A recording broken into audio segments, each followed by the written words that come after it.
Good morning. Yo, chat, peep this shirt. I just got it. Does this shit not look fucking crazy? Bro, peep the bag.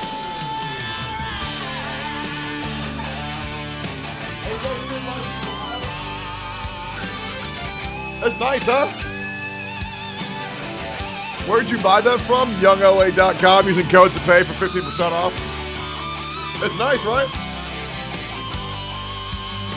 15% off too. Link? Yeah, it's YoungLA.com. YOUNGLA.com using codes to pay. ZIPAY. I thought you didn't like white shirts? No. It's not that I don't like white shirts. It's that I don't like white people.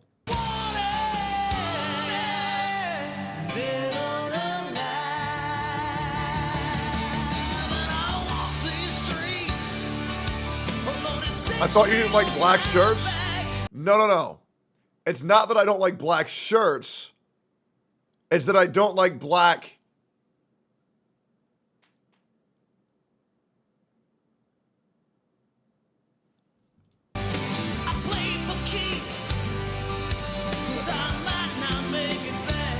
Coffee.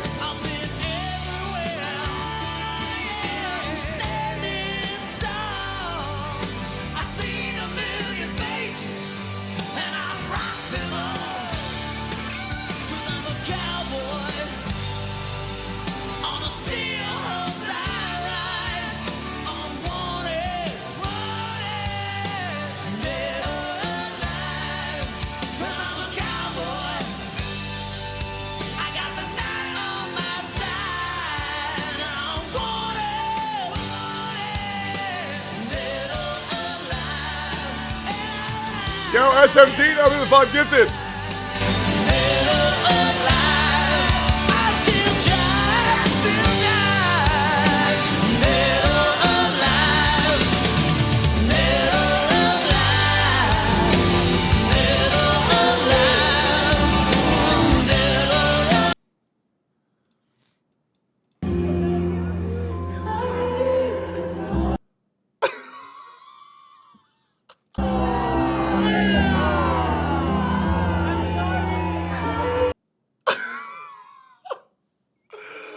Motherfucking title mention is Billie Eilish assaulted.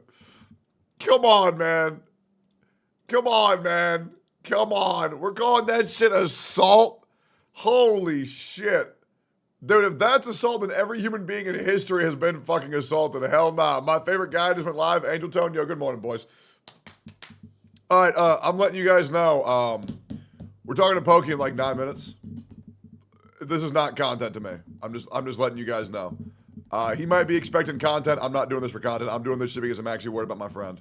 And I'm just being completely fucking real. Okay? Like, straight up. I think bro is going off the fucking path. Right? I really do think bro's going off the path. It's really not war either. It's not war. I think bro thinks it's content. It's not for me. Right? I think bro's going off the deep end. Right? We're gonna have to talk about it. There's just too much passive aggressiveness. There's just too much hypocrisy. But yeah, we'll see.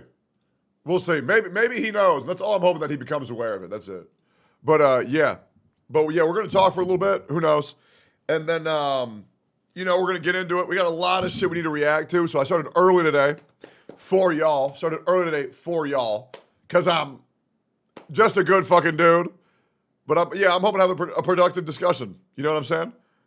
Yeah, you know what I mean? Like, I feel like the issue is, and let me know, also the title above the stream, I know it's driving me crazy too, guys. I don't fucking like it. I don't know what the fuck Dan Clancy's thinking. But I think we can all, or at least a lot of us can agree. I don't want to say everybody. But I do think a lot of you guys have been voicing to me your concern about how you used to really like Mr. Pokey, and now you don't. And I feel like that's just kind of how it's been going. I've seen that pretty much a lot, or at least a lot less. But yeah, that's pretty much just how it's been going. And, obviously I want you guys to enjoy my friend's content. Obviously I want you guys to enjoy my friends. So, we'll just talk and we'll just figure out what's going on. But, yeah. Yep. All right. So out of curiosity, too much rage bait more than you, honestly. Well, the thing is, and I'm just going to be completely real, guys, and you guys are going to see this over the next coming months, next coming years. I'm not an OTK anymore, right? I don't really have to play up how big of a dick I am, you know? I really don't, right? I like when the entire thing that I was known for in OTK was being a horrendous dick, right? Obviously, I have to play that up. That seeps into my real life, but now that now that I don't have to do that, I don't really have to be. No, obviously, am I going to be a jackass every now and then? Sure, absolutely. I think it's funny, but I don't have to push it fucking constantly, dude. I remember when I used to get in calls with other members of OTK or know that I was in an OTK stream and just think in my head, what is the worst possible things I can say right fucking now? But yeah, I mean, it is what it is. Am I still a jackass? Sure. But I'm just not going to force it. You know what I'm saying? You're not a dick. You're not a dickhead. Dick, don't I feel betrayed? No, I mean, I would say if you were to put me in a room with a left-winged lesbian extremist, they would probably think I was the new Adolf Hitler, right? But to normal fucking people, I think I'm just a guy. You know what I'm saying? You know what I'm saying? But yeah, we were going over all this shit, and I think it's probably good to pull this shit up in advance, just because I don't really want to like get in over my head here. I kind of want to just make sure I'm on the right page. We had a very productive discussion. We did a 38-minute video on his 12-minute video about the war and the gacha. I do just kind of want to write some notes down. All right. Oh, let's get the notepad demon out. All right, here we go. Points to address.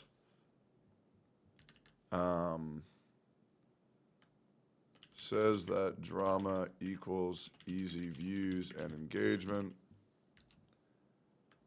Yet drama vids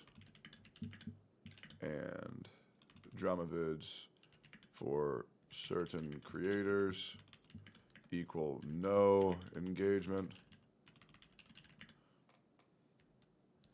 meaning there is a degree of skill and the CC who's talking and getting people to care about what this specific creator is saying. Same with guides. Same with reactions. Drama equals slop. Guides and playthroughs equal slop. Ugh. Saying drama is bad, yet being one of the main catalysts as of late. I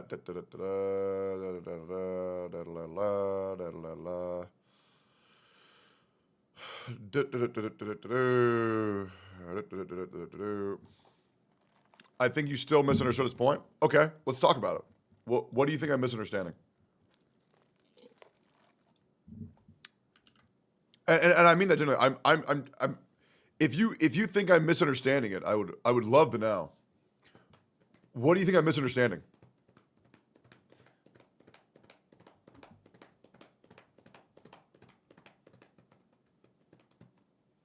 No, I mean this guy's a 23-month sub. I mean, if he has a differing viewpoint, I'm down to hear it.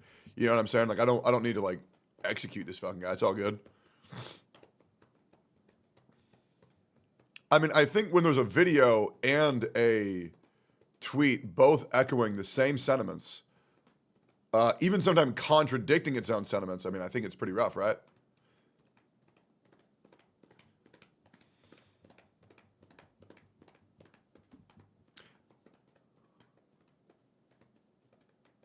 I feel like he doesn't articulate well, so that's an issue, but he basically said that the drama content is not as easy as people deem it to be.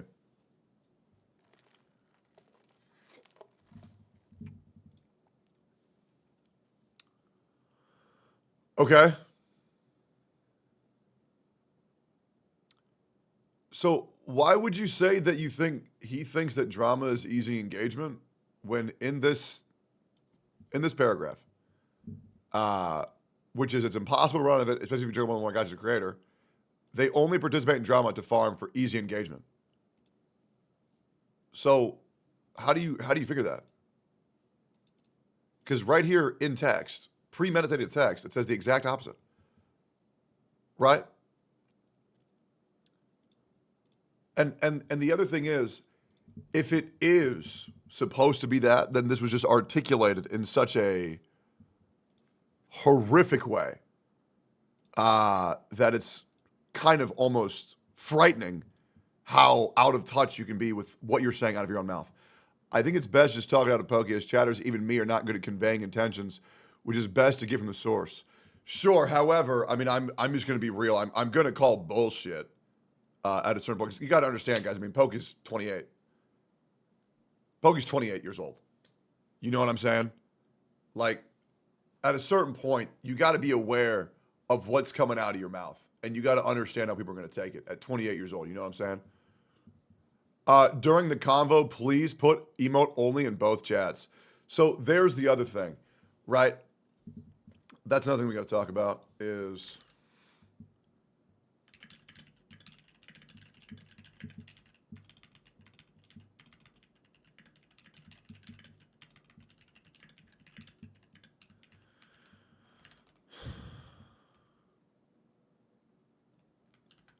Yeah. All right, cool. Okay, also.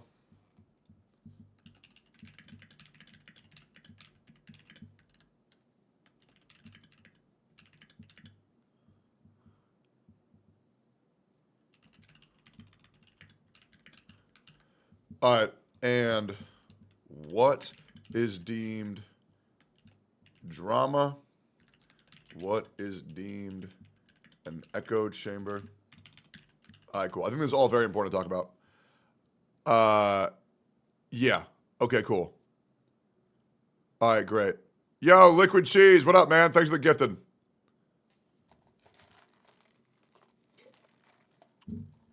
All right, cool. I do massively need to take a shit. Is your floor carpeted? Yeah, it is. Hold up. Let me call him real quick. Let me get Mr. Pokey on call. Recognizing a game for outstanding community support, transparency, and responsiveness, inclusive of social media activity in game updates and patches. Final Fantasy XIV should definitely have been a contender here, and they are. But Baldur's Gate 3. Here, let me call him, and then I need to take a shit really bad. Like, I need to take a shit really bad. All right, hold up. I'll call him, and then I'll blend chats, and then I got to shit so bad. You know what? Hold up, yo, I need to take a shit. Hold up, give me 1 second. Sorry. Holy fuck, this coffee went right through me. Holy fuck. You can talk to my chat. I'll be right back. Hold up.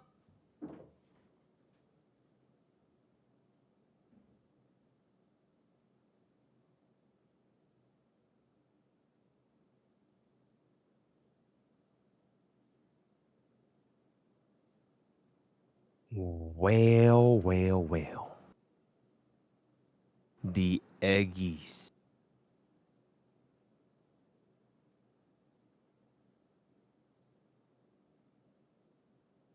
You guys probably can't see me, but I'm just know that I'm looking at y'all from my desktop. So I'm staring at his chair, and I'm looking at the Aggies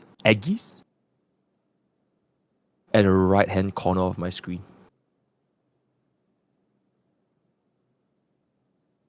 Ooh. The Aggies say the word. I wish we could merge chat, not gonna lie. I'm not sure if we can merge chat. I think merging chat would be really good. But we'll let it, cause I feel that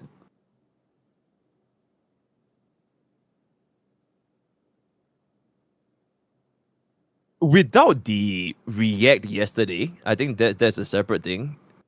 Both the Aggies and the villagers, probably not everyone, but the more vocal individuals, they have been expressing their displeasure, specifically, especially the YouTube comments for both my YouTube videos and his YouTube videos, right? So, I think this is very good, and I'm looking forward to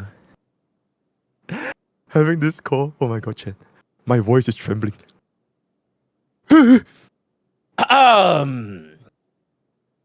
Yep, I have actually prepared a 20,000 word essay. I typed up since 8 a.m. So this call is gonna be 6 hours long. Y'all gonna be here for a long ass time. No, I'm just saying. Yeah, I'm just saying. 20,000 words from 8 a.m. to 4 p.m. I did nothing but type. Yep, and it's a 6-hour family call. Absolutely, absolutely. 07 sleep schedule. Okay, fine. I'm messing, guys. It's not gonna be a 6-hour call. I don't think it's gonna be a 6-hour call. Get out of my way. Yo, Aggie, since I'm here. Oh, okay. It's time. Wait. Yeah, wait, can you hear me? Dun. Yo, hello? Yeah, sorry, I had a fucking large coffee. Yeah, Shit yeah, went you're right through good. me. Like, dude, I don't know what's been going on, but like my stomach is so fucked up. I've been doing Bro, you need charcoal pills, bro. dude, it's because I'm doing like, oh, holy fuck, my stomach is still in such bad shape. I've been eating like 1.2 grams of protein per like body weight, so I'm like ingesting like 260 grams of protein every day. Like I have so much white egg in me, like it's so bad. Like, hold on, let me knock so we can merge chats real quick. Let me knock. Absolutely. Yeah, holy fuck, it's so annoying. I feel so gross. Like, dude, I'll like just be hanging out with somebody. Like, dude, I watched this movie with a couple of my buddies. Like, every 2 minutes, I'm just ripping like nuclear death from my ass, bro. It's so bad. Like, I'm losing weight, but also I'm like polluting the ozone layer. All right, I want to stop talking about shit. I don't want to gross anybody out, but it's so bad, dude. Holy fuck. I'm hoping that it's like the curse of Bilu, but on my stomach. All right, let me mute. Let's see. Yeah, does it good? Yeah, let me hold up. Okay, let me share. All right, cool. All All right. right. Yo, you want to share webcam here or Share. just? Oh, I can. Sure. Yeah, I can do that. Okay. Then we can like get both. Yeah, Okay, sick. Easy. Look at you, man. Look at you being a professional streamer, man. Look at you. What? Man, bro, you just know what to do. That's cool. Wait, did you turn on your webcam too or no? Yeah, it's Great. up. Do you see? Yeah, okay, great. So I think what's super important to do right now is I just want to know, because I want to make sure that when we talk, because I'll be real, we have one of these talks like every month, and I want to know kind of what your objective is. Because guys, I'm gonna just keep you guys in chat, just in the know. This is a pretty serious talk. So I want to know what it is that you want to accomplish and where you want to take this conversation, just so I can kind of keep it on track. Absolutely. I think there's. Okay, before the react yesterday, I actually just wanted to talk about one thing, which is I believe that not everyone, but I think pretty vocal part of your chat, my chat, and your YouTube comment, my YouTube comment, has been instigating quite a lot of friction between both communities. I feel that for between us, up until the react yesterday, I don't think there was anything personal, or at least that was my perception. So I was hoping that for this call, we'll first talk about the react to the video, and then I want to talk about the whole chunk, which is the chat thing. Okay. Yep. So when you say the react to the video, you're tracking I did not publish that on YouTube. Sorry? When I reacted to your video on stream, you saw that I did not upload that to YouTube. Yeah, absolutely. Okay. I think I saw one other person go to my VOD to react to it, which I thought was honestly kind of weird. Like, I'm not gonna lie. I think Saintontas reacting to that is kind of weird. Like, going into a VOD that I specifically mentioned I did not want on YouTube or to be reacted to, and still reacting to it is kind of weird. I'm gonna say in good faith, maybe he did not know that, but I did think that was kind of fucking weird. No, it's all good. Yeah, I don't think he meant anything wrong by that. Yeah, yeah, it's just between you and me, so he's Yeah. he's chilling. So I wanted to talk about that too. I was doing a little bit of research last night. I actually took the day off yesterday just to kind of get fully equipped for everything I want to talk Holy about shit, here. you're locked in. Oh my god, Yeah, nice. no, because I think this is super important. I think, and I'm just gonna be real, Mr. Pokey. I think that if you and I are ever on bad terms, I think it is so bad for this community. It's insane. Yeah, absolutely. So I think I really hope that this call will be like it'll not really just between us, but like mainly for like both our communities. Yeah. To kind of yeah, I think that's the main thing. Yeah, I don't think people understand how important it is for you and I to be good. Because if not, if this community is just gonna go into fucking chaos, bro. It will actually just be fucking, it'll just, all hell will fucking break loose. People are gonna be at each other's fucking throats. Like, I'm just not interested in doing that. I was talking to Fob about this the other day too, how I'm really trying to bridge the gap between all communities in here. And I think really the three are like the biggest root points right now are your chat, which once upon a time used to be my chat, and now it is no longer my chat. You've very much branched into your own niche, and you're fucking killing it.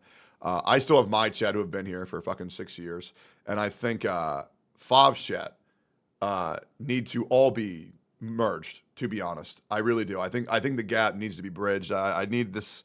I think this whole mentality of like, fuck every other content creator besides my CC is just so fucking annoying.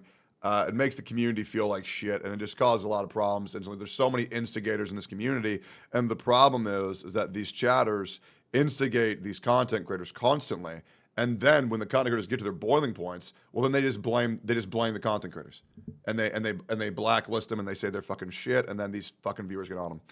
Hold on, let me. Just you, bro. Just you. You sure? Yeah. Just chat for real. Like, just go to Home Depot, man. Buy a rope. All right, so let's just be real here. I feel like it's very hard to go to a comment on either of our channels where you and I are both involved, and the top comment on your channel not be fuck Tectone, and the top comment on my channel be fuck Mr. Pokey. It's every single video. Like, if I talk about you for a second, it's fuck that guy. Dude, you need to stop being soft on him. You need to go in on Mr. Pokey. He's been bad for too long.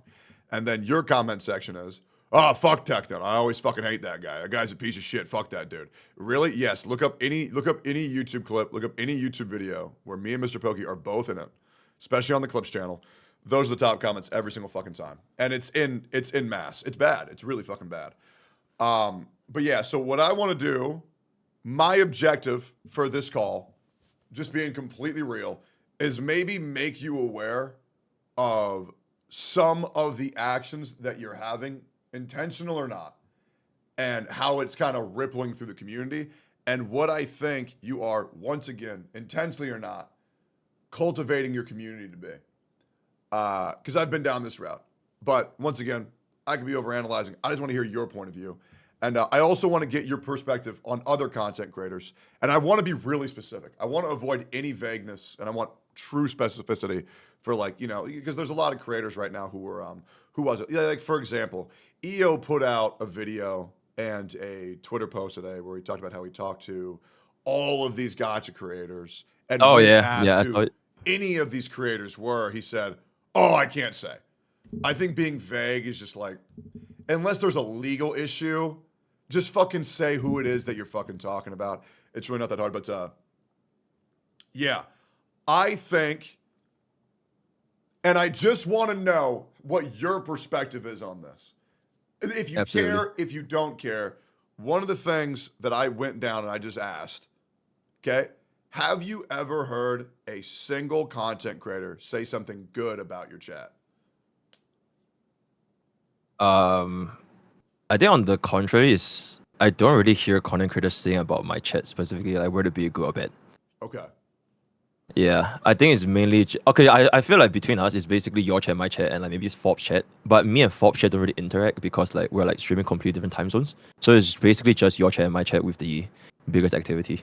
And anyone else, even if they say something, I think it doesn't matter because like they probably don't even know our chats. So yeah. Okay. All right. I know for a fact that let me name some names. Hex Juice hates your chat. I think your chat's insufferable sometimes. Not once again, not the whole totality of the chat, but who else was there? It was Hex, Ardeneki, Hex. Dear God, what Legions? But Legions hates everything in existence. Not that it matters. At the end of the day, the only thing that matters is if you like your chat and all that shit. And yeah, I want to know what is your perspective on your chat? Right. I actually wanted to talk about the React first because I think the React video is like a bit faster because I actually have quite a bit to talk about the chat thing. If you're okay with that. Oh, yeah, let me just give 1 second already. So in the chat right now, already, there is so many people. I mean, we have just gotten to this. We have already laid out the parameters for this ordeal, this fucking talk. And already there is so many people being giga defensive, saying things like, oh, so only Tectone's friends. So I need to know. Chad, who are Mr. Pokey's friends? Whose opinion do you care besides Mr. Pokey? Like, who is someone that you would actually give a fuck about? Okay. No one. Me. They care about Ziox. Everyone except you.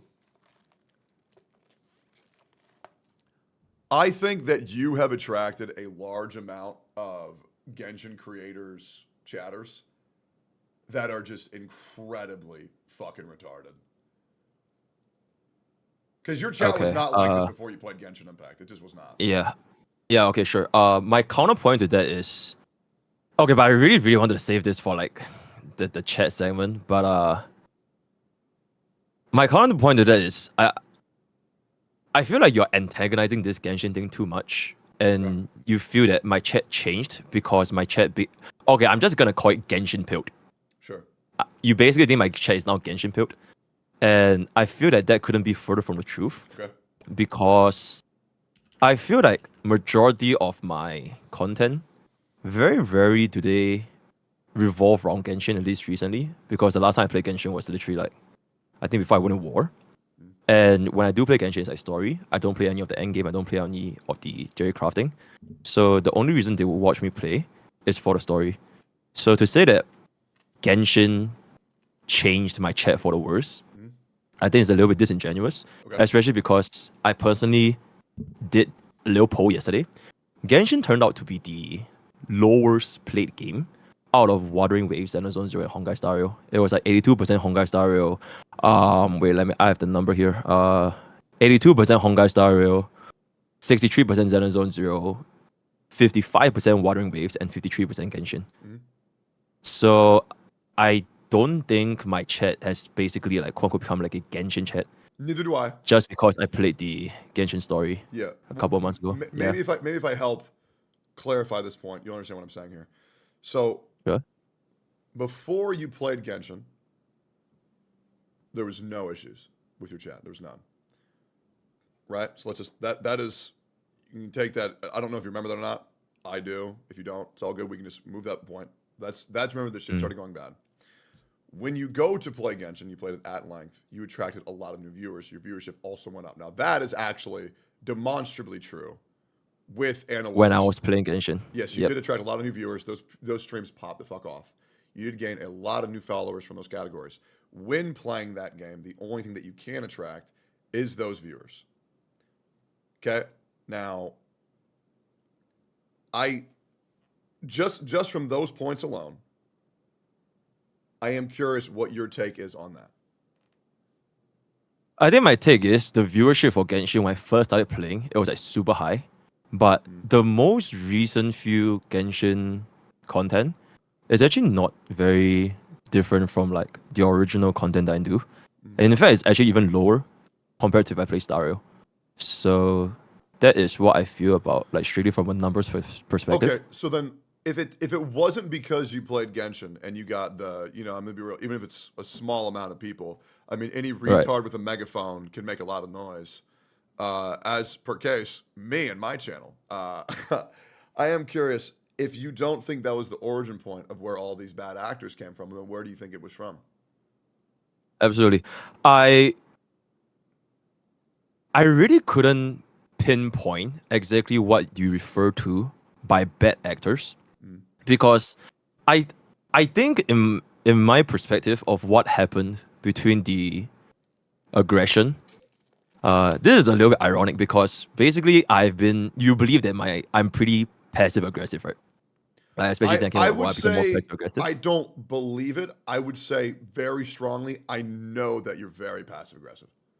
Right. I think it's So ingrained into your culture, because I think in American culture it's very like more so for like just pure aggression, and then more so in right. like Singaporean cultures to be passive aggressive. Okay.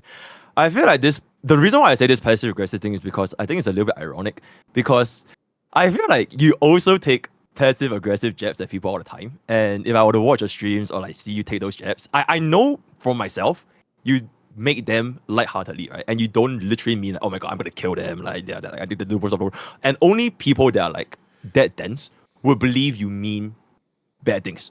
So an example I refer to this, for example, is I think you joke a couple of times, like, oh my god, Mr. Pokey started playing Genshin, or like he likes Paimon, and this kind of stuff. And I know for a fact you didn't actually mean that my chat just got just because I played Genshin, because that was literally like the first time I played. So I'm pretty sure you were being lighthearted. But this may not be interpreted as such by a few members of your community. And you do have a much larger audience. So even if a few people think you were actually not joking, it's like, oh my god, my chat is the worst now, I felt that was the point where there were bad intentions against my chat. Sure. So I think we should talk real quick. yeah. I don't have a much larger audience. You have 3 times my viewership on YouTube. Bro, YouTube is YouTube though. I'm talking about like Twitch specifically. So where do you get a new Twitch viewer from? YouTube drives conversion into your Twitch. The best way to grow on Twitch is to have a YouTube. We both know this. Okay. And but to just say, "Oh, you're bigger than me on one platform. You're the larger creator." It's just not true. Okay, but my videos are okay. I believe that at that point of time, which is when I started playing Genshin, my YouTube was definitely like nowhere near, like it's way smaller. And even on Twitch, it has always been that small.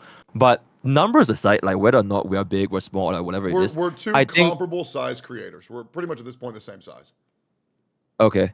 But okay, the reason why I say about this is because I'm specifically referring to like Tectone Degens. Because I think Tectone Degens, I never brought this up to you at all.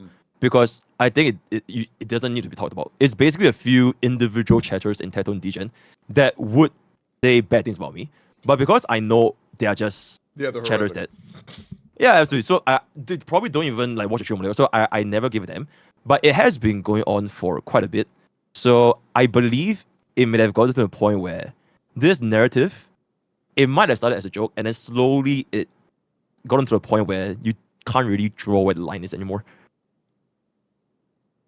For what? Like for who's my viewer and who's not, or who's your viewer and who's No, not? as in like whether or not I have a horrible chat, whether or not my chat is once again, or whether or I'd not like to say yeah. your chat is not horrible.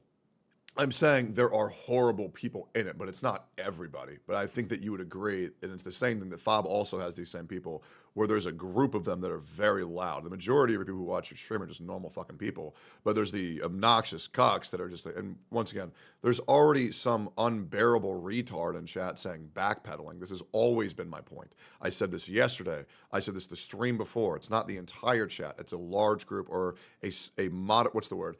A big enough size of people in the chat that are just unbearable fucking retards. I mean, Fob, I even had a conversation with Fob yesterday where I wanted to do more things with him and get him to do more things with other people because that's what he wants to do. But even he has sent me a message saying there's a group of people in my chat that pretty much just spam kill myself whenever he tries to do anything with anybody. And so now Fob's isolated on an island. These are his words, by the way, not mine. I can send you the screenshot, but I think you take my word for it. Yeah, absolutely. No, I feel maybe I am a little bit less sensitive to I would say a small group out of like the thousands. I think I'm less sensitive because I do have a very bad habit of not reading chat that well. Yeah. So and my chat moves like they just spam emotes all the time. So like I feel like 90% of my Twitch chat specifically is they just spam on like spam Aboba, spam looking or whatever. And I don't really see very bad actors that are acting out of line. Especially the content I do is usually just like play the game or like talk about meta and like, all that kind of stuff. Very rarely would they out of nowhere suddenly say like out of pocket things that would start shit between our communities. Sure. Because now I would like to say, and I hope that you're aware of this, what I'm doing right now Right. is a massive net negative for my career. It absolutely is. It is one of the worst things to go to someone and say that you have a problem with your chat because that is going to say, oh, this guy doesn't fucking like me. Oh, I'm not going to watch this guy's fucking content. I'm only doing this because the amount of people that have come from your chat, even your moderators and other content creators, your peers, have said that they don't want to do this gotcha cast because I don't want to deal with Mr. Pokey's chat. I mean, I'm just letting you know. yeah, sure, but I feel like they're mistaken, and Well, then the there's people who are probably moderated who say that, you should remove them as mod. Because if your mods are saying that, that's probably not a good look, right? Because like, if I can't trust is your it just mods, Sarah? Is it just Sarah? no, I can tell you about it later if you'd like. Why is there an Okay, issue? Are you having an issue with Sarah? I don't have an issue with Sarah, but Okay. I specifically brought up this point regarding the there was this one point on review yesterday, but I talked to her about it already, so it's fine. Yeah. Okay. Mm. So now I would also like to once again, you accuse me of being passive aggressive. I think I'm just full on aggressive. I don't think I do passive aggressiveness. I think I'm just like, oh, this guy fucking blows. Lol, Enviosity's channel's dead. Like that's not passive aggressive. That's just aggressive. Now, if you think there's an opportunity, like where do you think I'm being passive aggressive? Because I think I'm just outright being aggressive, not passive aggressive. I feel like every single time you say, "Oh my god, he's playing Genshin again," he's a Genshin chat. I feel like you are being passive I think aggressive that's just because I. aggressive. So, do you feel that playing Genshin basically makes my chat a worse chat? Oh, absolutely, absolutely. Why? Why do I think Genshin? Okay, why do I think playing Genshin makes your chat worse? Okay, because if you Yep. play Genshin, you attract Genshin viewers, and I think Genshin viewers are at this point very hardcore, brainwashed, um, time sunk fallacy losers who won't quit the game because they spent a lot of time in it, and they won't quit the game because they spent a lot of money into it. And you can't really attract anybody cool from there. You can't really attract anybody nice because I'll be real, if you're 30 years old and you still enjoy Paimon, you're just retarded. I feel you have this very, very strong agenda against Genshin. I do, absolutely. I've made it And very clear. yeah, absolutely. I think it can be a little bit unjustified to just say, okay, this guy plays Genshin, therefore he's a worse chatter. Because like I think an example is, so what if there are players or rather chatters in my chat that actually play Genshin? It will be the equivalent of me saying that your chat is worse ever since you played Warring Waves, which is obviously not true because I don't think a person playing a game should affect their behavior in the chat. So I personally don't think it matters if I play or stream Genshin or not, because back then the reason why I wanted to play Genshin was because I've never played Genshin and I wanted to try the game to see how the game's like for myself. Sure. So yeah. And what'd you think? I mean, I gave it a shot. I like the story and all that kind of stuff. I think it was pretty good. But I think I've also told you before in the US, open world gacha games are not really my thing. It's the same for Genshin, the same for Warring Waves, and that point didn't really change, which is also reflected on my stream. I don't really stream Warring Waves and Genshin anymore. It's almost exclusively Honkai Star Rail because that's a game that I truly enjoy, and a little bit of Xenosaga Zero here Yeah, and there. because those games are good. Yeah, I mean, I personally enjoy those games, but So what it's not about gonna stop me open from world do you trying out. not like? I mean, it's just my personal preference. Would that matter at this point? Yeah. Like what about open world is bad? Uh, I I prefer the I don't really know. Like I think the thing is just too big. I like a little bit closer. Like Zenless is closer. Honkai Star is pretty close, Because the and it's thing just a little is, bit. Yeah. If you're saying that you can't play Genshin Impact and Wuthering Waves because they're open world, but all you do is teleport from instance to instance, it's just the same shit as Honkai Star Rail once you get the initial movement out of the way. So don't you But think that it's not the open world that ruins it? Don't you think it's just the actual gameplay?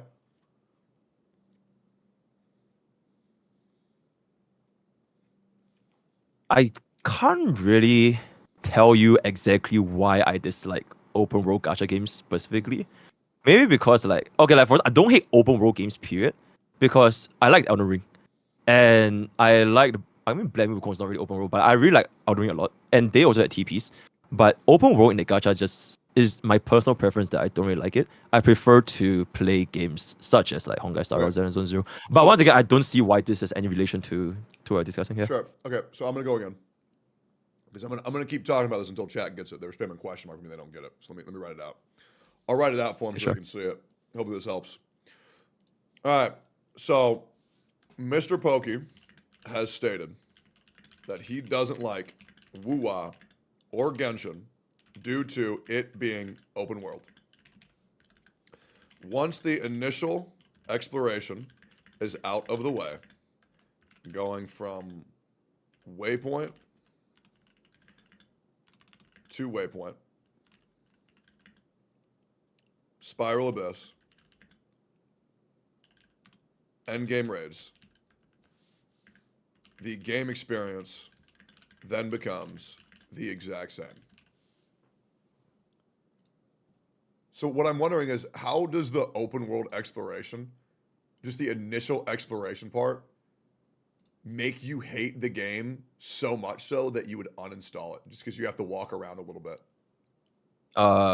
Okay, I think hate is a very strong word, and I didn't uninstall Wuthering Waves or Genshin. Okay. I feel like I was still yeah. Okay, so you were just farming that on Twitter? What did I say on Twitter? Didn't you say that you uninstalled Wuthering Waves? Oh, I was 100% farming, yeah. Oh, okay.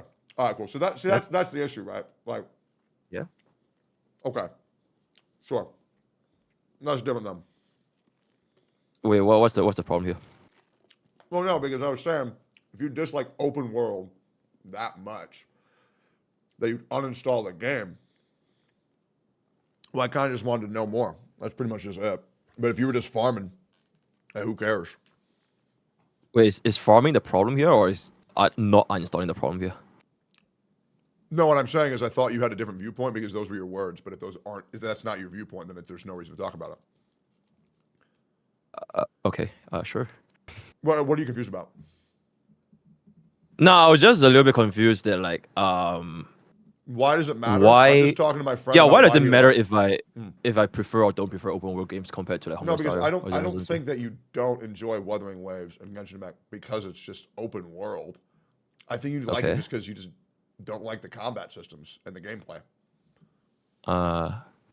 I think it's just I like Star Rail a lot more than the others. Yeah, same. And that's pretty much Absolutely because same. Star Rail is like uniquely like turn-based on that kind of stuff. So it's Yeah. just that aspect that makes me appeal to it more, which means I'll have less time on these games, and then eventually it starts to like trickle down. Yeah, and no, 100%. everything. I think I wouldn't. Yeah. That's also what I was gonna. I think it's like Honkai Star because it is just better. I think open world has very little to do with it because like the open world experience is so finite. You do it like once at the beginning of every patch for like an hour or two, and then you just TP around. Doesn't really matter too much. Sure. That's pretty much all I was getting at. I just think you like Honkai Star because it's a better game. Oh, okay. Yeah, then that's great then. Yeah. Yeah. Uh, All right. So I would love to talk about your other points for your Twitter thread, which is easy views equals engagement for drama. right. Wait, before we talk about it, can I just talk one more thing about the payroll thing? Because I think another point that you brought up. What are you talking about? Yeah. So like, I think you mentioned to your chat quite a lot that like I play Genshin because like it's paying me mad money and like it's Never worth said it. that. I never said you were playing Genshin because it gives you mad money. I've never said that. Okay, I feel like you did say I play Genshin for money. No, never once. I'm getting paid or something like this. Never once said that in my entire life. Not even something close to that line. I might have said you might be playing Genshin to get more viewers. That's about it. But I've never said that you were financially incentivized to play Genshin. And for everybody saying you did, send the clip. Okay. In any case, I feel that I really wanted to point this out because I have been getting comments from your community that I'm basically paid to play Genshin. So whether or not they got the impression from you or anywhere else, I feel like I should just clarify this real quick. Is that going? Yeah, can I get the clip? Because I got no idea what the fuck they're talking about. No, it's all good. If you didn't say it's all good, but I just want to address it because I think chat is saying they have the clip. Chat is saying they have the clip. Okay. I would actually like to give them time. I don't know when I would have ever said that you are being paid to play Genshin Impact. Okay. But in any case, here's the clip. for okay. It's a cat. It's a laughing cat. Because I'm waiting. Because the same people are saying things like, I called Zadjeff a pedophile. No, I fucking didn't. I said he looks like a sexual predator. And there's a very big difference. Because like, I don't want us to sit here and think this person said that person said this, and then, well, where? Right. Okay, but I feel that even if you really didn't say those exact words, I feel I still need to address because I think a portion of the community do believe that I get paid to play Genshin. So I would just like to clarify Mr. Pokey would legally have to disclose if that were the case. Yep. I don't think that Hoyoverse is paying you to pay Genshin back. I've never once thought that a single time. Because you want to know why I don't think that? Because I know every ad you get. Yeah. So why the fuck would I think that? I don't know, cause I have been getting these sentiments from your chat and your community that I'm a shield and I'm getting paid to play Genshin. That's why I hate Warring Waves, because I'm paid to play Genshin. I think that you're getting those comments because you also push the Kurobot Hoyo shill agenda a lot. I mean, you did that to Saintontas, because now everybody thinks Saintontas is a fucking shill. To be fair, he is. I mean, me personally, he is. Yeah, there it is. There he is. Yeah, but I mean, I think that's pushed very heavily on other content creators, right? You notice how everybody in chat said that I said that, and there's not a single person with the clip. There's not a single person with any evidence, and the entire chat was saying that I said that. You saw that. The whole chat was saying that I said that, and I did not say that shit. I'm not gonna lie. Even I myself, I've been believed that you have said something along those lines. I know, and that's because you have a chat that fucking lies.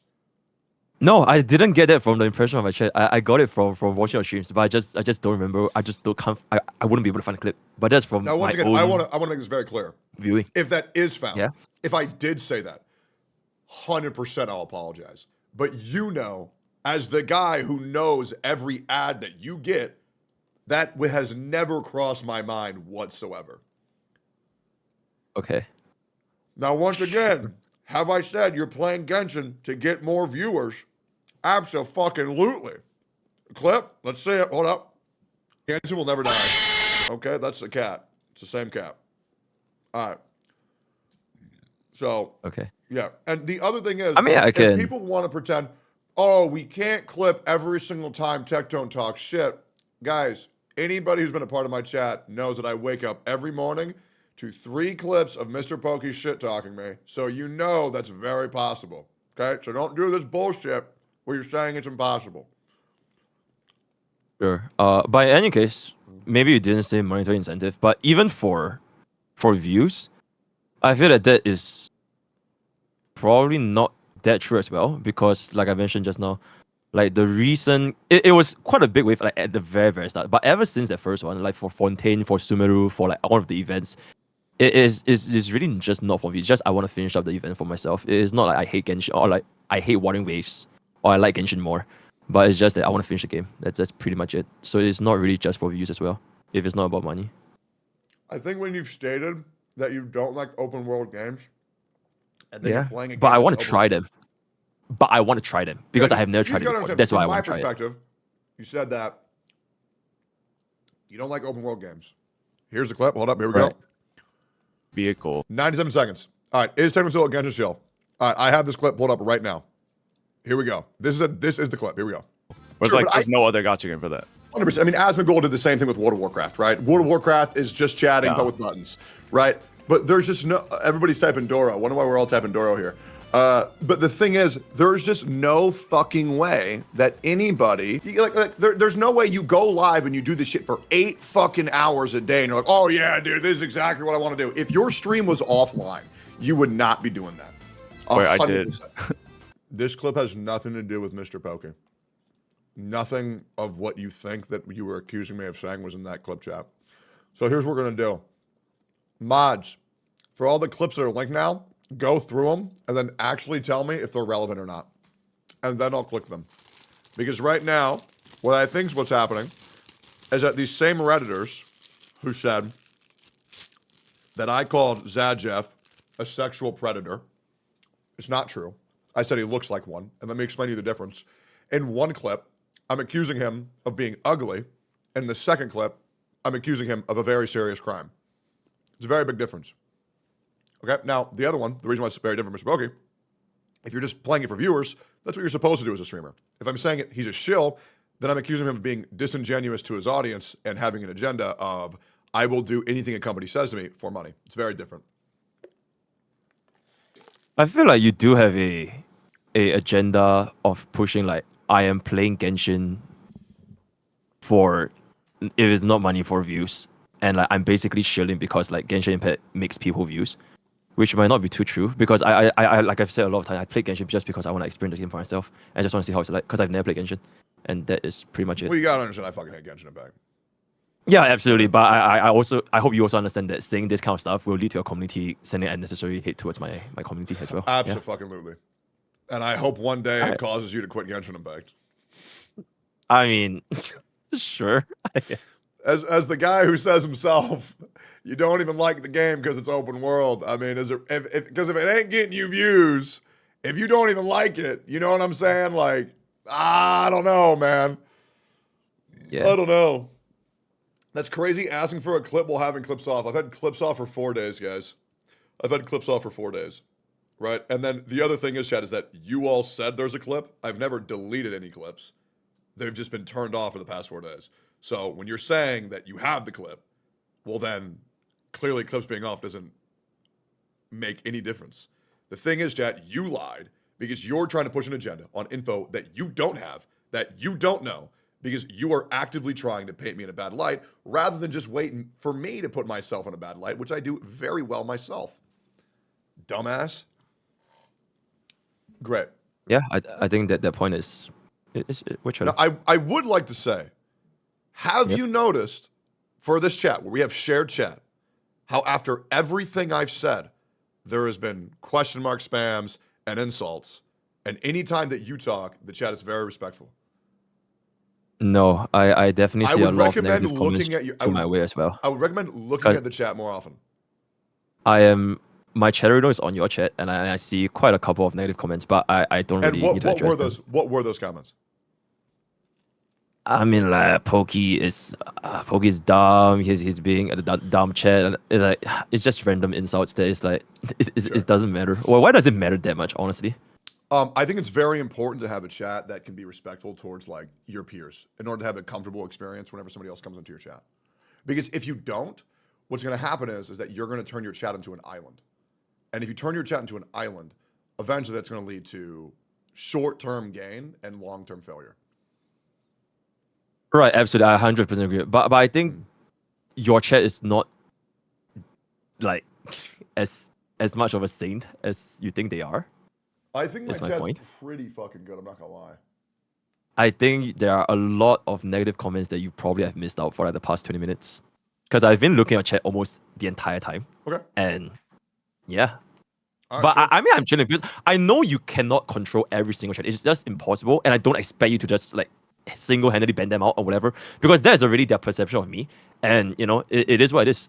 I feel like as long as your perception of me and my perception of you is good, and you can pass down that perception to your communities, I think that's what's the most important thing. And if there are still chatters that don't get it, then it's on them. So that's why I don't expect you to like ban them all, even though there it is, but like, it is what it is. Sure. I will say I do ban anybody who shit talks my friends. I do. We've had this conversation many times. I just don't permit that shit. I just don't permit it at all. Fuck that. I feel like you can have the stance, but the thing is, I've seen a lot of negative comments from like your Tectone VODs and your live chat and all that kind of stuff. But I'm not even expecting you to take action because I know it's basically impossible because it's just way too many. I already did take action on that. That was brought to my attention. I can actually pull this up. Actually, I'll pull it up. Yeah, I addressed this actually 2 days ago, where there's a lot of bad actors in my Tectone's degens who actually weren't even following me, and yeah, I removed all of them. Let me see if I can find the tweet for you. No, I saw it. Yeah, I saw it because I am Nintendo's degen, so I see it. Yeah. Oh, you saw that I comment. know Okay, about- yeah. No, I do take action against any of them, and I'll pull it up for chat just so you know what I'm saying here, because I don't like having people just take my word for it. But yeah, I called them pussy ass bitches, survive or be destroyed. There is no other choice. 24 hours to get the fuck out of my community or remove them. Yeah, I just don't tolerate that. But yeah, I think actions speak louder than words. Yeah, absolutely. I think we are good with this point.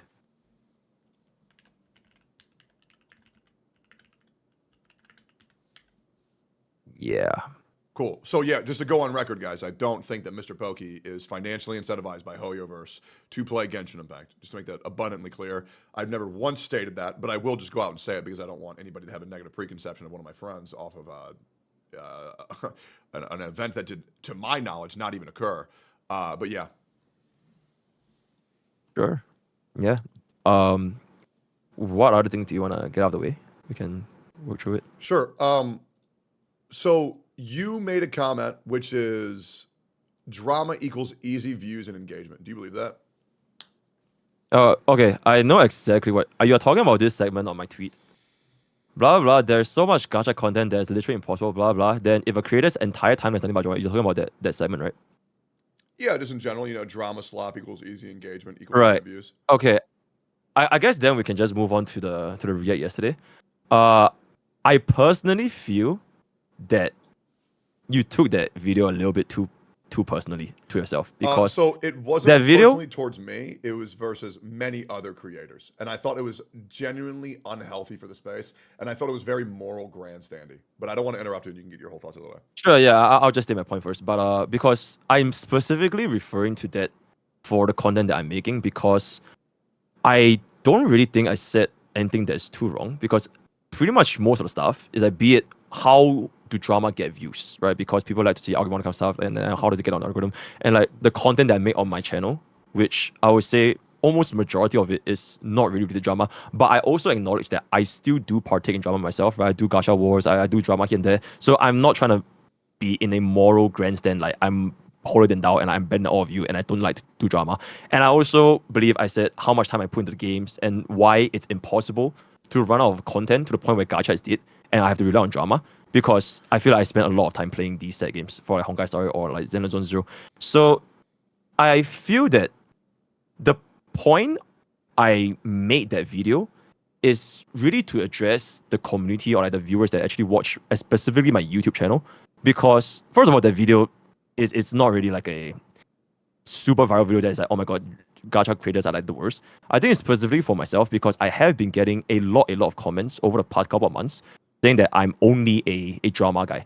Although this is probably not majority of what everyone thinks, I would just like to show why, for my case, for my channel, this is the situation. Because drama is a very small percentage of my own content. And on top of not having a lot of financial incentive, because I also mentioned why drama itself on my channel, it doesn't get as much use as compared to like endgame content or like actual game content, right? Just real quick. Yep. So you said that a couple of comments, you saw that people were like calling you like a drama farm and all that shit, and so that like caused you to make like a video addressing it because it like bothered you? Yep. So why do you understand that a couple of these comments can bother you enough to where you have to make a video and even talk about changing the direction of your content, but you're not understanding where some of the comments you say are like very unhealthy for like other people who read them from your chat?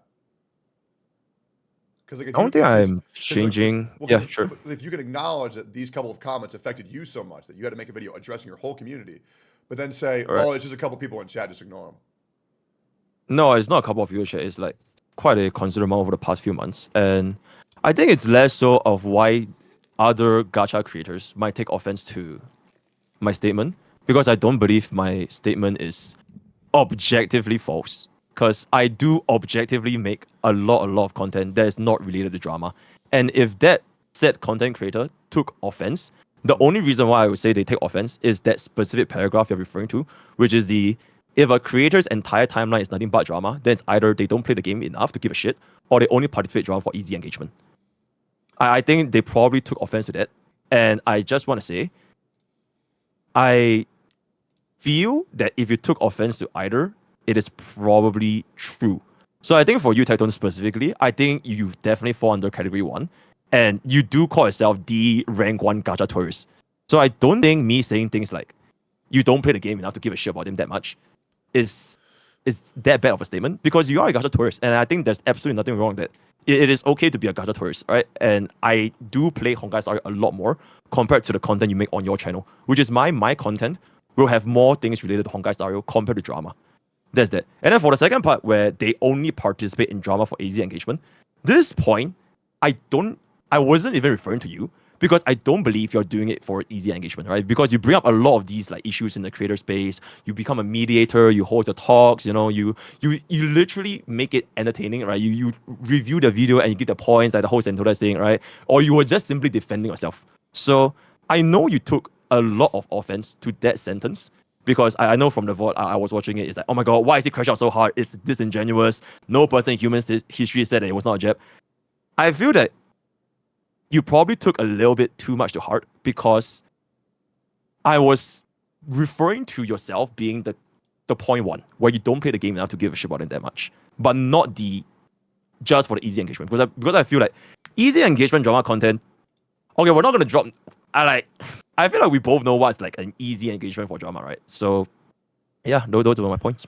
So I think if drama was easy engagement and easy views, then Plazukas would be a millionaire.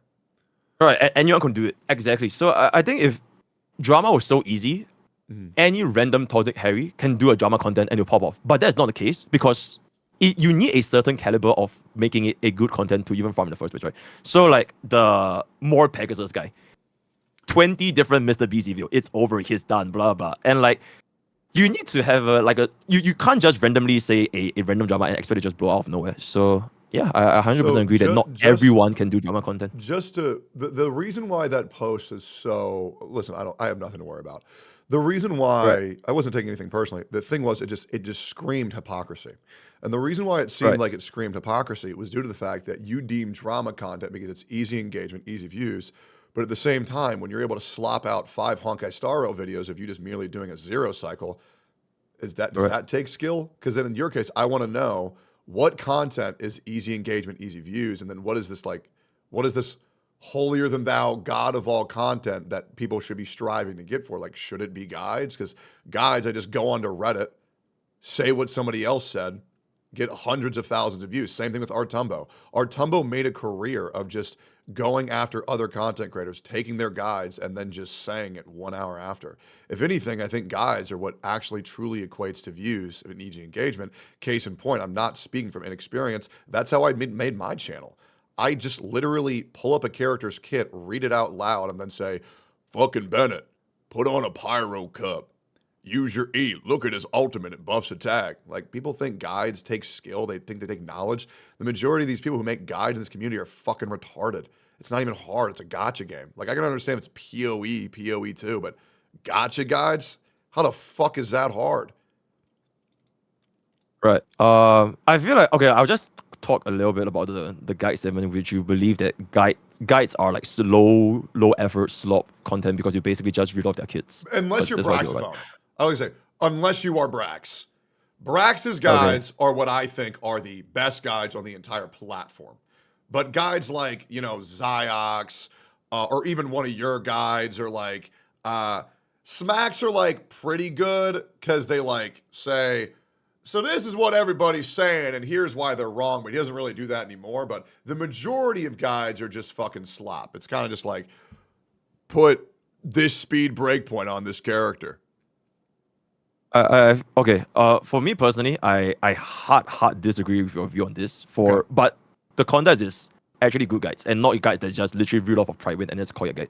Because you do need to actually play the game to know what you do. Because I feel like the best case to demonstrate is if I were to try and make a Genshin guide and I just read what Nervlet does verbatim, it would be a horrible guide because I have no idea how the hell he's gonna the team building, all that kind of stuff. Or maybe Genshin is just a bad example because like I don't really play Genshin that much.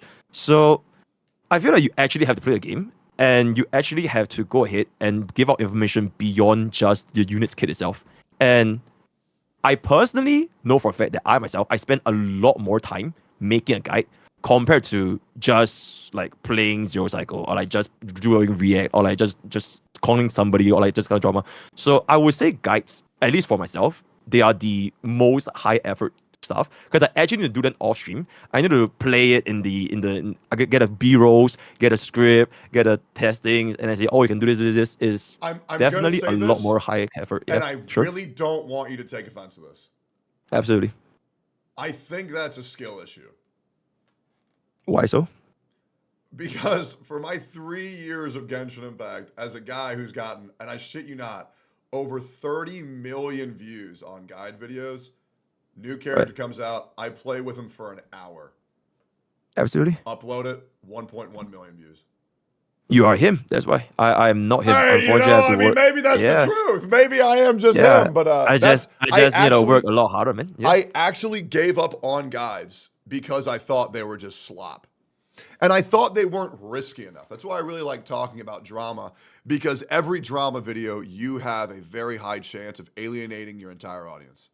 Which is, if you give a bad take, you're fucked. Your credibility's out the fucking window. People don't give a fuck what you say.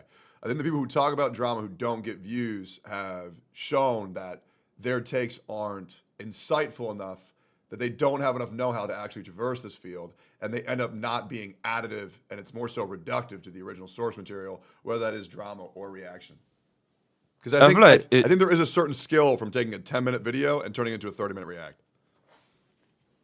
I feel like this point, it can literally be said for any content. There's like good reacts, bad reacts, good guides, bad guides, good drama, bad drama, and it can be applied to pretty much anybody. And I feel like for drama specifically, your influence on the community definitely plays quite a big role as well. Like even if a random nobody said something very insightful about a drama, let's just say some guy just did like a 10-day research on like Mr. Beast, they probably won't watch him because he's just a random nobody and it's not really like that big or have a bigger impact or bigger reach. So yeah, I think this applies to pretty much all content, not just for guides or like drama or reacts. Yeah. Sure. Yeah. The other thing that I want to talk about is Right. what is your definition of drama? Like, do you think Gacha Smack saying that we need more from our gacha companies is drama? Oh, absolutely not. No, I think it's just pointing out like flaws of the game, like feedback of the game. How did the game improve? I think that's completely fine. Yeah. I feel like drama, okay, for me anyways, is specifically drama between a content creator and another content creator. Because if it's about a game, it's really not like, oh my god, why is Wuthering Waves have no Reddit experience? I don't think that's drama. It's basically saying you need to, there are things that the game can improve. So to me, drama is specifically CC versus CC. I think that would be called a drama. I would also like to say, guys, my point is to not say either type of content is easier. It's that they're equal. And I think that Zero Cycles, React videos, drama videos, and guides are all on the same level of slop. I think they're all slop. I think something that's like a high effort, like very good type of content would be like the Genshin Guesser that I did way back in the day, where you host game shows and where you host events, or even, you know, as much as you might not like to agree, I also think the Gacha Cast is a pretty high effort thing, getting all those people to talk about and coordinating it well to where they all can get their voices in. But that's just my opinion. You can disagree. It's totally cool, but I think they're all slop. Absolutely. I feel like for myself, it depends on your channel and like what I'm specifically talking about YouTube and like what your branding is about. So if that person's channel is like branded based off of like guides, or like, I think like for example like Maggie, right? She's like a really really good Wuthering Waves guide maker. Like she does a lot of number crunching, all that kind of stuff. I feel that it really depends on like what people on that channel wants to watch you for, and if you're able to provide that kind of content, I mean, good content will be good content. Then views will go up, and it will just speak for itself. So yeah. Yeah. So I want to go ahead and say the same take again. I'm going to go again. Once again, guys, I'm going to go ahead and say this. If you can make 4 of the same video in one day, it is slop. Now, I would love for anybody to give me a reason why they think that's not true. If you're a channel that uploads multiple videos a day, you are a slop channel. That is just the truth. And now you might say podcasts are low effort, it's just a Discord call, but I'm sure you would notice a very significant difference when a host knows when the conversation is not going to flow, who to bring together for certain synergy and certain contention, and understanding how to make a podcast become a cohesive conversation rather than, oh God, I remember this one time I watched this Enviosity stream. You know what? I don't need to get into Enviosity hate. Holy fuck. But yeah, there is a certain degree in hosting a podcast. That's why I've done about 5 to 6 of them. But yeah, Techie does 3 videos a day. Yes, guys, I want to make it very clear. My channel is absolutely a slop channel. I don't know why you think that I'm not saying that. I absolutely am saying that Pokey and I's channel, Asman's channel, Moist Critical's channel, it's all slop. It's not high effort. It's easy. We go live. We make 3 to 4 videos on stream, and then we edit them from the stream or upload them from the stream. I disagree with calling them slop. They are content regardless and require effort and being entertaining. Sure, but we can easily slop them out. There's a reason why Mr. Pokey and I have the most uploads out of any other gacha channel. Because these videos are fucking easy. You just put them out. Cool. Then what's the point of pointing out slop and bashing against it? No. Okay. Holy shit. Good God. I swear to God. Wait, you go for it. I really need to take a piss. You go for it. Yeah, let's have some fucking PvP here. So, chat, the problem is, the reason why I'm pointing this out is because Mr. Pokey made a tweet saying that drama is easy engagement and views, while moral grandstanding and saying things that are higher effort on his channel. So I was saying, no, this content is not above this content. They're both slop. Right? And slop means videos that you can put out quite quickly. Hopefully that makes sense.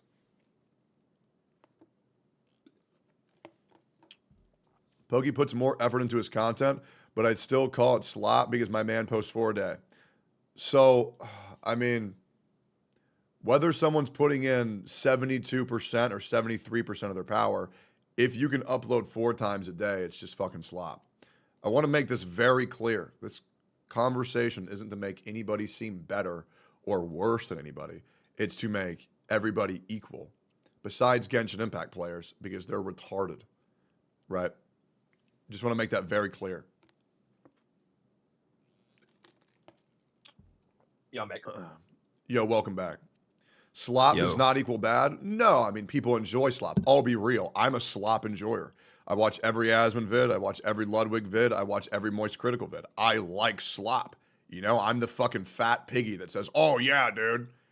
Oh, yeah, give me another React video, Moist. Oh, my God. Oh, dude, Moist, talk to me about how this chick's taking 1,000 dicks in a day. I like slop, right? But I'm just saying, like, we can't antagonize someone's content for being slop when you yourself make slop. Okay. I just want to say one thing, which is one of a very big reason why I can post so many videos in a day is because I have like 4 editors. So each individual video actually takes quite a bit of time to wrap it up, which is why I was able to push it out. So I don't think, because I know for a fact my channel is not just okay, stream, record, send it. Because I actually do get them to like go and clean it up, you know, add some things here and there. And not saying that it's like the absolute highest quality of kind, but definitely not just clip it and ship it kind of thing. But yeah, just something to bring up. Sure, but in any case, yeah. Right, but like, that's not you doing that. Yeah, absolutely. I mean, I hire people to do like, you toss that shit to an editor. I mean, if the only motherfuckers who should be praised are our editors, to be honest. Because my editor, I'm not kidding you, my editor works 16 hours a day. He wakes up, works me, then he goes to sleep. Right. I don't believe getting my editor to edit it would make it bad though. Like, I don't feel like I need to edit everything myself because I'm literally paying them to do that job. So, yeah. But in any case, I think the whole thing here being like, slop is like good or bad. I think it really just depends on like the channel that you're working on. 100%. So if your channel can farm that high frequency of uploads, I think it's great. I think an excellent example is, for example, Mujin, right? Mujin is an excellent like drama YouTuber. His videos are incredible. Absolutely, he's really, really good. So that's an example of like drama farm, but it's not easy because you actually need to do things. You can't just spam them every other day. So yeah. I think there is definitely nuance, and I do apologize if I say that drama farm is like easy for everybody. But no, yeah, definitely there's some. That's all. Because that's what I didn't think that you believed it. Like that's why I wanted to say this beginning of this conversation that like I just think that maybe you misspoke or maybe your thoughts weren't all together because like everything to a degree does take a bit of skill. And at the end of the day, I feel like me and you, we make slop, but at the end of the day, people enjoy the slop. So who are we to fucking stop it? Who cares? Right? I also don't think because you spent 58 hours on a video, it makes it better than a video that you spent 10 minutes on. As long as the people are engaged, then who cares? So I'll be real. This, just being completely honest, I don't take anything personally from you. I was worried about how other creators like Hex Juice and Legions were going to take it because they're like what other people consider slop. And so I was thinking, frankly, I don't. Frankly, I don't really care. Sure. I feel like sure. Yeah, but like, if you don't give a fuck about him, fuck him. But you know, I like Hex quite a bit. I know what people don't. I like Hex quite a bit. I think she's very sweet. I don't mean them in like a bad way, but it's just like it's fine. I'm more concerned with like specifically you because like our community has been like this for like so long, and you technically did like help me a lot from like part time. That's why I split. Not saying that I hate them all, but like it's just I care about. Oh my god, holy gauge! But yeah. Yeah, no, I mean, absolutely, Sam. I mean, you remember the calls that we used to have when you wanted to get out of your fucking job and like talking about content direction. Obviously, I mean, I wish chat would understand that like there's not a single other content creator that I've ever been like, all right, communities are at each other's throats. Let's fucking talk again. You know what I'm saying? Because for other creators, I'm just like, all right, so I'm gonna make 50 videos and why they're a piece of shit, right? That's pretty much it. So it would be nice, but like, I mean, Jesus Christ, it's fucking insufferable some fucking times. And I will say, it does feel like I'm in enemy territory, and it fucking sucks. It really does fucking suck. It blows. Because like I'm a streamer where like, all I do is read chat. All I do are read chat. I'm reading your chat now.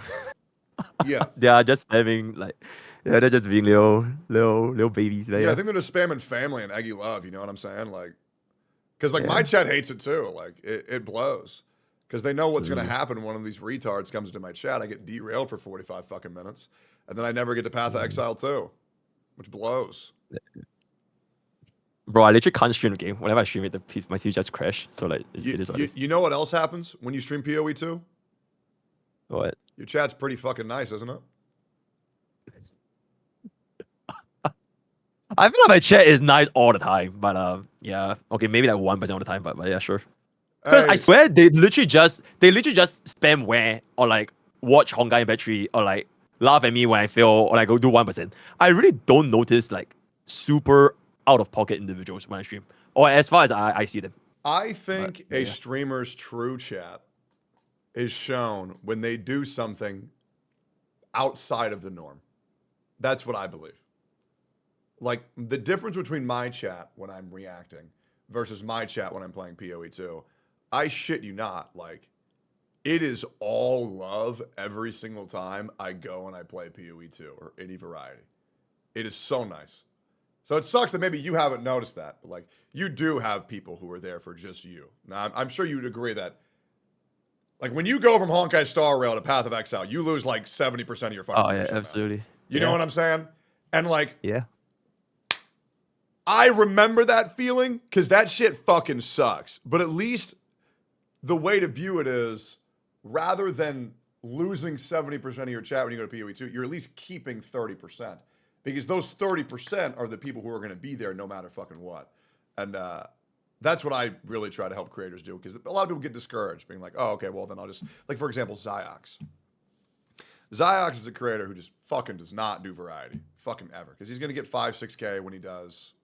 Genshin Impact, he might get 1 to 2K when he does Stranova, right? But I think it's important just to keep your head up during the variety hours and just remember that it's good that you're at least keeping these amount of people, and these are the people who actually give a fuck about you, which is really nice. Yeah. No, I'm completely chilling about the viewership because like I know it's this way, but like I'm just more bummed out because like my PC legit just crashes, so like it will just crash my play. But that's the only reason why. Yeah, I'm not worried about it. Yeah. Yeah. Okay.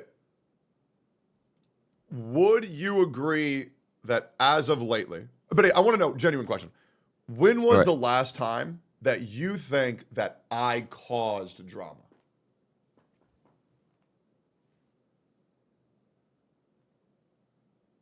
I don't think you cause them, but they kind of revolve around you.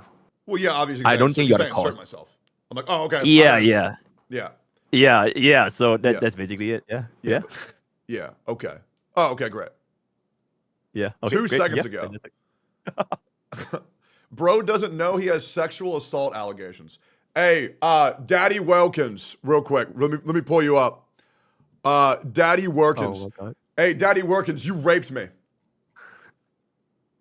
I'm just letting you know, man. So now you have allegations too. Go ahead and disprove it. Jesus, man. I don't think people realize that allegations don't mean shit. So, yeah, bro, go ahead and disprove that one, man. Fucking retard. Jesus Christ. Anyways, let me continue. Sorry, I just wanted to go ahead and address that real quick. Yeah, absolutely. Cool. What else do I want to talk about? All right, let's talk about some real shit. I would like to challenge you on some points that you made about my chat recently. Okay. You think my chat is younger than yours. Do you stand by that point?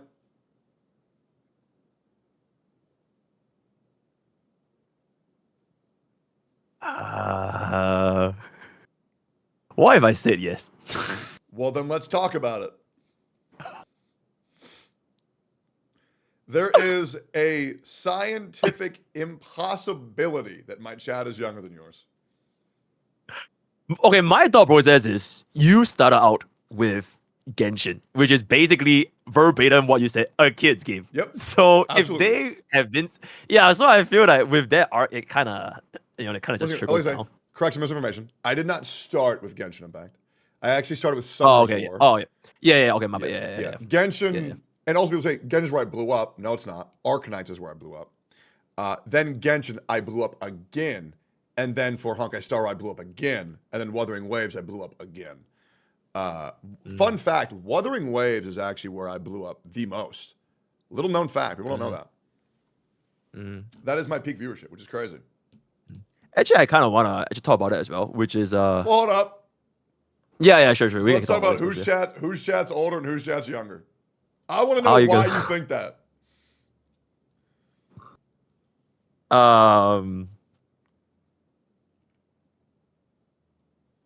You know what? Actually, as of late, I might not think that anymore because as of late, my chat keeps spamming like wah and like they just keep acting like a kid. So as of late, maybe not. Okay. Before that whole wah phase, I felt like they were because I was able to have quite a lot of like interesting conversations with them. Like outside of gacha, I did a couple of like Lego stream, like gym stream, or like supper stream, and like I was able to talk quite a lot of like interesting topics, which is like like getting a house, your finances and all that kind of stuff. So I felt they were pretty mature. But that was like holy shit, that was like Saintontas. Yeah. But yeah, So- nowadays it's just like wah and yeah. So back when I had a Genshin chat, my chat was, they were babies, man.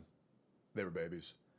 I then lost about 20 to 25% of my viewership because I put on the mature tag on my stream to say you must be over 18 years or older to watch my stream. That's on my stream every single day, as well as in my Discord. If anyone is underneath 18, they're immediately removed. Same, absolutely. Yeah, I lost a significant amount of my audience from that, but I know that I'm a horrible influence on the youth because I will make them realize how horrible this world is and how all hope is lost, and I still want them to enjoy themselves. I feel you gotta understand when I started fucking hating Genshin Impact. You understand? I felt like shit about it because I understand how comforting it is to so many people, but the game fucking sucks balls, and the only thing that sucks worse are the fucking developers. Yeah, I still can't get over the fact that you know how excited I was for Natlin? Because I loved Fontaine. You saw that I loved Fontaine. When Natlin came out, the Nation of War, and it was Mickey Mouse Funhouse with dinosaurs and Pokemon. What the fuck was that? Haven't touched it. Anyways. Sorry, my fucking what's it called? My Genshin derangement syndrome came out again. I just Absolutely. Yeah, the PTSD is all good. Yeah. Yeah, Absolutely. yeah. Jesus, sorry guys, I haven't taken my medication today. 40% of my chat is Asmongold's chat, and I know that because every time Asmon goes live, I lose 40% of my chat. Asmon's average age in his chat is 34. That's old as fuck. Like those are grown men right? But we do have a lot of roaches in here, and I appreciate the roaches. And I love how every day my chat becomes more racist and more misogynistic. It's great. So good. Love that every time. As well as me moving away from Genshin, which is obviously a game that I think we would both agree is catered to children. I don't know if you agree with that or not, but I would say it caters to children. I mean, I personally don't think it's for children, but sure, we can just. So I mean, you don't need my opinion about Genshin because Yeah, I am literally Oh my So God, dude. if Genshin doesn't pander to children, why is Paimon there? Have you noticed the feel like- parallels between Paimon and Boots the monkey from Dora the Explorer? I mean, now that you mention it, yeah, sure. Do you mean children like under the age of 12? Or like, what's up? Nah, I mean like 13 to 16-year-olds. If I had to put a guess, I would say Genshin is probably like, yeah, like 15-ish, 18, 19, etc. I don't know about around that. there. Oh, I would say like 14, 15. Then I would say Honkai Star Rail is like 17, 18. okay, because apparently Genshin, there's actually quite a lot of people in Singapore that actually play Genshin, and they're like my age. So, and nobody's Honkai Star Rail, but it's quite popular in Asia. Sure, game is Like 12 teens, plus. yeah. Yeah, sure. I mean, here's the thing, guys. Pokemon is 5 and up, but let's be real. The majority of Pokemon players are 30 years old. You know what I'm saying? Well, let's just be fucking real here. The other thing is that, like, you know, obviously I've been streaming for 6 years, and I have people who are in my chat right now with a fucking 6-year badge, right? So, you know, I had a funny story. So I had a mod. I had this mod for 6 years. And when I first met him back in 2018, he told me he was 19 years old. So I modded him. And I was in a Discord call yesterday, and I was talking to my mod. And he said, by the way, yesterday was my 20th birthday. And I said, bro, you've been modding me for 6 years. How are you 20? And he says, oh, yeah, by the way, I lied. So, you know, the people who watched me when originally they were babies, now they're fucking grown-ups. I mean, man is a manager of a Walmart now. Yeah, it's pretty fucking insane. But, yeah, it is what it is. Insane. But, yeah, I'm an old man on this platform, man. My chat has grown old with me as well. Yeah. I can agree with that, yeah, absolutely. Yeah. All right. Okay, let's talk about, you said that my chat was an echo chamber. Okay, wait, before that, I want to first talk about Kurobot. Okay, let's do it. Okay, so I feel like maybe not your chat, but there will be a lot more Kurobots in your community simply because of the fact that your agenda aligns with theirs. Because you hate Genshin, they hate Genshin. Yep. And there's pretty much no one else that is gonna be offering them a platform other than yourself. I don't see. Yeah, so like there will naturally be like more Kurobots in like your chat, your community, your Twitter, etc. Which is why I felt that. Cause I say this because like I've noticed a lot of your posts in Tectone's DGen. Every single time there's a comparison between any of the 4 games, whether is it like which one has the best end game, which one has the best 3.0 or 2.0, every single time without fail, it's always Wuthering Waves. So that's why I've felt that your chat has, you know, I wouldn't say get worse, but there's been a lot more Kurobots, which indirectly sends more negative feelings to my chat and my content. Absolutely. Because, you know, yeah, so that's basically it. Yeah. Yeah, no, 100%. I mean, there's definitely a lot of Kuro bots in my chat. I'll be real. So you remember the most recent election where it was Kamala Harris versus Donald Trump? This is what I like to say. It's not so much that my chat loves Wuthering Waves. They just fucking hate Genshin Impact. Right? And what Wuthering Waves stands for is fuck Genshin Impact. And yeah, that's pretty much just how it goes.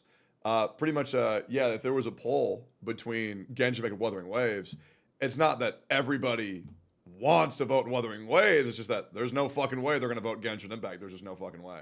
And trust me, I'm sure that you would also acknowledge me playing Genshin Impact would be huge for my channel. Me saying, I love Genshin Impact would be huge for my channel. But I'm not gonna sit here and lie to my chat. The game is fucking ass.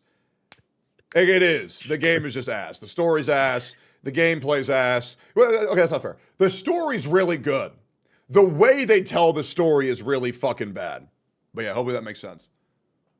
Yeah, absolutely. Yeah, it's not they like Wawa, they hate Genshin. Yeah, I think that's fair. Clip and shift? Oh, chat. Fuck off. Okay. And there it is. Don't do that. Don't do that. Okay. Did he say he loves Genshin Impact? Oh my god. That's so bad, bro. It's so bad. That's gonna haunt me for years, man. Holy fuck, I hate that game. Dude, you know what's crazy? You don't know. I don't want to talk about it anymore, man. Fuck, I hate that fucking game. Holy shit. That being said, I love the fact that I've made $5.8 million playing it. But, man, that game sucks outside of that. Holy shit, that game's bad. Yeah. Anyways, yeah, sorry, I have Genshin derangement syndrome, so sorry, guys. All right, so now that we've addressed, yeah, I absolutely do have Kurobots in my chat. What do you think I should do? Because you brought it up that I have too many people that like Wuthering Waves in my community. Do you think there's something that I should do? No, I don't think there's anything you can do, but I think it's just something that you just have to live with it. Just like how I'll have to live with the fact that, I think, I do play Hoyo games and, Same. There has been always a friction between Hoyo and Kuro. So it is inevitably going to cause like a portion of my community. They are like very, very, yeah, so it is what it is. Yeah. I really think it's just Genshin and Wuwa. I don't think HSR players feel a certain type of way about Wuwa players. I don't think ZZZ feel a certain type of way about Wuwa players. I don't think Wuwa feels any type of way about ZZZ or HSR. I really do think it's just Genshin versus Wuwa. That's it. Oh, I think ZZZ definitely feels some way with Water Race because they're kind of like the same. They're like batch mates. You're right. Yeah. Yep, you're right. But HSR and Wuwa players. HSR should is be all chilling, good. yeah. It's just chilling. Yeah, we're chilling. Yeah, no, absolutely. Yeah, I agree. Yeah, I forgot how similar ZZZ was. Which, by the way, it is crazy. I do prefer ZZZ's combat over Wuthering Waves. I actually made a post about this. I'm not sure if you saw that. Did you see where I ranked all the gacha games? Yeah, I saw. Yeah, I felt like I was pretty fair on that. Yeah. Yeah. Genshin was ranked almost last for everything.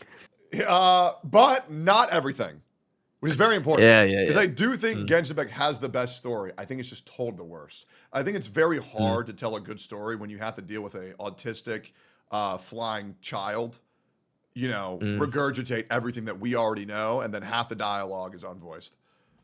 Yeah, absolutely. Yeah, but let's just be real, okay? Let's acknowledge Wuthering Waves, Zenless Zone Zero, Honkai Star Rail, Genshin Impact. They're all shit compared to Balatro. I've actually never played that game before in my life. Play it, dude. It was made by one fucking person. And it clears all these bootleg ass games, guys.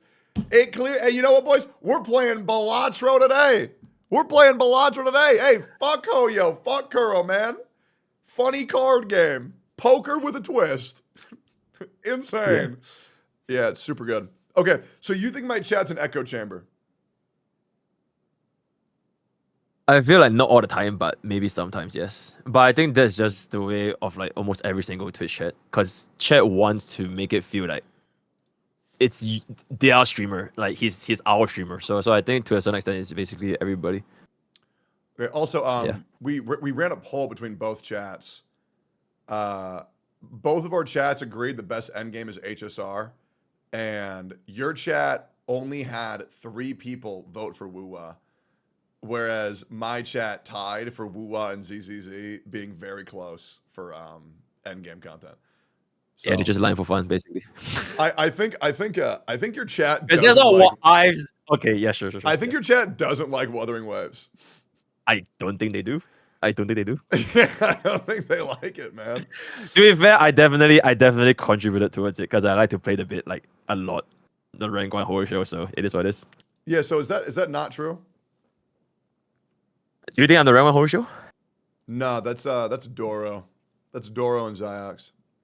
I like to play into it a lot because I think it's pretty nice farm. But, I think you should just call yourself the HSR shill, because I think that's just the truth. Doesn't sound as clean off the tongue though. But Honkai shill.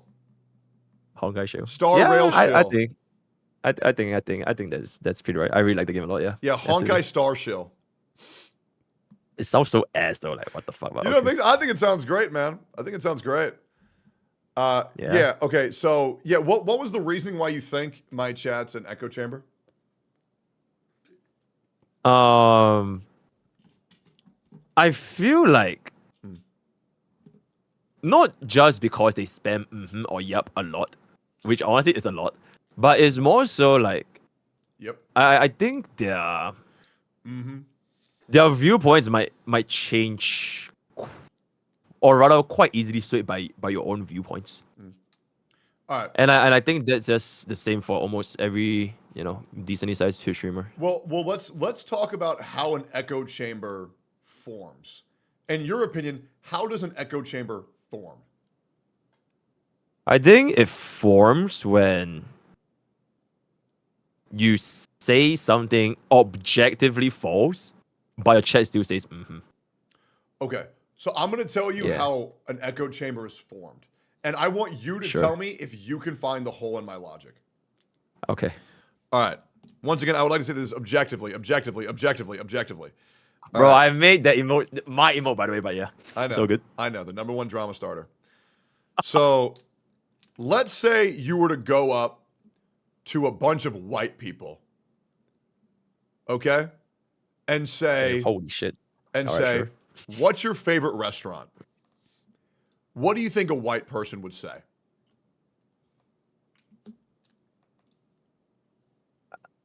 Cracker Barrel.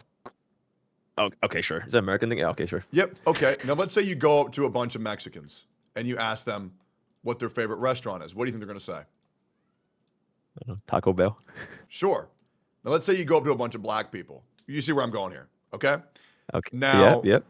Let's say you go up to a group of white, black, and Mexican people. Well, now the answers are going to be a little bit different. Yes. Right? They're going to be a little bit different because now it's a melting pot. We're getting somewhere here, chat. Okay? So the way an echo chamber is formed is a content creator goes into a space of a very specific amount of people, right? And then he asks that specific demographic what their opinion is on something. Because if you go up to a bunch of Genshin Impact players and you say, what's your favorite game? Well, they're probably going to say Genshin Impact. So streamers with echo chamber chats are streamers who have picked a game and honed in on that. Ziox would be an example. Doro would be an example of someone who has an echo chamber of a chat because they are one streamer who plays one game and does one thing. The reason why I don't have an echo chamber of a chat is because my chat isn't built off of one thing. It's built off of Summoner's War, Alone, Skylanders, Arknights, Genshin, Honkai Star Rail, Wuthering Waves, Zenless Zone Zero, OTK, Miz, Emmy, Seer, Asmon, S-Fan, Steak and Eggs viewers, all combined, as well as the Nianners, Aethel VTuber chat, as well as Rob's Rafflegator VR chat. It's a conglomerate of all of these things. Now, there is one consistency, and that consistency is me. However, my chat wasn't formed by me doing one thing for one game. It was a conglomerate. Dude, I just thought you were going to say your consistency is I hate Genshin, and then everybody's like, yep. And that's how you form an echo chamber. Everyone just hates Genshin. Sure. For that specific viewpoint, absolutely. Everybody in my chat hates Genshin. However, it's not because I hate Genshin. It's because they hate Genshin. Right? That's another consistent, right? Absolutely. I definitely have another breed of Genshin antis in my chat. Absolutely. Okay. I feel like just because a person play one game, it doesn't make them an echo chamber chat. Because even if they just play one game, more susceptible to have one. Because if you're only going to one group of people that all have one commonality, that is more likely to be an echo chamber. It really depends on like the topic. Because like even if they are all collectively, let's just say they all collectively play Honkai Star Rail. If you were to give them a curveball and ask them about a topic of like, do you think let's just talk about, do you think Saintontas is right or gacha spec is right? Then that would be based on their own opinion because there's nothing to do with Star Rail. So I feel like maybe my chat when it comes to maybe like Stario, I feel like they're probably a little bit more like conditions to like, they like more like, quote unquote meta stuff like zero cycling. Well, but I feel like for more general topics, it's probably go for it. In that case, then no one can have an echo chamber.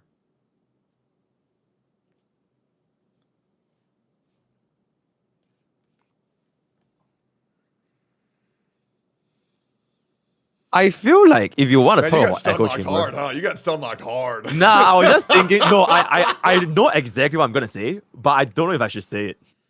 That's the thing. Say it. I feel like if you want an example of like legit like a pretty big echo chamber, I feel like maybe Saintontas share is pretty echo chamber.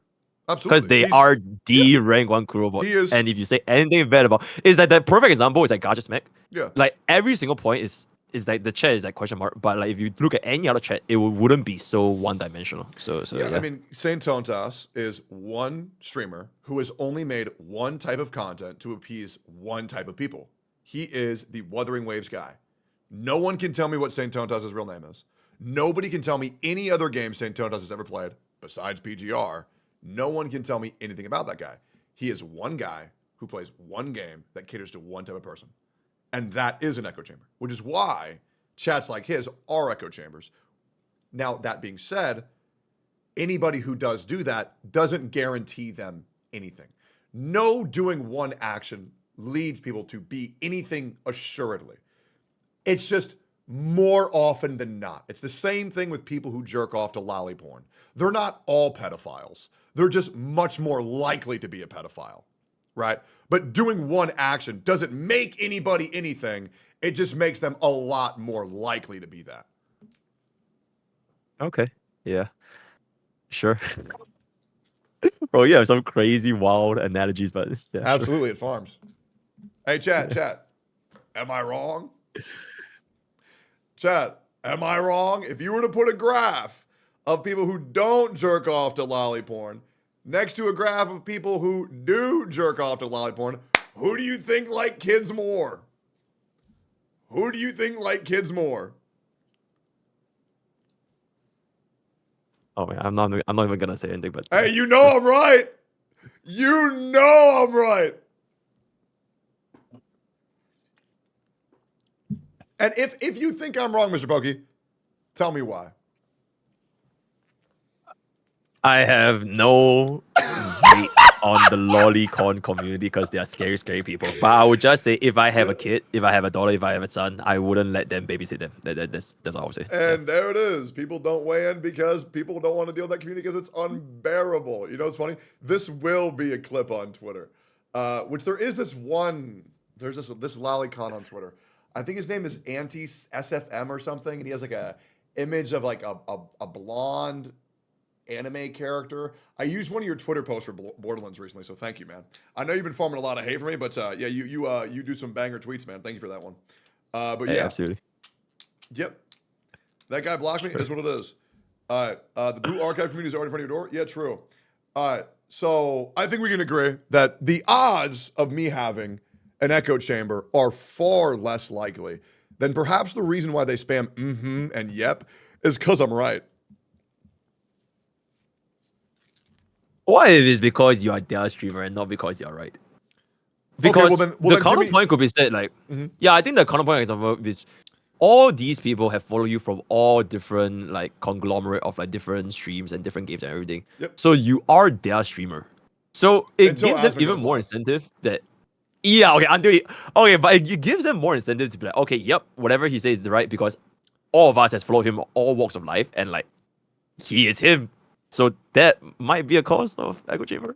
Sure, it could be, but if that's the case, well then everybody's chat's an echo chamber. Yeah, I guess so. Yeah, Twitch just spams emotes anyways. They just keep spamming but yeah. Cool. Yeah.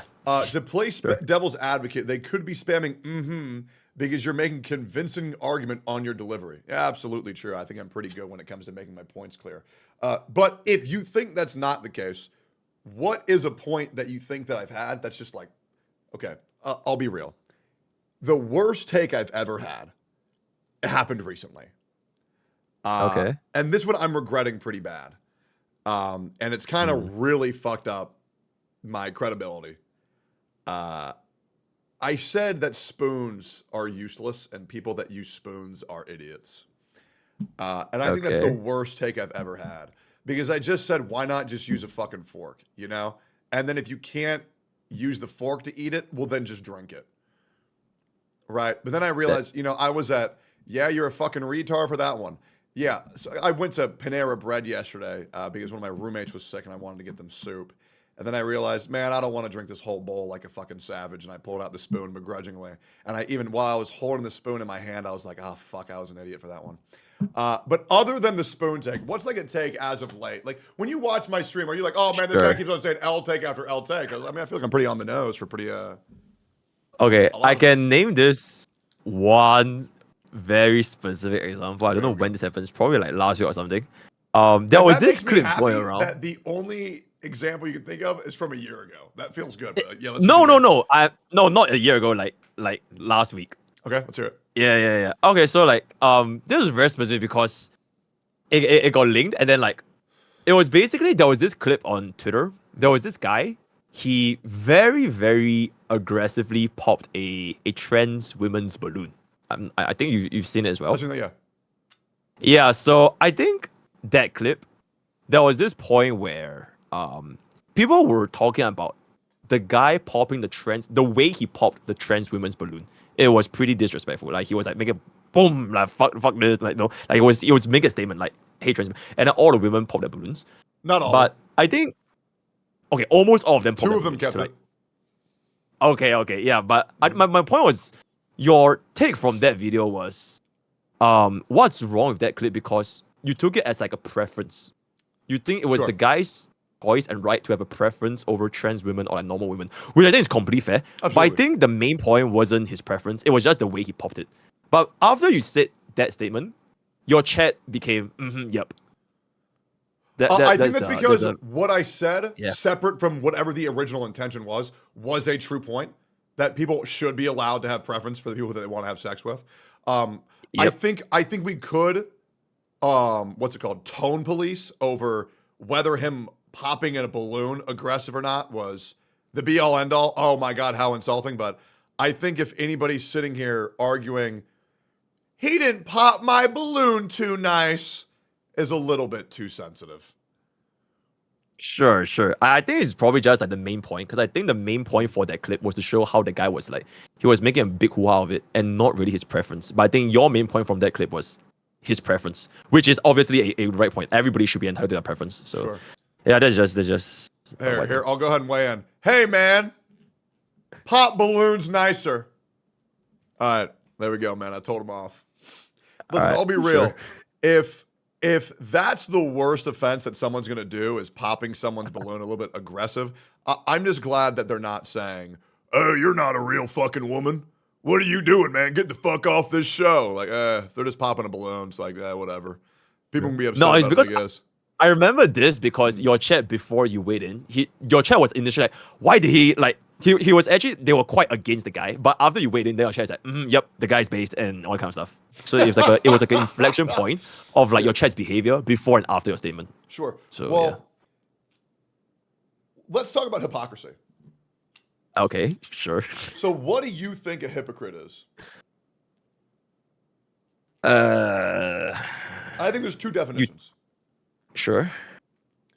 So I think a hypocrite is someone who believes one thing and does the exact opposite. But I think there's another definition, which is a hypocrite is a person in the process of change. Okay. Before they saw that clip, they thought, oh man, that was really fucked up. I can't believe he didn't want to have sex with that person. He's so transphobic. And then after I descended from heaven and bestowed upon them the knowledge that they so craved and desired, they said, you know what? By God, he's right. Hail Angeltone. All right. Yep, I have no words. Yeah, absolutely right. It is what it is. Hail Angeltone, absolutely. But yeah, maybe the guy was a little bit too mean popping his balloon, sure. But yeah, I mean, it's just like one thing is what it is.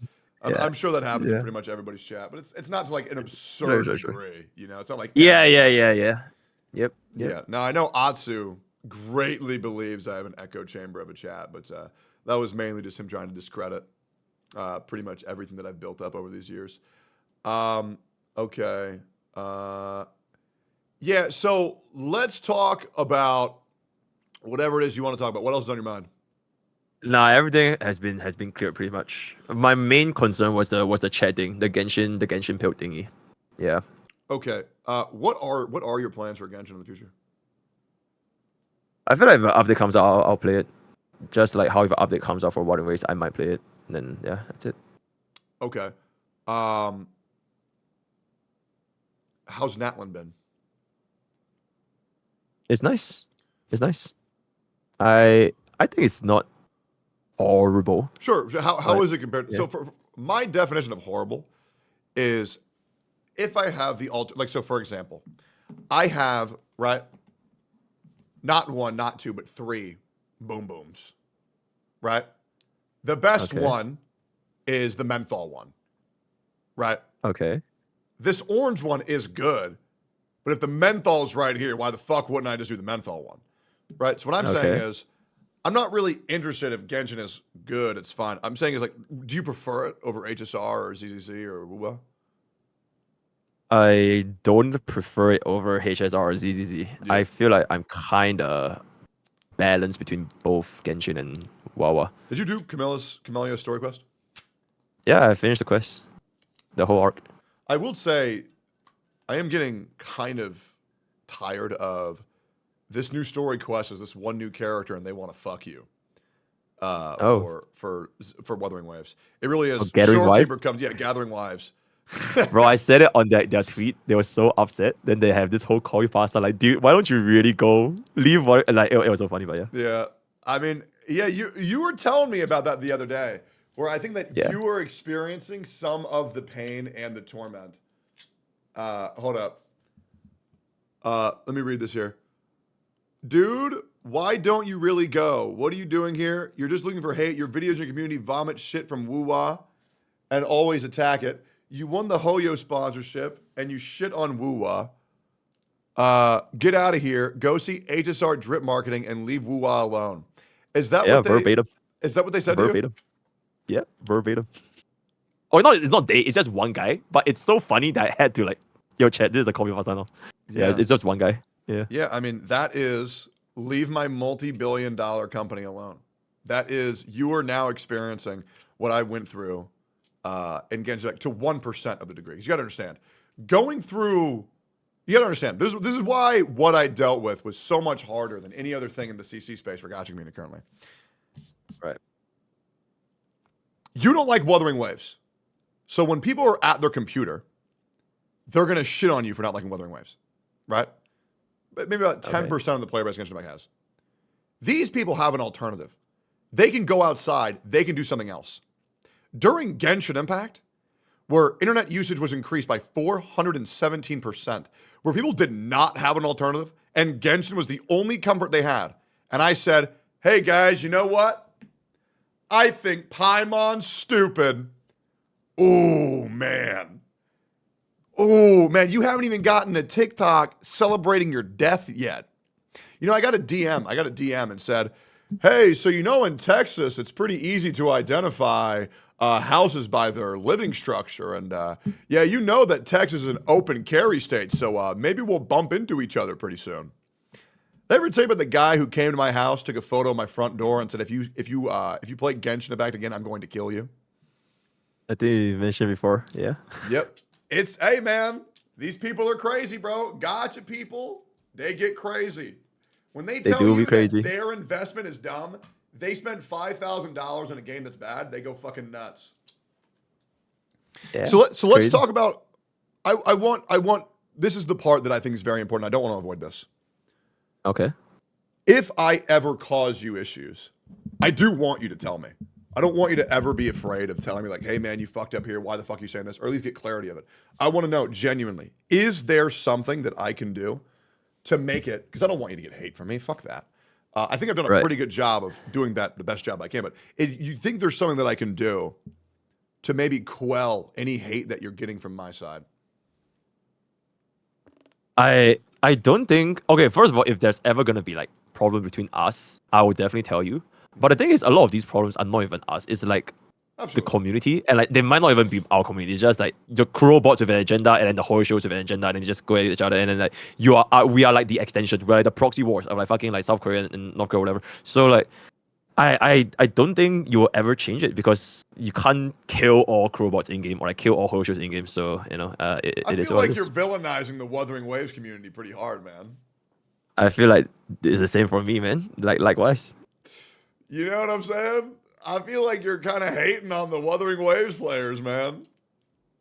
Okay, I don't hate Warring Wave players, but like you called them robots. No, but the thing is, like, ever since like the whole Saintontas thing happened, right? It really gave me like an insight because I've not seen this from HSR or Zenless 0. It's like specific to this Warring Wave game. Like they all believe that they're the best of the best. They're the best in Warring Waves. They're the best relics, and they're the best gamers. And like all these other games are so bad. And it gave me an insight to how their mind works. And I have not seen this, which is why I believe that the Warring Wave community they're not a chill guy. Yeah, they're not a chill guy. So yeah. Yeah, I don't think the Genshin Impact community is pretty chill either. I mean, luckily for me, I'm not that thick of it for them. So yeah. Yeah, I will say I do think any community is going to be unbearable if you antagonize them. I have never once thought, why do these Genshin Impact players not like me? I know they don't like me. How can you talk about proxy wars and then immediately start shitting on the other side? Or what? Oh, yeah, a chatter asked that. Oh. With regards to what? Saintontas? No, like, so you talk about how like there's like tribalism and like how these the people who do this, when you do this, it's bad, but then you immediately shit on the other side for like Kurobots and shit. I feel like this just goes both ways. Because I believe that the Kurobots would be using your platform to say negative thing about me. Because where else would they say it? And the same for me. If there's gonna be like horror shows, where else would they say it about you? And that will probably not change. And we are like the medium for the proxy war. Not saying who caused it, but like these people will never go away. Oh my god, it's Shinya. Holy shit. Shinya says you can't be surprised it's happening when you perpetuate the issues. Am I really though? Yeah. Because I don't think I need to be there for people that are like in Saintontas shit to act the way they are. Whether I'm there or not there. I think they will always be what I there. do to Genshin, you do to Wuthering Waves. What do you do to Genshin? Antagonize the fuck out of it. I antagonize and shit on it, and I shit on the people who play it. The way you antagonize Genshin is nowhere near the way I antagonize Wuthering Waves. It's not even close. You saw another creator make a video saying they like Wuthering Waves, and so you scripted out an entire video to make fun of them. You know what's crazy? Oh, admit that you did that, though. No, you reacted to that, and you legit thought that I meant it. For like the good first half of it. You didn't even know it was satire. For a good first half. Absolutely. So when people watched that react, they actually came to that video and like mass disliked. Like, oh my god, how can you say this? But like before that, everybody that watched that video knew it was satire. I literally pinned Saintontas' comment and heart-shaped it, and we were like totally G. But after that react, they're like, oh my god, this guy hates Wuthering Waves. So yeah, hey, it is what it is, man. Okay, so then let's go even further. Hold up, because I gotta make you see that you and I, Mr. Pokey, are not so different. We are not. Okay, you know what? Yeah, just say what you want to say. Yep. We are not so different. Really? So, all right, here we go. So then you also made Saintontas be the figurehead of the Nerge emoji. Then you also made another meme of Saintontas saying, "Here's the clip, Lil Pup." Then you made another tweet of Saintontas saying, "I think I'm over it, 3.5 hour react." And then you make That's not Saintontas, that was Gacha Smack. Because I specifically did that because I started with making fun of Gacha Smack. So I didn't want it to feel like, oh, I'm making fun of Gacha Smack. So I had to make fun of Saintontas back after making fun of Gacha Smack. So I wanted everyone to know it was neutral because I made 2 memes out of both characters. I'm just saying. So it's fair game. I think. Oh, you said And fair game. those I thought you said. Never mind. Chad, did anybody else hear him say the F word that's used to describe gay people? Never mind. Yeah, I thought you called me a really bad word. I heard it. Yeah, that's what I heard too, dude. That's what I heard. So I was like, huh? Anyways, that's insane. Bro saying the N word and the F slur. That's fucking crazy. Yeah, I think that what I do to Genshin, you do to Wuthering Waves, and I think that Saintontas is your Ziox. But yeah, no. Saintontas is your Enviosity. I feel like you called him an echo picker. I feel like you're schizoing and thinking way too deep into this. Because let's I ask the actually chat. DM Saintontas. We actually follow each other on Twitter, and I don't think it's like that crazy. It's just that Ziox followed me on Twitter for 4 years. He only unfollowed me 2 days ago. Oh, I mean, Saintontas still follows me, so I guess you're worse then. Well, no, give it 4 years. All right, we'll go give it 4 years then. Chad, am I, and I want to know, neutrally speaking here, guys, I feel like me and Mr. Pokey are pretty alike here. I really feel... you can't ask, you need to ask who is worse, like you for Genshin or me for Wawa. And I feel that anyone that says I'm worse, they're just lying. Give it 4 years. Sure. Because, hey, man, for the amount of time when Genshin Impact was out for 6 months, right, I was still praising Paimon. Wuthering Waves has only been out for 6 months, and you're already shitting on a guy just because he likes it a little bit too much. I didn't shit on the guy. I made a little parody. It was funny. It was funny. We both had a good laugh. We both got into the call, and we agreed it was a great call. The real war was Saintontas and Gacha's Vic. They started from, I might have, did a little, a goofy art, but like, that's the real war. Hey, me and Enviosity made up at 1.2. Yeah. Oh, that's great. Water was under the bridge. He even made an art of a slime and an egg grabbing each other's hands, and we joined forces. I even invited him to do my game show that he won. I mean, the fact is, you hate Wuthering Waves in a much shorter amount of time period that took me to hate Genshin Impact. So I actually think you're worse. Wuthering Waves. I don't even hate Wuthering. I just like Honkai Star. It's like, oh, I like waffles, but you hate pancakes. It's literally not even the same thing. I just like HSM more than other games. That's it. Well, chat, what do you think? Yeah, chat's not so convinced. Bros putting bros words on bros' mouth. One of your chatters of 16 months sub says you definitely hate Wuthering Waves. Yep. Who is that? Who's that? Mr. Jolene, a 14-month follower, says liar. Everybody's saying liar and sure, man. Like, I don't know, man. Now they're saying caught. They just like. Well, if you don't like Wuthering Waves, boot it up. Sure. Boot it up, man. Play it. Yeah, I'll play it right now. Go collect some echoes, man. Yeah, absolutely. He doesn't hate Woo-Wah like you hate Genshin.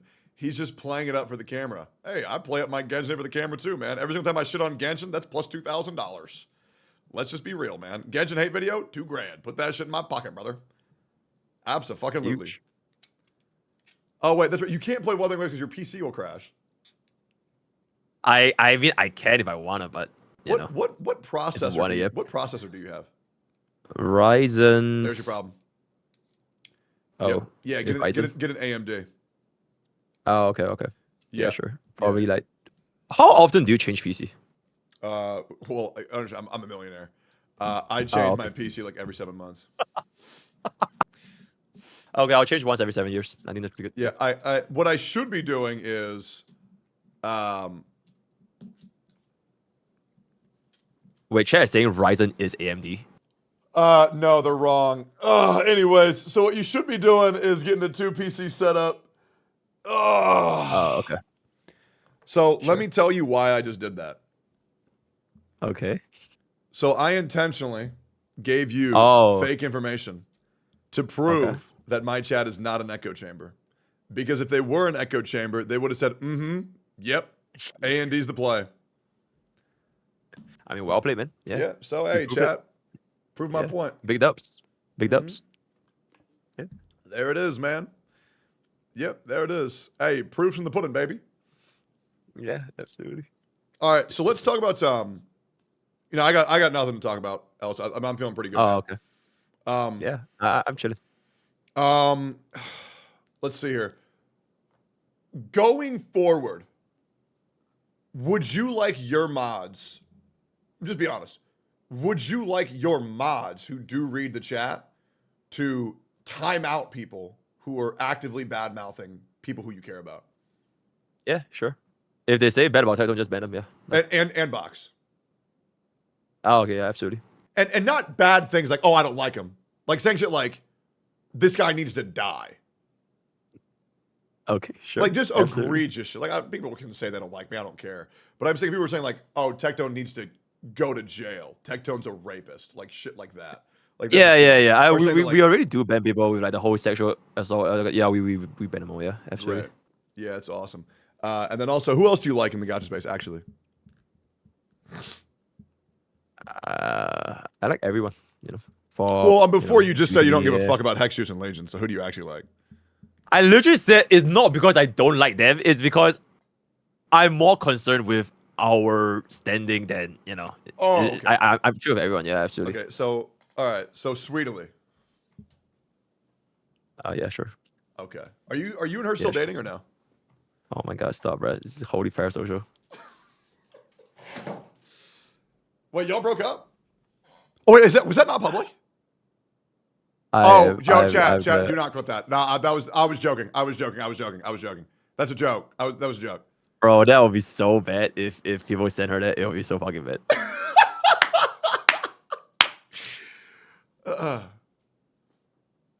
So are you and Ruby still dating? I need to shut up. By the way, how's the Hopped Up Nation going?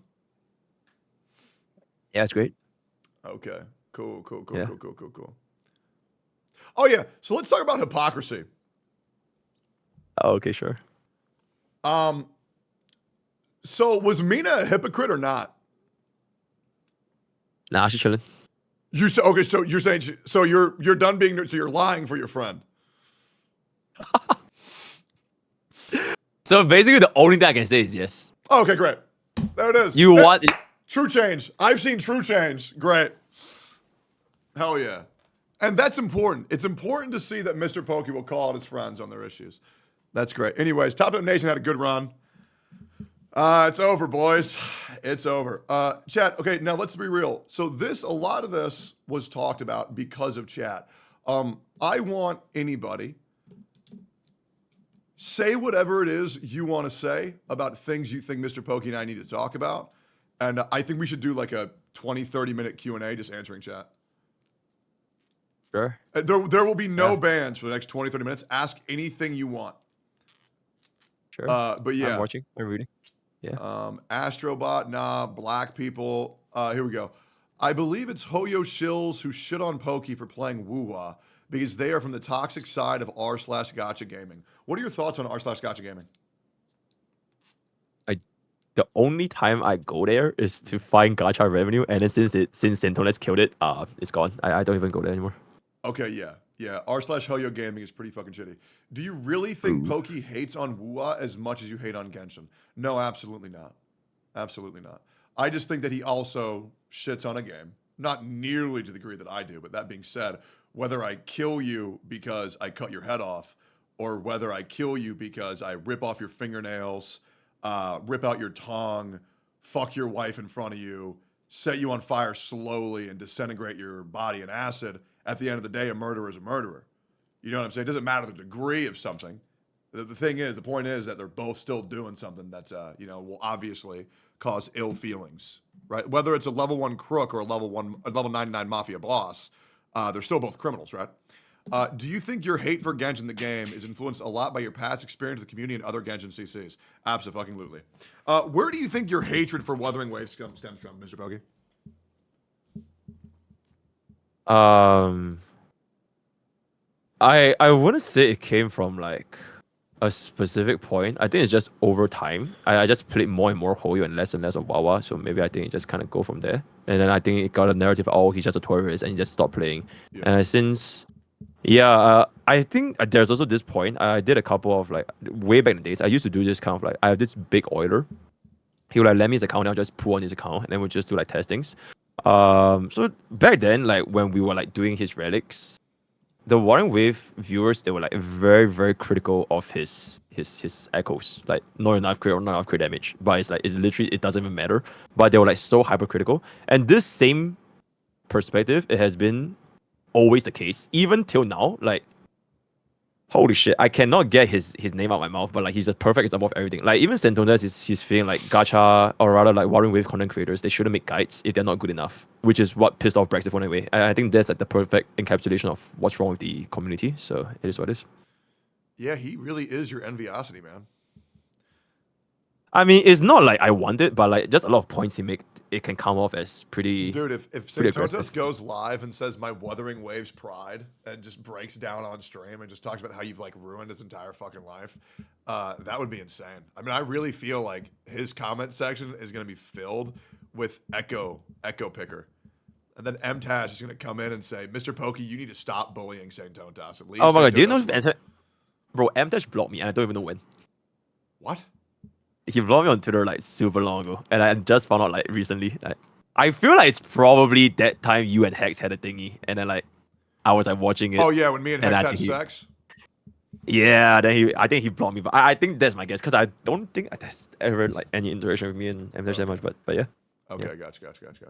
Yeah, MTash is doing great, by the way. Not sure if you've been following. I've been following all of his videos on YouTube. He's doing great in Path XL too. I'm actually very, very, very happy for him. I think he is genuinely happy. I knew that he did actually quit. Oh, that's crazy. So he did quit Blood Witch because it wasn't good enough. So he's restarting the game. Yeah, I mean, he seems to have found a game that actually make him really happy. But classic. It's his perfect game. You have infinite is. grind. You can. It is. Yeah, it is his perfect game. Yeah. I really hope he's excited about that. Does the gacha community have a straw manning problem? Yes. I was actually very pleasantly surprised with how cohesively and concisely me and Mr. Pokey were just able to communicate. I think we have a good enough rapport and respect for each other to actually talk about what each other's actually saying.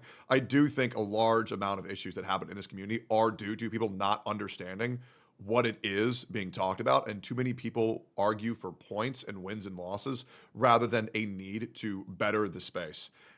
So yes, like for example, I think a great example of bad faith arguments and straw manning was Saintontas and Gacha Smack. I think it was both of them completely misunderstood. Well, more so Saintontas. Gacha Smack did it twice. Saintontas did it 7 times, where they were misunderstanding each other's point and arguing something that did not need to be argued about. But yeah, that does happen a lot when there's beef between people, and that's why I always bring out the notepad. Why do you think? Like, what do you think the root issue is of creators being at each other's throat and the gacha community? I'm so glad you asked because I kind of forgot I wanted to talk about this just now. I feel like there are these clippers. I call them like war clippers. They will intentionally find clips that will just start war and send it with an ill intention to see creators fight. War clippers. I'm not sure if this is a thing because I've noticed there's like people in my Discord village which you stole, by the way. Holy shit, insane. There's like people in my Discord village which okay, yeah, absolutely. But yeah, they do send clips of like bad things. For example, the whole your sexual allegation thing. They will send it. So I do believe that is one reason why creators might go after each other, and I'm pretty sure there will be the same people in Gacha Smack's chat for saying chat for Gacha Smack, and I think it is what it is. Yeah. I do think there's a lot of a large member of chat that's like pushing their agenda onto other creators. And it is pretty fucking insufferable. I'm not gonna lie. Yeah, like Fob Yaps, Pokey Clips, Tectone Clips. We're all fucking guilty of it. That being said, editors, you're doing great. Keep it up. It's good. I feel like creators see the gacha space as competitive instead of collaborative. So here's the thing: YouTube is collaborative. Twitch is absolutely competitive. It absolutely is. Wait, do you see the new change? The new change where if you merge chat, both chat get like the combined viewership, even if you're like 2 different categories, which is actually pretty fucking good if you think about it. Wait, are you sitting at? Because how many viewers are sitting at right now? It will show that my chat has 7.5k viewers, but I'm only at 1.8. Wait, what? I think this was. It says you have 7.5 thousand viewers right now. Yeah, it'll combine both our chats into one, and it'll show that combined view. So you can actually Holy sit on top of that category shit! for free. It's crazy. You know what we're doing from now on? Oh, what? Holy shit. Okay, here's what we're gonna do. We're going to every single developer live stream, we're gonna share chat. Like, and we won't even have to talk to each other.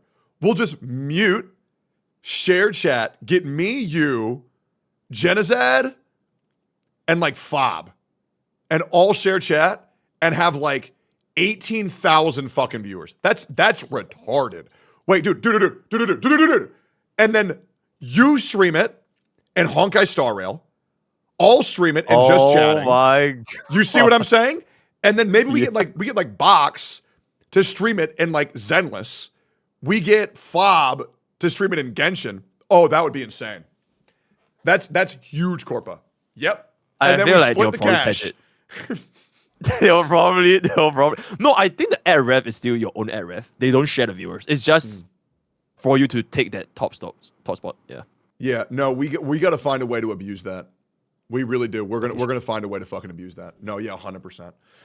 Okay. That's fucking insane. Okay. So then, if this stays, gone are the days of people living on an island and eating up all the viewership by themselves. Collaborations will rise. Okay, that is fucking nuts. From now, but for the future Gacha cast, 100%. I stream it in Just Chatting. You stream it in Honkai Star Rail.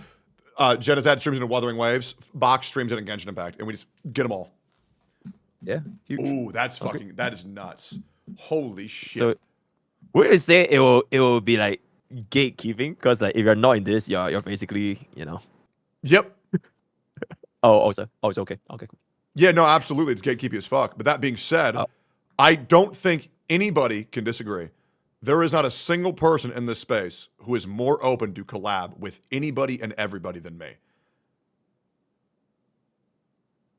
Are you sure you'll get everybody? Like, literally everybody? Because there's okay. Who would I not want in?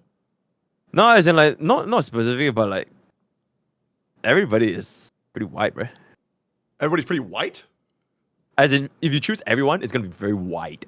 Oh yeah, I'm just saying. Like, I mean, I've still said I'd do shit with Atsu. I would fucking love to talk to Atsu and Envy. Can you imagine the viewers on that fucking stream? Dude, I did a sponsor for solo leveling with Ratsu as one of the contestants, and we didn't even talk. Bro, I had 7,000 viewers on a sponsor just because him and I were on the same screen. Insane.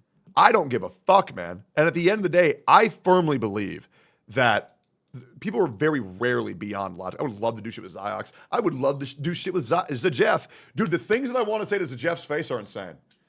Like, I love saying shit to people's face. And it might be uncomfortable for a little bit, but like, I really feel like when you get it all out there and you take accountability and you say that shit to somebody's face, oh, it works every fucking time.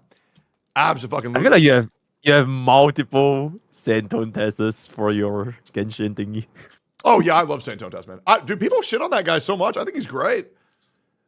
Like, for real, dude. Like, I mean, I really cannot tell you how many people come up to me and say, "Fuck Saintontas.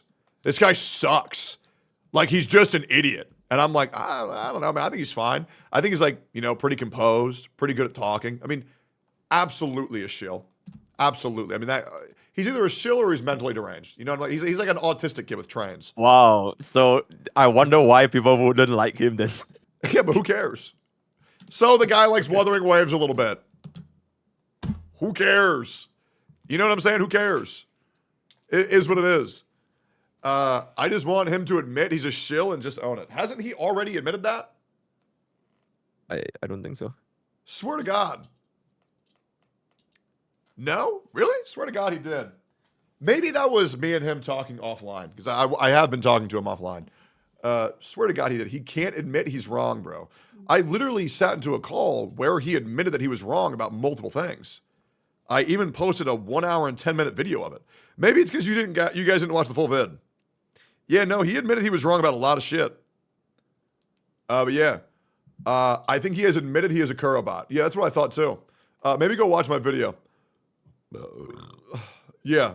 Oh, I think he's admitted he's a Kurobot and a Kuro shell. Well, that's honestly, to be honest, fair. He isn't financially incentivized to promote the game outside of the ad revenue he gets from his stream. But he has no legal requirements from any company to promote the game that he's not disclosing. But yeah. What is that white thing that keeps smelling? Anthrax. Boom, boom. Boom, boom, boom, boom, boom, boom. Any other questions from me or Mr. Pokey chat?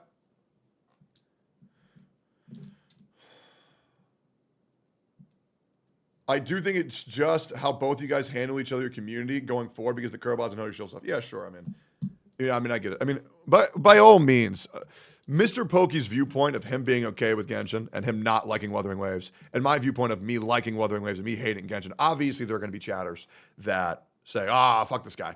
But it's different when somebody says, this guy sucks because he doesn't like Genshin versus this guy sucks because I think he's a horrible person. If you ever do anything, I'm going to unfollow you. Right? That's just shit that we just don't need. If Mr. Pokey's issue is open world games, have you tried Kuro's other game, PGR? Have you tried PGR? I didn't like the color matching thingy. You have to match the same colors, right, to get a combo. Yeah, the match. I don't like it either. Yeah, I tried it. Yeah. It was a $1 game. I was there for the whole $1 fiasco. There was this whole. It's only $1, and like there was a fucking big drama, like way back in the days. Yeah. Are you gonna play Ananta? Oh, absolutely. Yeah. Would you agree that NTE got NTR'd? So far, from the looks of it, so far. Okay. Yeah. I mean, NTE is fucking dead in the water. Have you played Infinity Nikki? I've seen it. I don't think I'm playing it. I kind of want to try it. I've heard it's very good. Yeah, I didn't just do it, man. The problem is I wanted to have a gacha day. I was actually going to play Wuthering Waves today. Yeah, go for it. I wanted to try out the tower and see. So I kind of want to save the tower for 2.0. It's so... Wait, when is 2.0 again? It's quite far, right? It's in January. That's like 3 weeks, bro. You're not going to do tower for 3 weeks? Yes. Oh, okay. No, for real, because I have so much. It's January 2nd, by the way. Like, that shit is soon. Okay. Yeah. Yeah. Sounds good. All right, What are you doing for Christmas? What am I doing for Christmas, or what do I want for Christmas? Like a Christmas stream. What are you doing for a Christmas stream? Are you doing a Christmas stream? I'm full disclosure. I have 14 people coming over to my house for Christmas. I'm very excited about it. The house downstairs is completely decorated. I have 3 Christmas trees in my home, and I'm really happy about it. I'm not sure if I want to stream on Christmas. I definitely could, but I was thinking about just being with my homies. Yeah. Absolutely. Yeah. Not like on Christmas itself, but like a Christmas theme stream, if you've ever done something like I'm definitely going to do a stream where I'm just going to be buying my chat presents. I'll probably like set aside $1,000 and, get my chat $1,000 worth of gifts. Insane. Yeah. I think that'd be cute. Yeah. Yeah, this was a great call. Yeah, I mean, I'm not done with it yet, though, man. I don't want you to go anywhere. We got 7.5. Oh, you literally... I sensed you wanted to end it, but okay, sure. No, hey, man, if we got 7.6 thousand viewers above our title, hey, we're staying here all day, brother. That shit is retarded. That shit is fucking ridiculous. It is pretty good, yeah. Yo, what were you most excited for from yesterday from the Game Awards? Probably Elden Ring. Same. It looks pretty good. Mr. Pokey, should we make Niku Love a monitored suspicious user in both chats? Since he is the most active shit stirrer, this is the guy Pokey is talking about, War Clipper. Yeah, let me check him real quick. Niku Love, because I already have an issue with this guy in my chat. Let me check. Is he a sub to me? Ooh. He's been following me for 3.5 years. Ooh. He followed me for almost a year. Yeah, the chatters that I have the most issues with are Niku Love and Midge.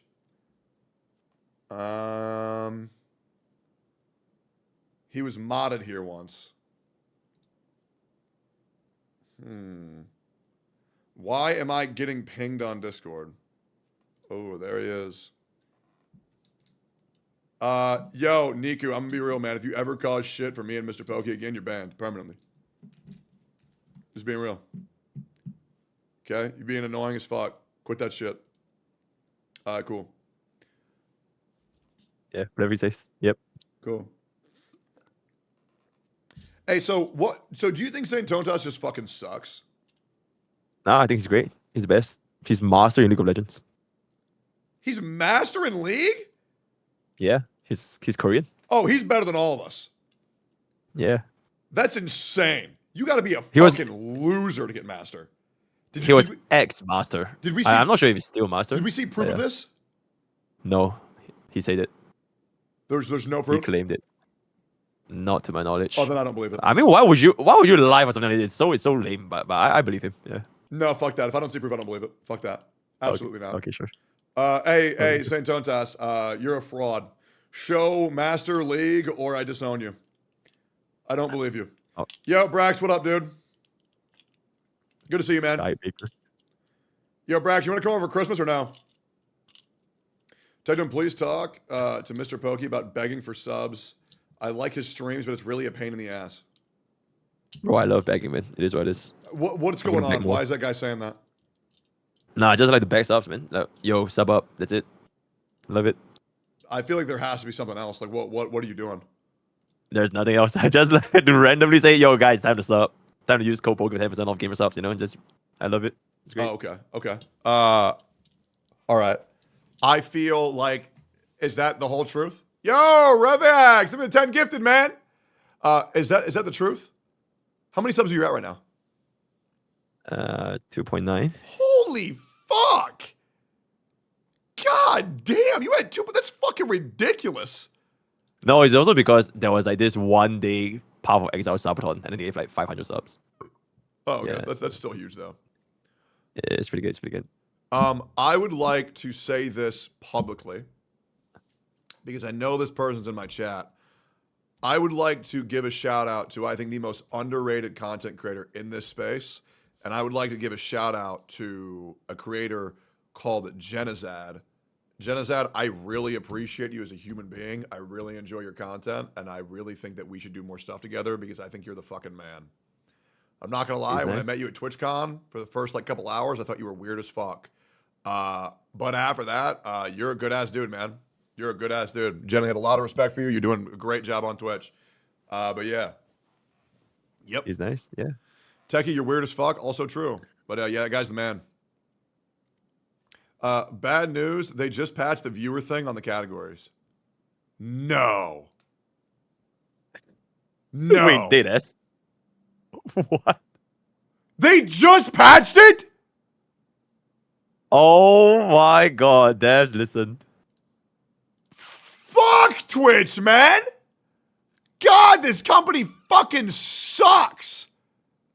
Oh, devs, listen, bruh. Bro, fuck that, man. Dude, Wait, they actually did. They actually did just fetch it. Oh my god. Here, give me 1 second. I gotta go piss. Alright, sure. It's my 2-hour piss break. 1 second. Devs, listen. Yo, by the way, speaking of begging, chat, do y'all know Mr. Pokey is 7 subs away from 300 subbies in Partner Plus 2. Absolutely. I'm just kidding. Kurobots. I just want to say, I love Watering Waves. You know, every day after I end stream, I'll practice my Camellia rotations. You know, I really try to use the ground spin instead of the air spin. Right, because it gives us 1.8% more damage. And I really like optimize the holy shit, yo, Min, thanks for the sub. Yeah, but yeah, I play with Camilla every night. In the kitchen, in the bedroom, in the bathroom, you know, every night. Non-stop, you know. And sometimes I try to, you know, master Ying Ling's rotation as well, which is honestly not too shabby, you know. She's raised well. But my bottom line is yeah, I love Watering Waves. I love Watering Waves, you know. I love Genshin Impact. I love all games. Very happy, very chill. I just like honky Starbucks a little bit more. And it's honestly quite fun to make fun of the Twitter Watering Waves community. It's pretty fun. Yeah, that's pretty much it. Clear TOA on stream. Bro, I will smash that shit in 2 seconds. Do you love me? Absolutely. Sneezy. Brother. Okay, yeah, what up? So here's the last thing I want to do. And also, Sure. fuck you, Twitch, for fixing that. That is lame as shit. You finally did something good and you fucked it up. I actually want to know. Okay.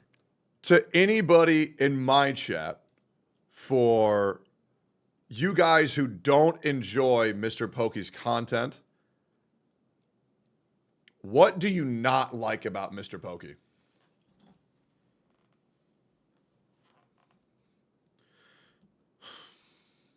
And I just want you to be honest.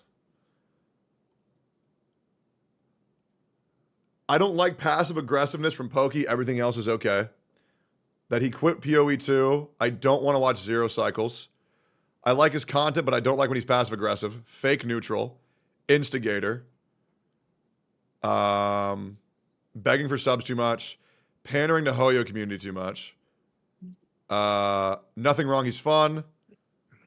Sometimes overreaction. I watch him till you go live. He's great. I have to pay attention to understand what he's saying. That's just racist. Doesn't read chat. Cringe reacts. Passive aggressive. Not taking accountability. Is there any of these points you want to combat? One bomb. It is what it is. Okay. All right. So now all the Mr. Pokeys chat who hate me. What do you not like about me? Is there a reason why you won't watch me? Bald. Ooh. Bald. Oh. Ego is through the roof. You're goddamn right it is. Yo, YouTube chat, y'all should say something, because I know y'all have a lot of shit. YouTube chat. Yeah, absolutely. Yeah. Yeah.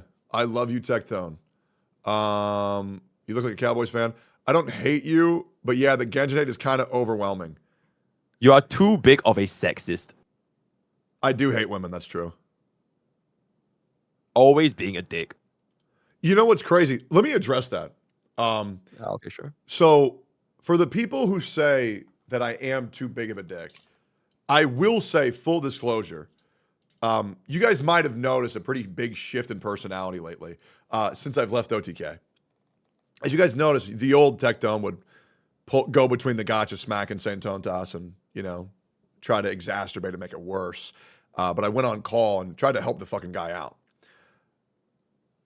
And I don't want this to be spoken with words. I think actions speak louder than words. But going forward, for you guys who do think I'm an unbearable, unlikable douchebag, I will say that in OTK, it was kind of my role to be the guy who was the dick. That's why Tectone emotes started. Oh, it's your role. Well, no, I mean, you know how it goes. Role. You know how it goes. Okay. Like, for example, so like Emmy was kind of like the plus one, right? Where she would sit there and not talk, but she'd be additive because it's a female streamer. Asmongold's the based one. NMP's the weird one, right? Like everybody in OTK had their role, right? Like NMP is the weird guy. That's why he plays up Pogo. Like he would play up for Pogo. Asmon would say like sexist, misogynist comments to like farm up based. I would say rude shit to farm dicktones. Miz would try to farm poggers. It's pretty much everybody's role. I see. Yeah, the dicktone emote was actually created by Bonnie. Did you know that? No. Yeah. That was actually created by Bonnie. But I was pretty much told to go live on OTK and just be an absolute piece of shit. That being said, there's a reason why I was the guy who was told to play the guy who's a piece of shit, and that's because, well, I love talking shit. I love talking shit. But that aggressive side of me has been quelled. But you'll see. So you're going to be nice? You're just going to be nice now? No, I don't think I'm going to be nice, but I think I'm just going to be far more reasonable. I can honestly say, looking back on the streams I've had in the past, I've been very, very, very unreasonable, but I am trying to tone things down a little bit and do things for the betterment of just people's mental health, to be honest. I mean, you can start that by not hating on Genji so much. I mean, that's a baby step, right? That's the first step. You know what's crazy? When you said that,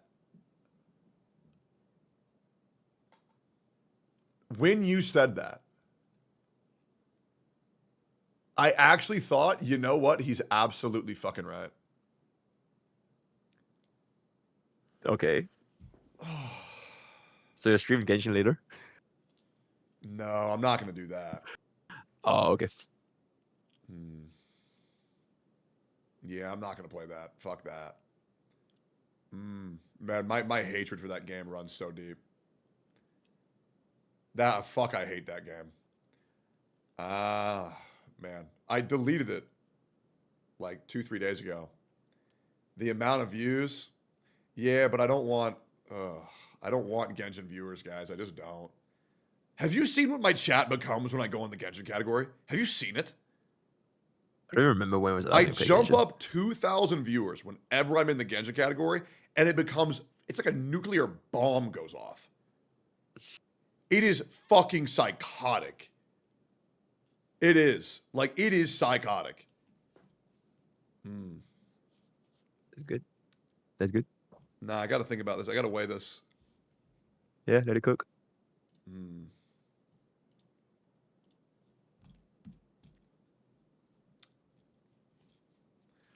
I'm gonna...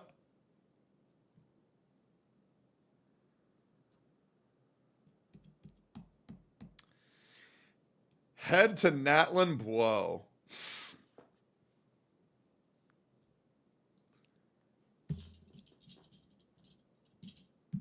Oh, I love being called Blow. I'm not gonna lie, man. When people call me Blow, that kills me for some reason. Why you hate on Arknights for no reason? The reason why I hate Arknights is because their community manager, their official community manager, recommended the viewers and the population of the Discord to not watch me because I was white, and then recommended them to watch Asian streamers instead. There's a very real reason why I don't fuck with Arknights. Fuck that. Absolutely. Like, if the community managers themselves are posting that shit, fuck that. Absolutely not. Just don't be white. You know. Well, I tried painting my face black once, but then everybody said that was an issue. No, I'm stuck in this body, unfortunately, man. I'm stuck in this body. Yeah, we'll see, man. He's got a point, Blow. Yeah, I know. I seen a video of you. You're not liking Genshin, but you still weren't shitting on it 24/7. A year later, you've been shitting on it a lot. Is the main reason for that game the community or the game? Being completely real. On my life. It is much less about the actual game and more so the people that play it, to be completely honest. And by that, the vocal minority on Twitter who play Genshin Impact, I can't stand them. It's horrendous. It's horrendous. Oh, it's fucking horrendous. And it's fuck. I'm not talking about it anymore. Yeah, we'll see. We'll see. Maybe I go to Natlin. Who knows?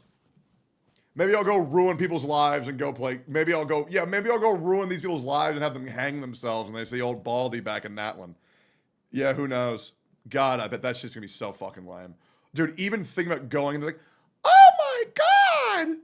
Traveler! Wow! The Nation of War! Oh my God! Beautiful. And then knowing I don't have the pay-to-win quality of life characters, do I have to use their shitty bootleg version with like the little insectoids that do the features? Fuck that, bro. Holy shit. Oh my God. Just pull your millionaire. Well, they're not on banner. Oh, true. Yeah, if I was on banner, I'd fucking pull them. Mr. Pokey said you won't go back just now? We'll see. Yeah, we'll see. I mean, we'll see. I don't know, man. I don't know. Do VTubers and play Genshin will donate $10,000. You're so right. Go back when the VAs actually come back. I was just reading Simulator. Yeah, I don't want to read that shit. The next character is all of them combined. Is that true, Mr. Pokey? I don't look at leaks, so I have no idea. Hey, is Capitano Mavika's dad? What the fuck? No. Are you sure? Yeah. Really seems like they're going that direction, like a surprise twist. Yeah. She left her because dad in, like, I the am other your world. father. Nah. No? Oh, okay. All right. Yeah. Wait, yo, by the way, have you seen Ryugu? He just posted a video about Warring Waves. I hate Warring Waves. He made It that would be video? a pretty good react. Yeah, like literally, like I think like 3 or 4 hours ago. Okay. That's actually kind of nuts. By the way, we both need to upload this talk on both of our YouTubes. Oh, okay. And we need to see if the comments have changed. Sure. I think it's good. Yeah, I think we both post it today on YouTube. And then we compare the comments. I don't know if my editors are awake. Let me check. You have 4 of them, man. Bro, most of them from okay, let me check. Yeah. Who's awake?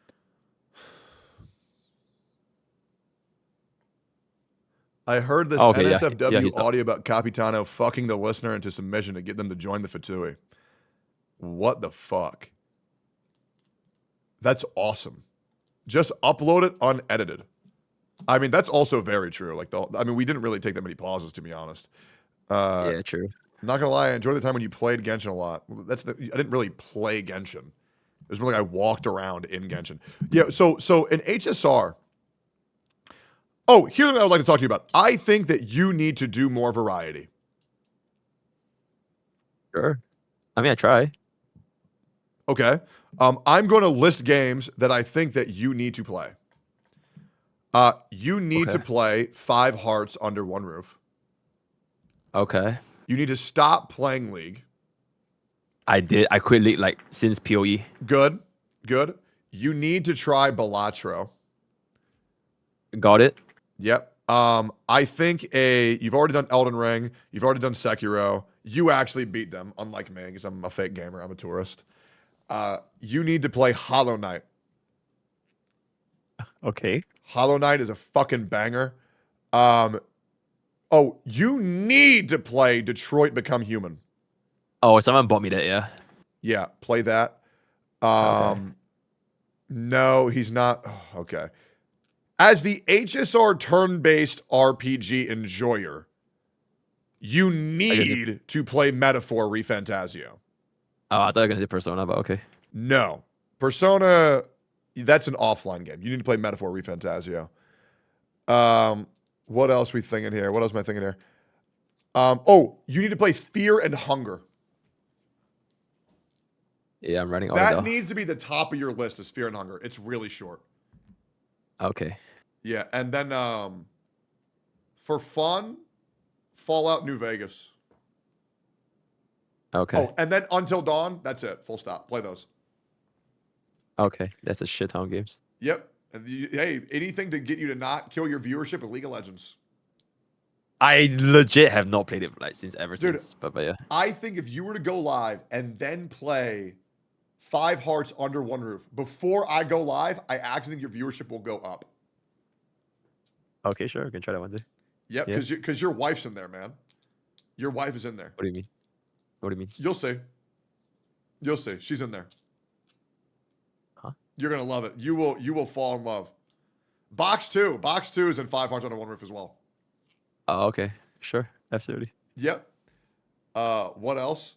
So will you pull E6 Miyabi? No, hell no. I'm not pulling for any E6. You need to never pull any other E6 unit ever.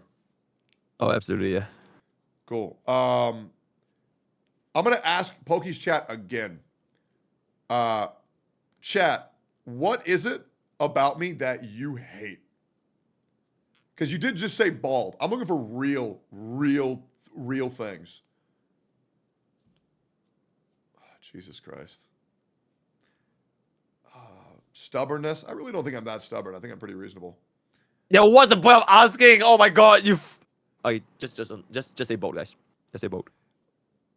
Too much negativity. Okay, that's fair. Everything, mostly when you talk too loud on shit on everything, it feels like. Nah, I just shit on Genshin. You probably play Genshin Impact. Your hate towards Genshin? Okay, yeah, I definitely do hate Genshin. You're a Trump glazer. That was me farming. That wasn't anything. Oh, okay. I don't give a fuck about the presidents. Okay. I think it's the way you come across. What, your mom's face? Let's see here. Okay, you rage bait so much. So here's the thing. Let's talk about that, rage baiting. Outside of me pushing a MAGA agenda for lols, I didn't even vote, guys. I didn't even fucking vote. I would like to know a time where I rage baited. Can you name me a time where I rage baited, Mr. Pokey? Every time when it's Genshin Impact. Okay, so give me an example. I'm just the most. Every time you say it's the most horrible game, oh my god. But I do shit. genuinely believe that. Okay, yeah. I think rage baiting is when you say something disingenuous just to piss people off. I think stating your opinion is different than rage baiting. Like, for example, an example I can think of rage baiting is me saying, hey guys, I fucked Robin. I throat fucked Robin, your character. She's thinking about my dick on your account. That's me trying to piss people off, absolutely. Okay, yeah, that's fair. But personally, I thought that was hilarious. The Ziox thumbnail, probably. Dude, that guy has been fucking vague posting me for 3 fucking years, man. I can put one thumbnail. Plus, he always talks about being put in the thumbnail regardless. Right? He goes, oh, my face is so clickable. He's literally asking me to do it. I don't hate you, but if I were to guess, people hate you because you're too straightforward and sound rude. Okay, that right there is the reason? Sure. I think the problem is I say the truth in a way that people don't like it. Yeah, I think that's fine. Spoon isn't a rage bait. No, that was actually a genuine thing that I thought spoons were fucking pointless. Yeah, that was one of the worst takes I've ever had. Yep. Yep. Stop telling people to kill themselves.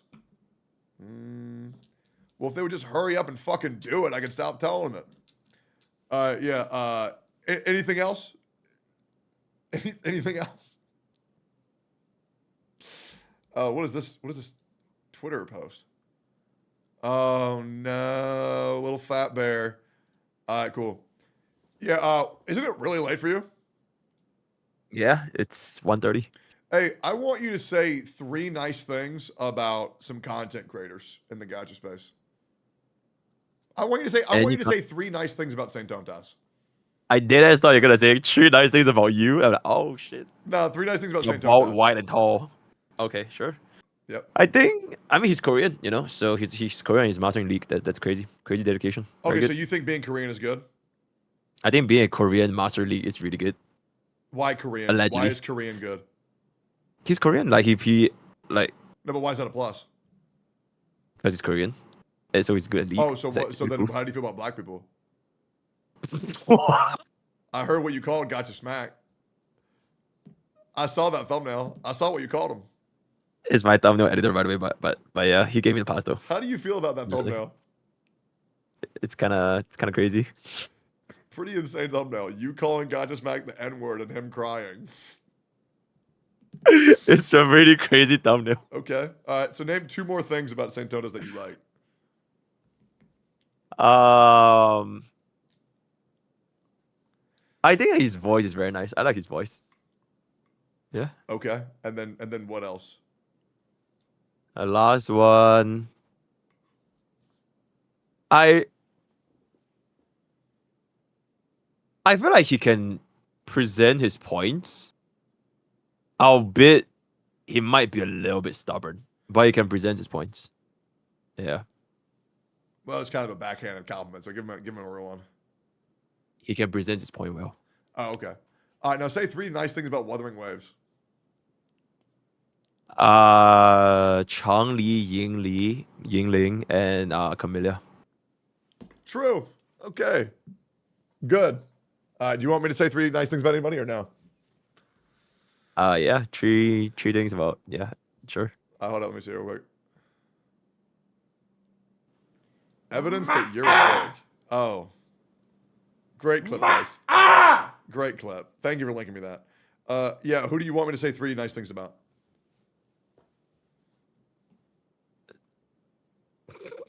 I don't know. Asu. Atsu? Oh. I really like how convincing he is to his friends. I really like how much money he makes from the games he plays. And his wife was great. That's a crazy tree compliment, bro. If you said mine was backhanded, that's crazy. What? That is crazy. What, man? I mean, all right, sure. Who else? You want me to Envy? talk about Envy? Yeah, sure. Go for it. Nah, I'm good. Talk about passive aggressive. Hey, bitch, that ain't passive aggressive. That's full blown aggressive. All right. Hey, that was full blown aggressive. It is what it is. Oh, yeah. How about 3 good things about Genshin Impact? Sure. I really You like. did. No, I just want to say, by the way, you did say you were being a dick for ODK, and now that you're not in ODK, you're still a dick. But yeah, go for it. Hey. Should I not be a dick to that guy? No comments, bro. Hey, chat. Should I be nice to him? The answer? Hell fucking no. Fuck that dude. Dude fucked up my life for 2 years. Hell fucking no. Hey, I've said this once, I said it 1,000 times. I am good to people who are good to me, and I am horrible to people who are bad to me. 3 good things about Genshin. I'll be legitimate. I appreciate Genshin for essentially making gacha games legitimate. It is the GOAT for a reason. Like, without Genshin, Wuthering Waves doesn't exist. Without Genshin, Honkai Star Rail doesn't exist. Zenless doesn't exist. It put gacha games on the map, and every company learned what not to do from that game, which I think is great. And they learned a lot of things that they should do. Yeah, I think without Genshin, everything else is fucked. Okay. Also, thank you, Breath of the Wild, because without Breath of the Wild, Genshin doesn't exist. So thank you, Nintendo. Thank you, Sakurai. Let's think here. Other nice thing about Genshin. Hail Eula. Hail Eula, absolutely. And then I actually am grateful for Paimon because a lot of my autistic cousins really, really like that character. And so I think that's good that they're pandering to the autistic people. They need something to make the story a little bit more palatable. So I think that's good. Yeah, sounds good. Yeah, absolutely. Join the Twitter community at Pokey's Village. Pokey's Village, join. Agree and join. Make a post. Yeah. All right. We're gonna see how that goes. Absolutely. Hey, do you ever have nightmares of like war? No. Okay. Have you ever killed someone? No. Oh, okay. All right. I'm just wondering. Yeah, no. Okay. Chill, bro. All right. Chilling. Yeah. Is this a psych exam? No, just asking questions, man. Did I ever tell you about the dude I killed No. with the death note? Oh, yeah, you did. You Okay, did. cool. All right. One of your chatters is saying, let him go to sleep, OMG. Nah, I'm chilling. Okay. I'm chilling. You can farm. Yeah. Okay, cool. I'm gonna be Please- here actually. Yeah, I can just sleep here. Yeah, no, you're good, man. I like that duck you got back there. You ever play Untitled Goose Game? No. That shit is hype as fuck, bro. That game is good as fuck. Have you ever eaten a dog or a cat? No. You know what? Fuck it. Yes. You have? Yeah, I did. It was great. Tastes like chicken. You ate both of them? Yeah, mixed stir fry, both in one pot. Which one tastes better? Probably the dog. Yeah. All right, you heard that? You heard it here first, folks. Leave cats alone, guys. Leave cats alone. Yo, are you gonna boot up PoE 2 or no?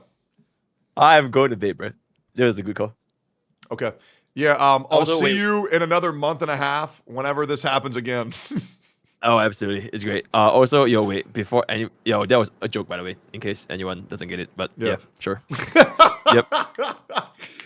Yeah. Yeah. All right. Yeah, I'll take it. Good night. I'll drop them off. Bye. Sure, but hold on. Wait. What? Okay, so I think we should do this again with Fob. Okay. Oh, sure. I But do. he streams at such weird timings, though. Like, it's like Yeah. super. Yeah. I agree. I do think I think we should talk with Box. Box's chat they're sweethearts. But I didn't like seeing the hatred towards Mr. Pokey in my chat, and he didn't like seeing the hatred towards me in his chat. So just trying to bridge that a little bit. Shared viewers are back on the category. I know it's nice, right? UI guy also. Genezet's chat's great. Lakari's chat is fine whenever Mizkif is live. We need content. Push it will be good. Saint is live. Get him. You want to talk to Saint? About what? I just feel like you guys need to talk, man. Are you? Dude, he needs to call Ryuku because he made the Why I Hate Wuthering Waves. So they need to call. Okay. All right. Mm-hmm. Great. Hey, are you ever gonna do shit with Zeox? I mean, if it comes up, but it's kind of hard, don't you think? Oh, I mean, I've been trying to do shit with him for like 3 years, man. Trying to get Zeox and Zajeff. I want to get them on a call. Oh, sure. Yeah. I I'm sure cannot, you'll I have a cannot message. for the life of me get them on the fucking call, bro. I can't do it. Like, they refused. I just want to talk to him one fucking time, man. Get Saint and call and have him backseat you in tower. Ooh. Ooh, man. All right, we'll figure it out. You'll have a stroke and die, bro. But yeah. All right. Yeah, I'll talk to you later, man. All right. Bye. Peace. Peace, brother. Good ass call. All right, let me tell my editor, happy pleb, Mr. Pokey and I's conversation ends at 2:57 of the VOD. Make that whole talk a video. My face, his face. But yet,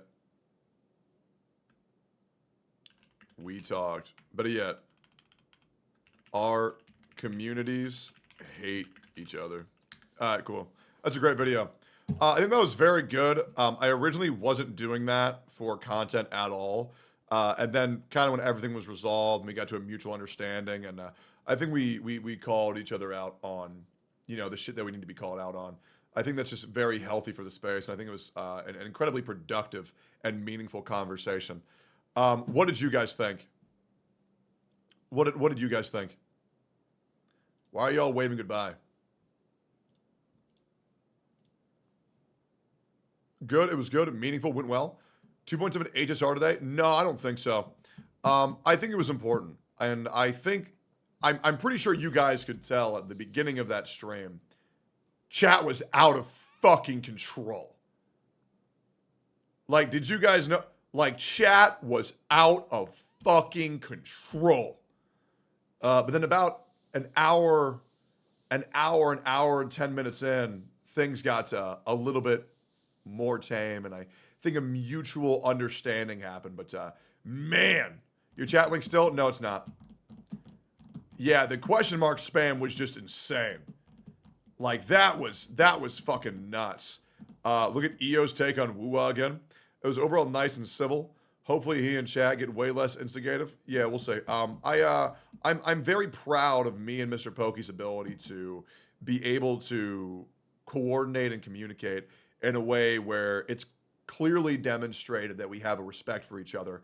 And I really think the point of all this is that I don't think people understand, if we don't want a drama fuckfest community again, our chats just need to get along.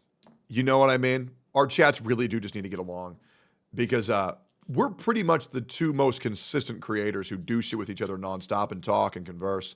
And I don't think we want to break that bond at all. And I know definitely between me and his, from a morality perspective and what we want perspective, we definitely want to remain close, because we are. We're very good to each other.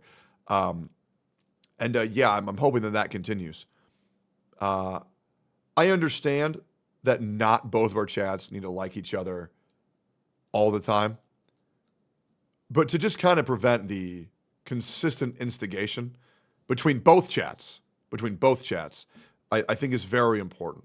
So I do just want to let you guys know from my chat, if you've ever sent Mr. Pokey an instigative comment or message trying to stir the pot, just know that that's not my wishes. It's entirely against my wishes. And I hope that you will at least understand the amount of respect I have for Mr. Pokey on a professional and a personal level. And just know that I would like peace between those communities, because I have great respect for that streamer. And I don't want my chat to not like his chat. I really don't. I really do want our chats to get along and be able to do things in the future, because he's family. You know what I mean? I mean, I invited the guy over to my house, for God's fucking sake. You know what I'm saying? Like, bro came to fucking Singapore. We can't clip. Yeah, I'm having clips off for a while, guys. I'm gonna just be real. I think clips just lead to bullshit. Yeah, it really leads to bullshit. But yeah, we all good? It is so hot in my room. It's fucking crazy. Like, it is so hot. His community is part Hoyo Shield. Nothing you can do about that. And yeah, for sure. And then, part of my community is obviously very pro Kuro, which I don't want to I don't want to ask people to not like Woo-Wah, because Woo-Wah is a great fucking game. But maybe if somebody shit talks Woo-Wah, don't take it so personally. Right? Only because you're in that room, that's why it's so hot. I absolutely agree. Don't worry, Sarah. We'll bang later. Just stream naked, bro. Great. When there's subs, there's no sound effects. So there's none. No one told you yet. Yeah, I know. I don't like clogging the comms with all that shit. All right, cool. I found out about Mr. Pokey from you and ended up watching him more. Hey, great, man. I mean, I don't care. I only want you guys to like and watch the streamers you like. That's it. I don't want this undying loyalty. I just want you to be here if that's what you want to be here. That's all I care about. 80% of Twitch discovery starts from blips. You're basically playing solo self-found IRL. Yep. Absolutely. All right. Well then, you know what, boys? How about we do this? Why don't we turn clips back on and see where it goes? Let's see where it goes, man. What will they get me to say this time? Let's see. Settings, stream, enable clips. Yep. There you go, man. Yeah, clips are back on. You know what I'll do? Subscriber only and 3-month followers. 3-month followers and subscriber only clips. Oh, man. Easy. Easy, man. Easy. Make it sub only, not followers. Yeah, dude, I'm just saying, man. That's free shit, brother. That's all I really need to be clipped regardless. Can you play this game? Zach played it yesterday. It was insane. You'll like it. Me side? This?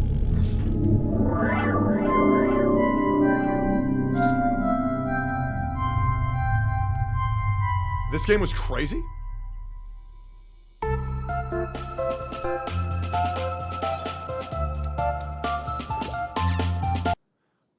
You know what's crazy? Did you guys all notice?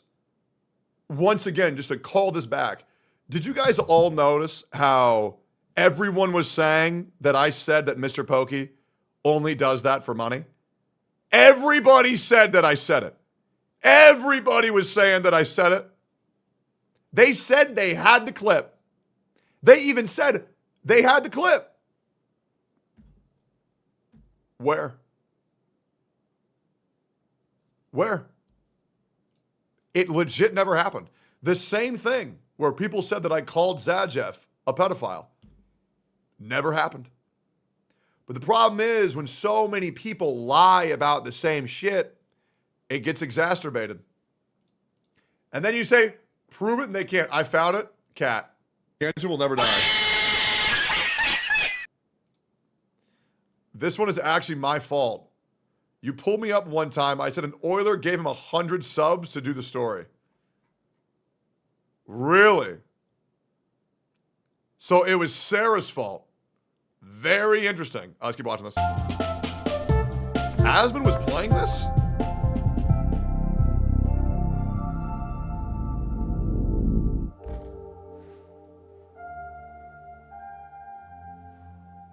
Oh, God.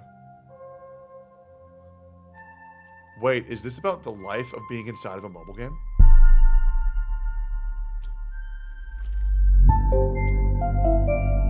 Wait, what the fuck?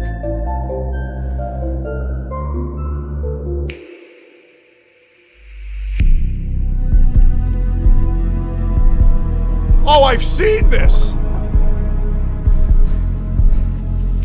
Yeah, I was gonna play this shit. I didn't know it was out.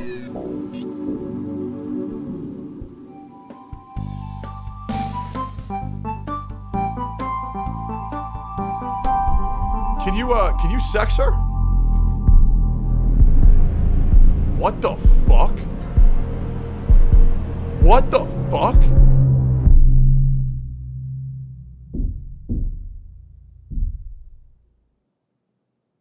What the fuck? Dude, that looks awesome. It's out. Overwhelmingly positive. Me side, hours of gameplay. Only 4 hours. Play it today? Dude, honestly, I'll definitely buy it. I'll probably play it tomorrow. I haven't been to the gym in 2 days, and I really need to work out. I do. I really do need to work out. But yeah, I won't play it today. But I definitely have it downloaded to play tomorrow's stream. No, I got a lot of work I still need to do. I need to react to the daily scramble. We got a lot of work to do. We're gonna go through the daily scramble. If you want to join the daily scramble, all you gotta do is join the Discord. Exclamation point Discord if you want to join. You can link your clips every single day. I react to the daily scramble every single fucking day in totality. I click on all links that look worthwhile, and yeah. So let's get into the daily scramble. We'll go in here. We've seen this. We've seen this. We've seen this. We've seen this. We've seen this. Unreal Engine is killing games. Fake optimization. That's very interesting. Okay. The ultimate suit drinking goon. Can't hide bottles in your desk? Too hard to drink openly in the office? Okay. Stop. You need the goon suit. The goon suit looks like any other suit, but carries litres of cask wine seamlessly in the lining. Pour booze in through a special valve, and a mouthpiece disguised as... I'm going to pause this and open my door because it is 10 million degrees in my room. And I don't know what to do. It is so fucking hot.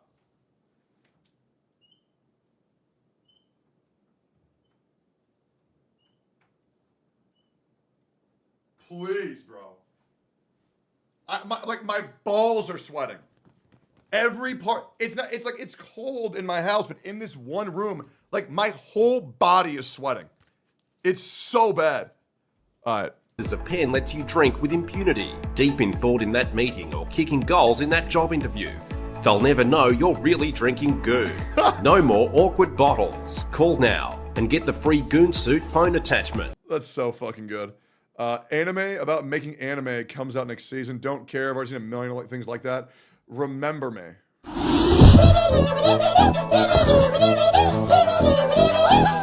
Yeah! Happy Tree Friends! Such a happy show.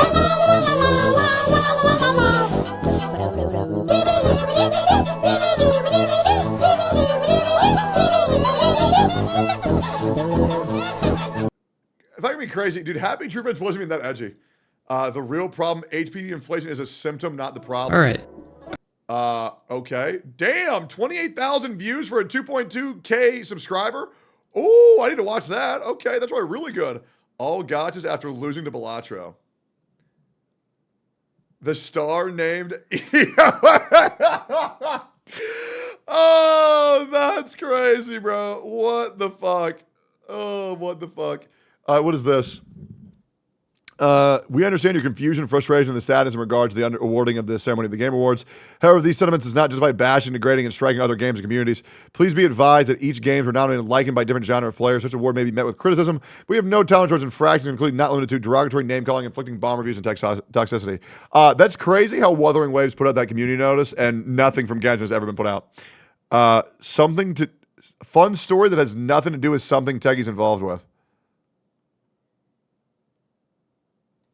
What is this? Crystal Magnum, who accused 3 Duke Lacrosse players of rape, now says she lied. Well, the unfortunate things about sexual abuse and rape allegations are, even if they're proven untrue, the damage is fucking done, and it doesn't matter. And the reality is that fake allegations happen all the fucking time, and that's why I don't fucking take them seriously. Yeah, I mean, you know what I mean? I mean, the reality is that women can go on the internet and lie, provide no proof, and the internet is so retarded, they'll go to the accused for proof against rather than the accuser of proof for, which is essentially, how do you prove something that didn't happen? Right? It's very hard to prove a negative. And that's why it's retarded, and that's pretty much, if you get accused of something horrible, just know that your career is going to be permanently damaged and that the people that do this are incredibly evil. That's pretty much it. I have no tolerance for anybody who's ever made false allegations on serious shit. Now, if you're doing some shit like, hey, I heard this guy's a fucking piece of shit. Okay, whatever. But if you're accusing someone of crimes, that's fucking insane. All right, cool. New Naughty Dog IP inspired by Akira. Yeah, we saw this. It looks like shit. Corey Kenshin back. We saw this. Sponsor trying to manipulate narrative. I saw the mess in the chat about Maple Story. What happened with that? It was very simple. So when that's super interesting. We're going to react to that. Asmund clip about she lied about rape. What's this? Involved with situations like this before. And I almost never listen to one story and say, oh, okay, this is exactly what happened. Yeah. Like, you have to look at, like, multiple things and, like, see if there's any sort of, like, weird, like, you know, like, irregular, like, commonalities. Reclaimed their lives, but yeah, you right can't there, just believe shit like that's this. David Evans right there. He said that he, at the time, because he was in the courtroom during Mike Nifong's trial, he wanted to become an attorney because he wanted to help others who were wrongfully accused. That's smart. And I don't know if that happened, but that is what he wanted at that time. Yeah. But they'll always be the 3 Duke lacrosse players, right? Yeah. If you say the name Call Infinity, well, they're going to be they're going to be rapists. Like, because the thing is, this is a problem. It's like, once you say something bad about somebody, that news travels 10x more than the retraction later on. Yep. That's why it's so important to make sure. Yep. Abso-fucking-lutely. Abso-fucking-lutely. We saw the Elden Ring Night info. We have that pulled up. We saw that Goose made an HSR main video. I'm going to let that one cook by itself. Dove in different languages, don't care. Yep, new digital circus. We do need to watch that. I hope it's good. I hope it's good. The chick who banged 100 dudes update. OnlyFans model Lily Phillips contracted chlamydia, gonorrhea, HSV2 after having sex with 100 men in one day. No one is surprised. Woo-wah players are crashing out over this. So, I think every facet of players are crashing out over this. They fixed SpongeBob. I actually watched this last night, but it's so funny I'll watch it again. Yo, boys, welcome to I Show Sponge. Could've sworn I was dreaming, her I was fiending, so I had to take a little ride. Backtracking on these few years, trying to figure out what I do to make it go bad. Cause ever since It's my so girl good. left me, my whole life came crashing and I'm so lonely. It's so good. Mr. Lonely, I have nobody to call my own girl. So lonely, Mr. God, it's so good, man. What do you think? Pretty cute, right? Have someone else in mind for the next transformation? Share your ideas in the comments, and don't forget to subscribe. Fixed. Yep, finally it's fixed. DNF overkill. What's this?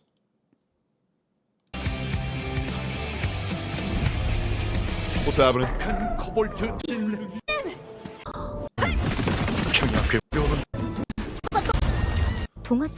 Yeah, I guess I'm just like not interested enough to watch a 2-minute ad for free. Wish you were here, not gonna lie. Oh, is this the oh, this is the OnlyFans thing. I'm very glad that OnlyFans is going.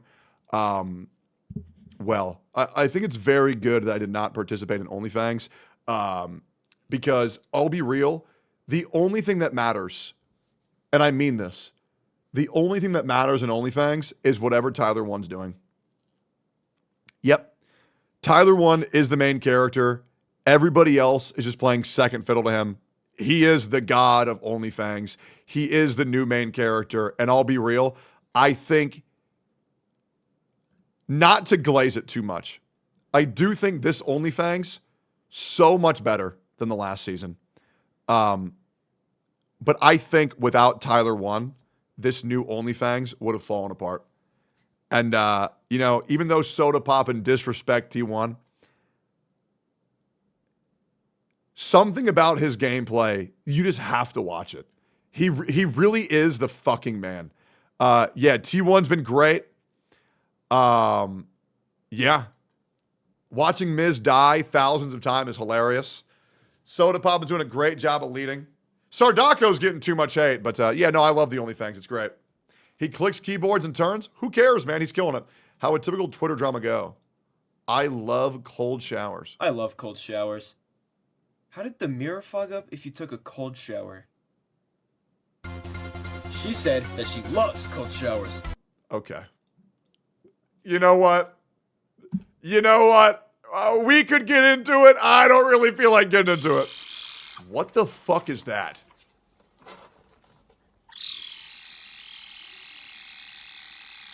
Oh my God. He's a little laser beam.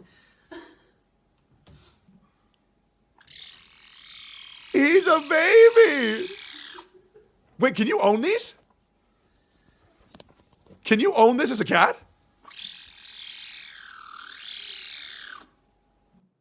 In some states? Wait. Caracal kittens. If I can own one of these, I'm going to go get one right now. Hold up. Can I own a in Texas?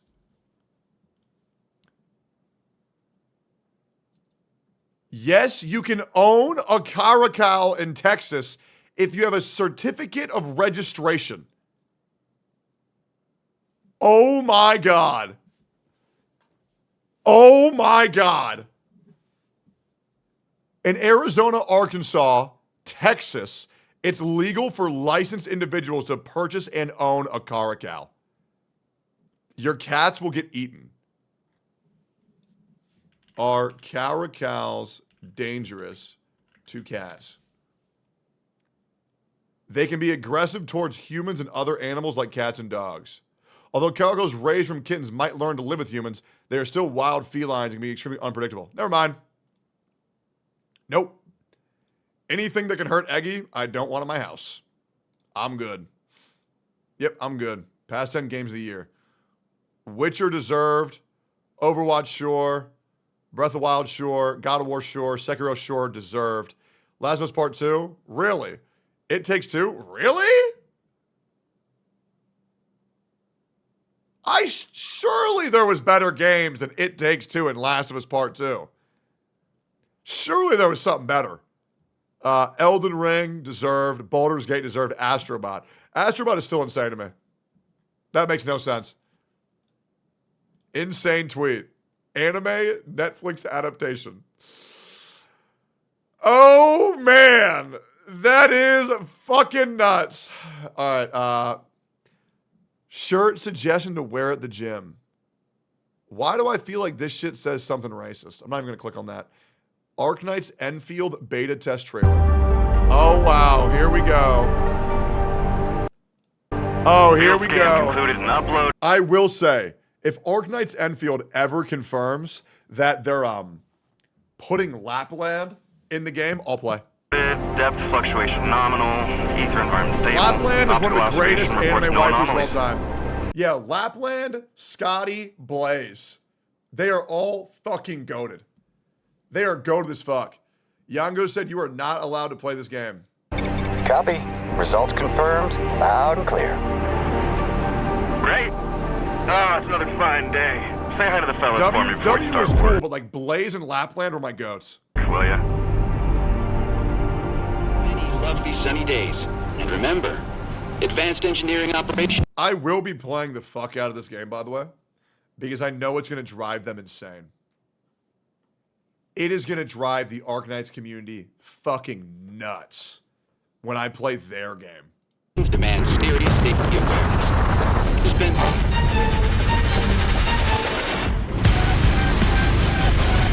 Okay. Arknights will always be a music company first. I thought I would cross this divide. One for one into our demise. It's a parasitic trend, looking for a victim, stuck inside a hive mind fantasy. Looking for a victim? Sounds like Tectone. Yep. And when it all blows out, the sun. God damn, the music is actually so good. And when it all falls down, you think you're still pretending. Hey, yo, guys, I'm gonna be real. There's a reason why they're not showing the gameplay right now. There's a very real reason they're not showing the gameplay.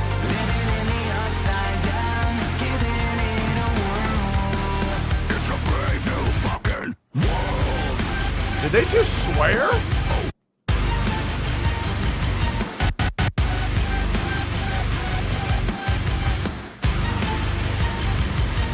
Oh my God. A character falling in space. Oh my God. Bro, show the fucking... Oh, there we go. Yo, they're showing the gameplay! What the fuck am I even looking at? Why is there a big fat panda running through an earthquake? And the monsters fight and they got inside, but they weren't on day of it. They're in There you go, man. You know what? This trailer's actually pretty fucking good. They made the gameplay actually look fun. Good for them, man.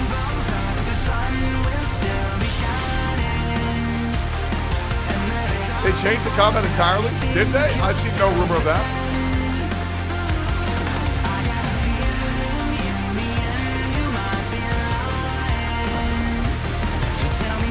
What's the story gonna be like? Everybody's sad and everybody dies. The story of Arknights is everything sucks and then you die. Mid-January 2025. Okay. Yeah, we'll play that. Yep. Can't wait. I'll play that 100%. Niji Sanji silencing. So I want to give a quick update regarding some ongoing Niji Sanji. I don't particularly care currently, so fuck it. Iraqi thoughts on AI art. It's evil. Yeah, I still jerk off to it. I don't care. Grade slander. Saying bad words. What is this email? Wajaja? I don't need a Christmas Wajaja.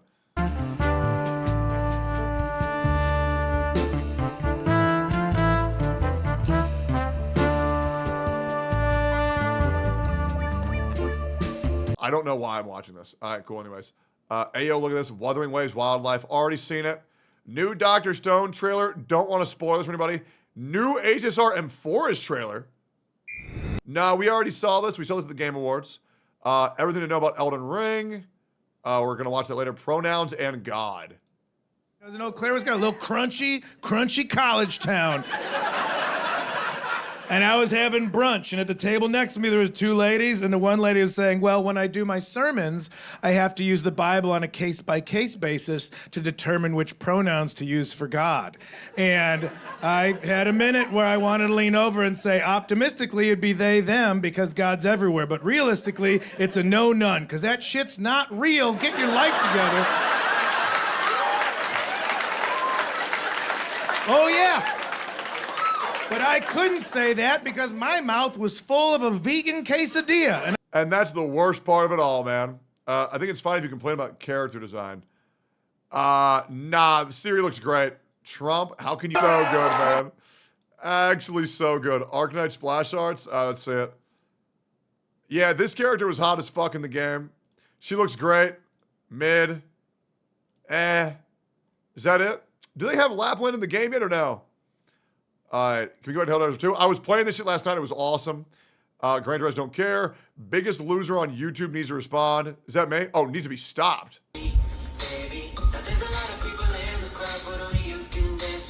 I'm not watching that. Hell no. First anime made by AI is announced. That's fucking crazy. Best trailer. Yeah, I saw that. Smack wants to co-op timestamped. Monster Hunter. But not just Monster Hunter. I instantly think of, oh my God. Play with three boys. You know what I mean? Me, Tectone, and Pokey. Run it up. Let's get it. Hey, I would love that shit, dude.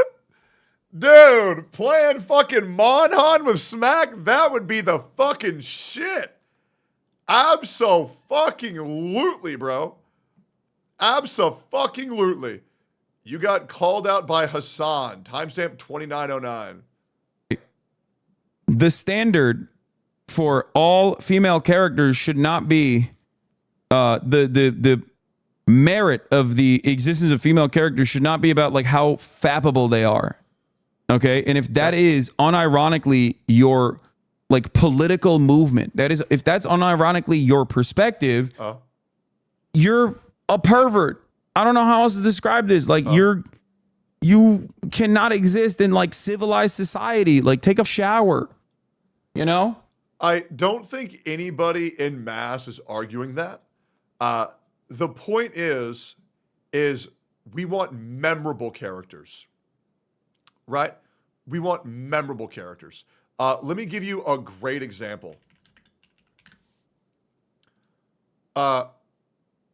This character we most likely all know. The pro tag from Mirror's Edge. I really don't think she's overly sexualized whatsoever, but her appearance is iconic enough to be remembered. She just looks like a good fucking character. You know what I'm saying? Or like another great example is like Lara Croft. You know, okay, well, obviously the N64 version was very sexualized, but the new one is just like, she just looks like a good character. You know, her ass isn't that crazy. Her boobs aren't that crazy. She just looks like a good-looking character. And it's like Lara Croft is the women what Kratos is to men. I would argue that Kratos is just as attractive to women as Lara Croft is to men, but the real thing that shines are these characters' personality, right? So they look good and their personality is good. That other character just looks fucking terrible. People complain about Lara Croft, though. I really don't know why. I mean, she's fully fucking covered up. You know what I'm saying? She's fully covered up. Lara Croft is a sex symbol. What the fuck? I really don't. I mean, okay, old N64 Lara Croft, absolutely very sexualized. The new Lara Croft, she just looks like a fucking woman. You know what I'm saying? Yeah, or like like Dante and Devil May Cry. You know, this dude, he just looks great. Is he sexually attractive? Sure. But the point is, he just looks cool. You know what I'm saying? He's just a cool looking fucking character. You know what I'm saying? Yeah. Connor from Detroit becomes human is so memorable. Hold up. Connor, Detroit, become human. Yeah, Connor was also just the fucking man. Not too hot, not too ugly. He just looks cool. He's a good looking dude. He's also a pretty normal looking guy, but he's still memorable enough because of what he represented. What the fuck is that circumstance? Oh yeah, he's a robot. Yeah, or Geralt. Yeah, Geralt Witcher. Like, men aren't liking these characters because they're fuckable. It's just that they're fucking cool. The character from the new Intergalactic. This character just looks forgettable as fuck. There's not a single memorable thing about this character. There's nothing. The only thing memorable about this character is the sword they're using. The only thing that people are going to remember this character for is, wow, that character's fucking ugly. That's it. Yeah, being bald. Like, this character looks so bad, so bland, so normal. It's just pathetic. You know what I'm saying? It's just a badly designed character. Anyways, they aren't even women anymore. Side effects of women on testosterone is just weird as fuck. Chinese players review bomb Baldur's Gate. That's stupid. Bro still believes in Santa Claus. That's fine. Lamau. Asmongold. I chuckled. What's this? My boy Tectone got the Netflix adaptation treatment. I know. Tectone's been replaced by Dark Tone. Once you go black, they fixed it. Yep. Now he can say it. Oh, great. You fucking Nick! All right, cool. Anyways. All right. Cat Fantasy EOS after Annie. That was almost a jump scare. Give us your balls. Don't care. What the fuck? What the fuck?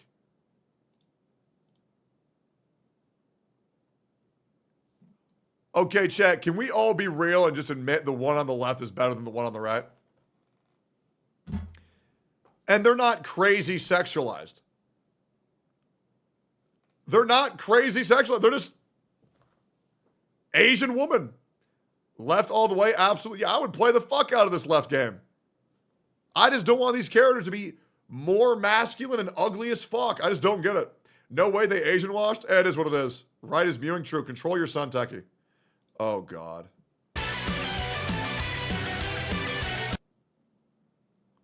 I miss Box. So one time my balls itched, right? And I didn't really want to touch it with my hands, you know, because that's kind of like nasty.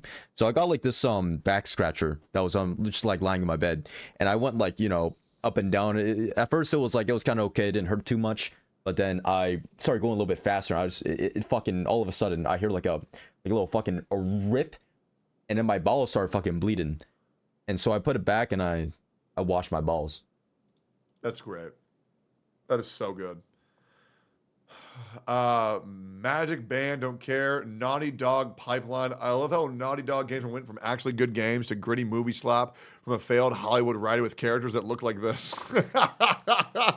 Oh, that's crazy. Ryuke Sensei leaves no survivors. What I hate about Wuthering Waves. I'm going to need to react to all that. Your girlfriend's wishing you a very Merry Christmas. All I want for Christmas is you. Merry Christmas, everyone. I hope you like this song. I don't want a lot for Christmas. There's just one thing I need.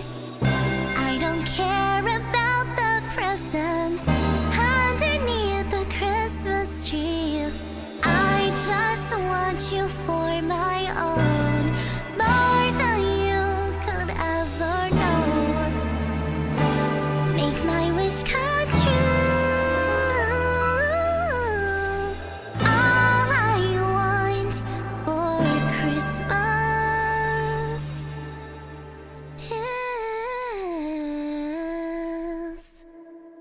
Tectone's dick. All right, cool. What's this? I have been informed that you're the entity on this planet who is capable of granting wishes. Give them to me now. Do you have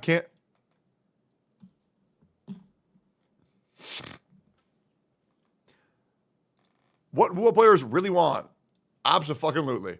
Wua gone erotic. Okay, it's deleted. This was emotional before the last battle of Glamoth. 61,000 views 15 hours ago. Okay, I'll watch this. Okay. Holy shit, she's thick.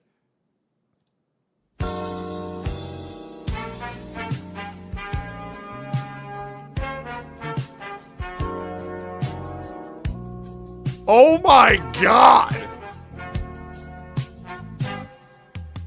Holy shit! Do you mind trying this game out? What the fuck is this game?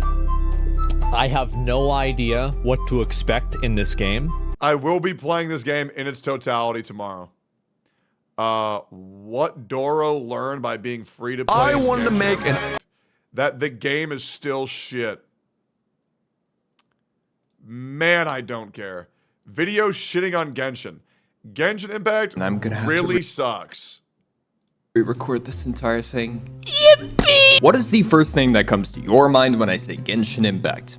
Weebs, anime, hentai, probably one of those, right? Well, Genshin has been deemed as that game for anime weeb loners who have absolutely nothing to do with their time but to jerk off to anime girls in a video game. And I think it's stupid that most people just dismiss Genshin as the weeb game, because there are so many good things to diss Genshin players, and I will watch this. I will watch this. Fixed. Good. Thank you. ZZ Woo-wah. Yeah. Warframe looking fine as fuck. Please tell me this isn't a bug. What?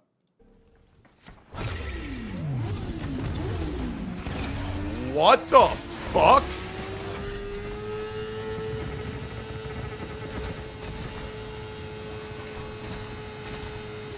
Bro! Her ass is huge! Holy fuck, look at that cake! I see Among Us. Where? Where? Where? Where do you see Among Us? That shit looks fun as fuck. Alright, cool. Techless 90 years old. You're looking a little pale, Dan. Why don't you turn in? No, it's okay. I'll leave once you've fallen asleep. Ooh, that's depressing. Don't say that. The value of Haru-sama, don't care. Black Myth Wukong just changed everyone. New boss. Really?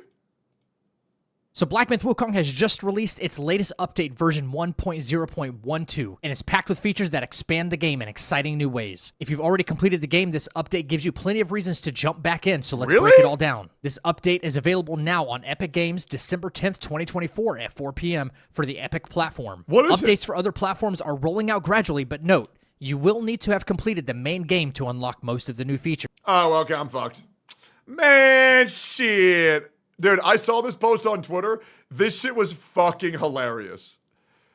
Like, this shit was so good. Dude, I think Balatro winning Mobile Game of the Year was the greatest thing that ever happened.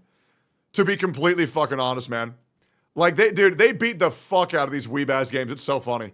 Fuck gay shit, only war's acceptable.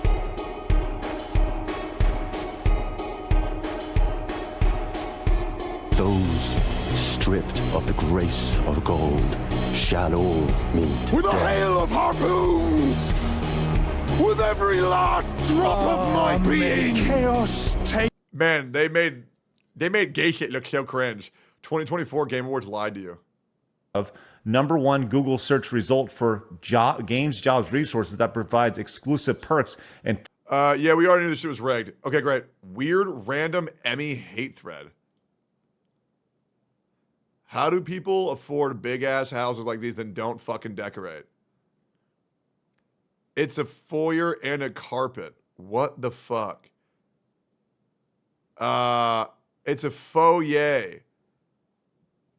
I mean, I'll be real.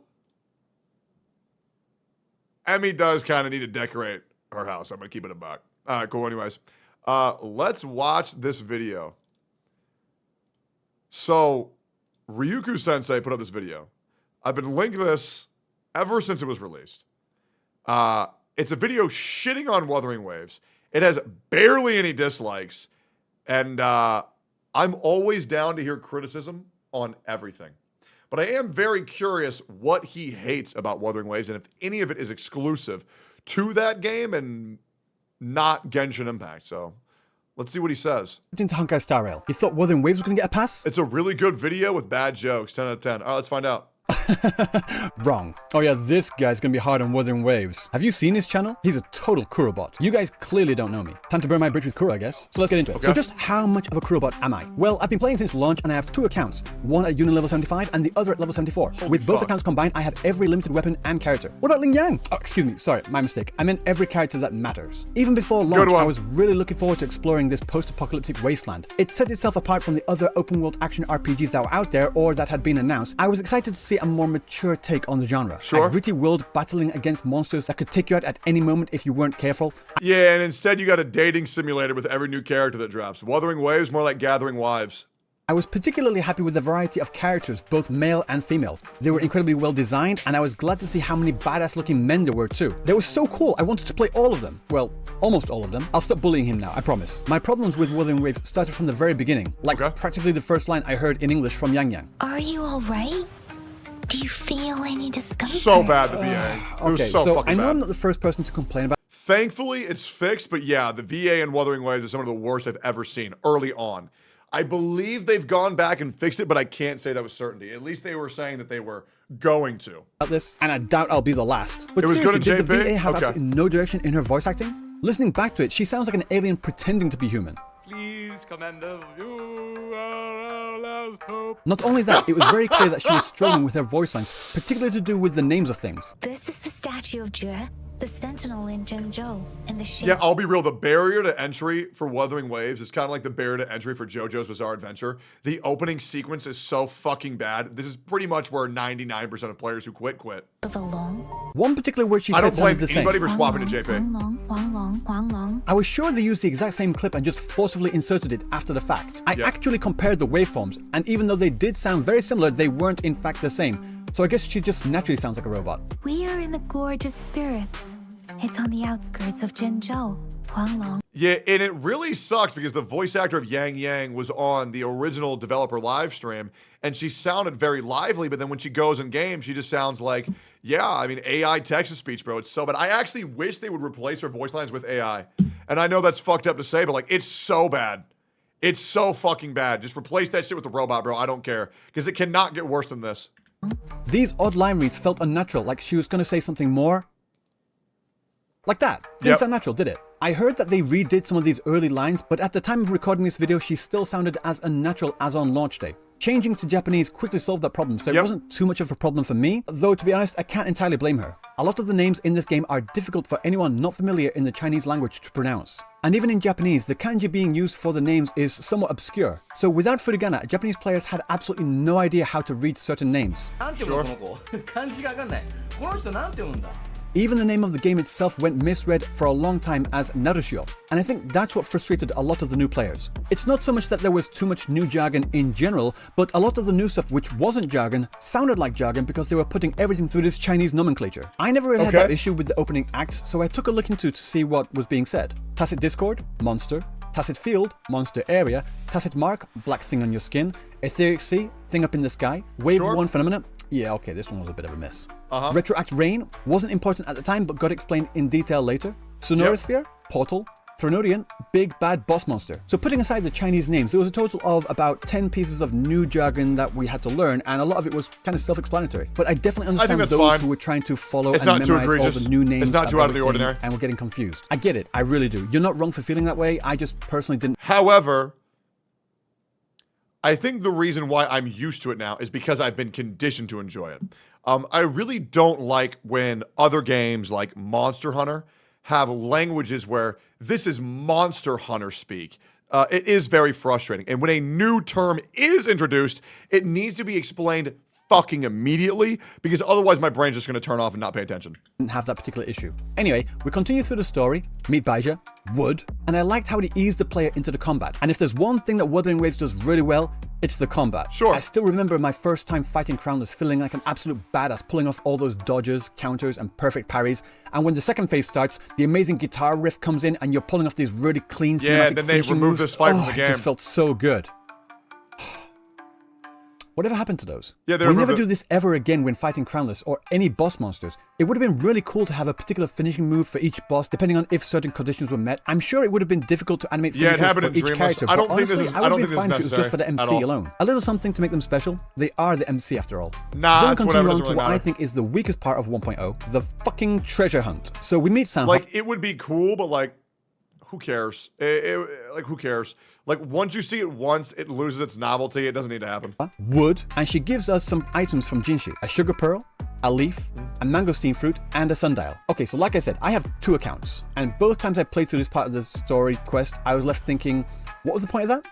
We were told to go out and find what the meaning behind these items is, but in the end, we weren't even the ones to find out most of the information. The sugar pearl, I'll be real, the dialogue for Sanhua and Mortefi, when you first get to the main town, is where I unironically wanted to quit the game. Because it was so fucking drab. The voice acting was so bad. I was like, I don't want to fucking touch this shit. finds out off screen. Sundial, Mortefi fixes it, and the leaf, Baija and Yang Yang just shit tell us. dragged 3 hard. out of 4 things were done for us, and the 4th thing was just us going to a harbor to be told that they get imported. Okay. Apparently that was supposed to tell us how the people of Jinchou lived or something. And at the end of it all, when we asked to find out what the point of it all was, Jinshi says, Yeah, Sanhua was great, but Mortefi was so bad I couldn't stand it. To prepare some tokens for you. Translation? I don't even have time to explain why I don't have time to explain. Yep. So she had the time to get all these very specific items to give to Rover, but she didn't have the time to write a damn. The good news is, we had a skip button. Imagine that, and all of the problems are fixed. Sticky note? Come on. You just don't get it. She had to do that to test Rover. It was for Rover to discover things about himself while looking into those things. Yeah, and we learned those things from books and people, not from those items themselves, did we? Sorry, but no. In the end, it was basically, you've forgotten everything, so go to the library and study up, scrub. I'll say this though. Even though the actual stuff being said was kind of stupid at times, I really enjoyed listening to the story play out. There weren't many weird dead spaces between dialogues. There was a good amount of changes in camera angles, camera movement, as well as the movement. As a matter of fact, there was so little time between dialogue that sometimes the characters wouldn't even finish what they were saying before it skipped to the next dialogue if you put it in autoplay. Yeah, man, there was so little empty spaces, there was actually negative spaces. That shit was wild. And facial expressions on the characters themselves that sounded like real people actually interacting with each other, in Japanese anyway. Sorry, I'm sure she's a lovely woman and all, but can you replace her with someone that doesn't sound like she's just recently had a lobotomy? The only thing I wish I could do is put it on auto, hide the UI, and have it automatically select the dialogue option for me. So true, man. Hey, here's the thing, man. I don't give a fuck about somebody's feelings. I just want a good product. I've been saying that shit for years. That point. Stop giving us choices that aren't choices. Illusions of choice. I don't know why the fuck they do it. Jesus Christ. Unless it actually has some degree of Every gacha game does this, by the way. It's so fucking annoying. effect on how the conversation plays out. Literally nobody liked this shit. It doesn't make us feel like we are actually the character. It doesn't help us feel more immersed in the story. If anything, it pulls us out of the story to have to go through this unnecessary attention check. It feels like I'm watching a long YouTube video and I get a message asking if I'm still watching. I'm trying to watch a 10-hour loop of the Burners dance here. Do you mind? Actually, no. Now Side note, there's a dude making a full-blown Burnus porn music video where she's gonna get fucked synced to the beat of the Bernice song, which is pretty fucking wild, bro. I ain't gonna lie. It's not made yet, but somebody's making that. And they've put like a month and a half of work into it. that I think about it, it's even worse than that. It feels like when someone asks your opinion on what they should do, you give your opinion and Who? Slade.com. I did a podcast with him before. they just completely ignore you. I guess I'll just go fuck myself then. This isn't a Wuthering Waves only problem either. It's something that I have always and will always rage against whenever I see it, in every game I play. Please, for the love of God, just stop it. These useless dialogue options were especially annoying later on when we meet up with Jian. He brings us into the war room to talk about strategies, or rather he just asks us what we think the strategy should be, but if I think this was really good. Personally, I thought Jian's dialogue and everything involving Jian was very good. I also like how they showed you when you were picking your war choices why they wouldn't work. I actually really enjoyed this. New drama, Saintontas versus Brax. We'll talk about that later. if we don't choose the right one, the game says, Isn't that cute? But it's wrong! time out. Why were we being asked to decide the strategy in the first place? You're the general here, Jian. You decide. Okay. Well, the reason why is because you're the main character, and it actually does make it feel more involved. It's kind of like you were brainstorming ideas, and then you stumble upon the right idea together. And when you pick the wrong choices, it actually shows you why they don't work, which I liked. It wasn't a, no, I don't like that. It's, well, let's give it a shot in simulation. Doesn't work. This won't work. Let's try something new. I thought it was good. But anyway, putting that aside, they should just get rid of these dialogue options entirely. Oh wait, no, actually, better yet, have them actually, make a difference. Imagine if we were Sure, I do think that is cool. There are other games where you just say, I want to fight like this, and it is the way you fight. I think that's fine. However, I think usually I don't like this, but because they showed it, I was fine with it, like a simulation. able to decide which forces went where. This could have been a great chance to keep the game easy for the casual players, but make it more difficult for the ones who want a challenge. Each dialogue option could have a little note next to it saying, but I do agree, this, what he's saying, would be better than the original, but I didn't think it was egregious and that big of a problem. Moderate and tricky for the player to understand what they were choosing. And after that, the route, monsters, and difficulty changes depending on that choice. Why can't we have done that? We're ending at the same place anyway. This was one of the main criticisms from CBT to official release, wasn't it? The casuals wanted things to be easier and simpler, and the hardcore players wanted things to be more difficult and complex. Why not turn something that everybody hates into something that everybody loves? Make these the points in the story where the player can choose what level of difficulty they want to try. So a casual player can stick with the easy mode or try the intermediate or hard levels every now and then, and the hardcore players could get the difficulty they want, but make it easier if they're not in the mood that day or something. You don't need to turn it into a Telltales game. That's not what I'm asking for. Have your main plot points, but in certain sections, have detours for the players to choose their level of difficulty. Sure, everyone winds up at the same place in the end, so it doesn't really change anything as a whole, but allowing players to choose their own experience at least lets us feel like we're making a difference. Doing something like this could satisfy players of all difficulties, easily. After deciding the battle plans, we meet up with the other characters to storm into battle. Verena, Chishia, there's us, the rover. Tauchi, we just met her. Yang Yang, Ling. Hey, to the one chatter, Kritai Gyat, every chatter should strive to do what you're doing right now. Dude, your 6-man combo, dude, you are doing the man of 100 chatters right now, man. You are killing it. You are killing it, man. Chat should want to be you, bro. So hey, hearts to you, man. You're killing it, brother. Keep on reacting. You're reacting just as hard as the streamer, man. Keep it up. Yang is in the corner there. Who the fuck is this dude? Like, I know it's Yuan Wu, the guy who looks like the last boss of both Discord mods and Redditors, but we have never seen this guy in the story or even in the side stories like Ling Yang. Why the hell is he showing up for this Avengers Assemble moment? I feel bad for the voice actor. He gets brought in for literally one line and then never used again. So I think it was kind of made this way. I don't know if any of you guys had a problem with this. I didn't. I also thought this was cool. It was kind of just like anybody who's anybody is going to show up because we're in that desperate need of a final force to fend off this planetary level threat. Personally, I liked it. I don't even like this character, but it felt like anybody who's anybody is showing up to fight. I will keep everyone safe. Even now, up through 1.4, we still have no idea who this guy is, what he does, or anything of the like. Well, I guess one line is better than nothing, I guess. Carpaccio and Danjin are still nowhere to be found at all. And why are you bringing out some random I really don't know why Calcharo's story quest hasn't fucking happened. Because Calcharo really seems like he would have fit right in there. Who has nothing to do with anything, give her own full story quest, but still not mention anything about the characters you already have. True. What are you doing? And this leads into one of my biggest 100%. fears about the game. It's so dumb. I'm afraid that they're going to forget about their older characters, except for a few notable exceptions. I've been waiting for Calcharo's story quest since day one. He's the coolest fucking character. But like now I have no reason to be invested in him. A guy who was once my favorite character because I've just forgotten about him. He's done nothing. We know nothing. So what's the point? He doesn't look cool enough for me to not give a fuck about what he's like. Because for me, an empath, a demisexual, I want to care about the people that I'm masturbating to. I get that the business model of a gacha game is to push new characters to sell to players consistently, but the benefit of that is being able to use these characters to... That's why in porn I need plot.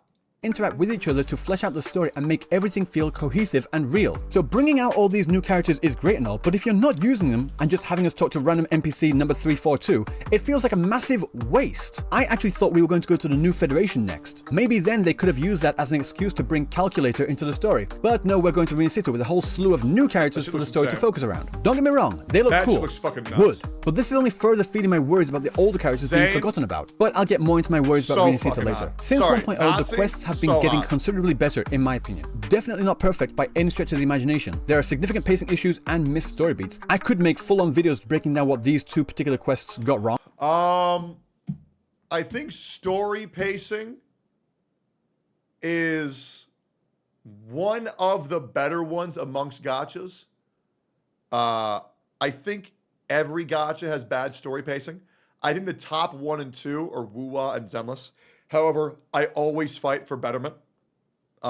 Missed story beats, yes. I do sometimes felt like, how the fuck did I get from this to this? So yeah, a little bit more cohesion would be great too, I agree.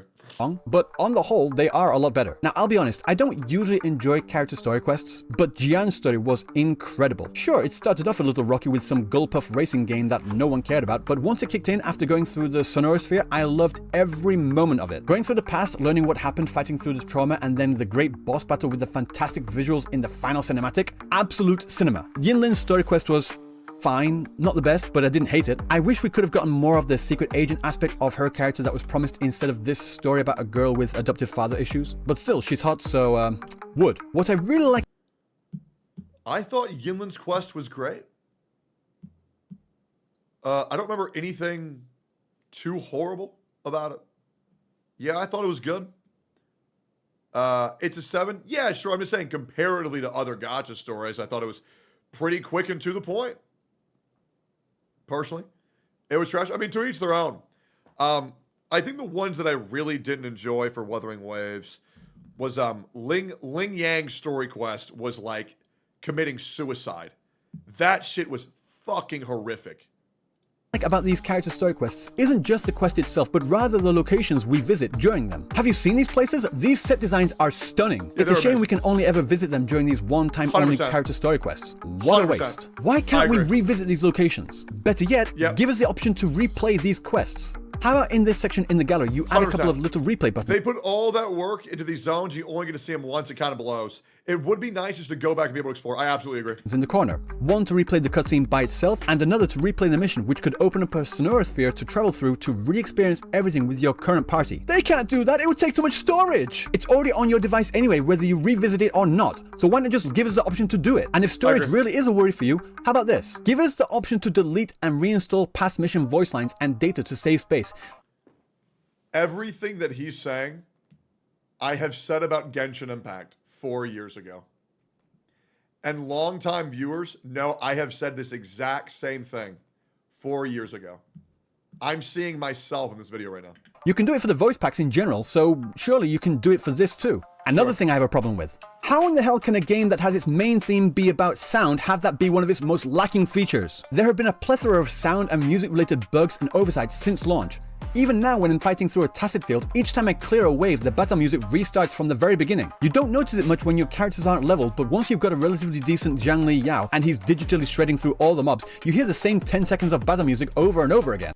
Zhang Li Yao and Camellia are the two best combat design characters in all of gacha. Yep. I firmly believe that. They feel so fucking good. I think other characters that are incredibly well designed are Jane Doe, Bernice, not Bernice, Jane Doe. Who else? Rappa and Honkai Star Rail. Miyabi's also amazing. Kazuha.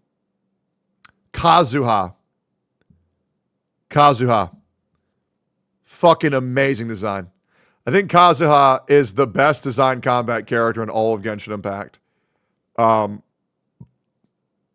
also really enjoyed Neuvillette. Yeah, I really enjoyed Neuvillette. Sorry, Yanagi. Yeah.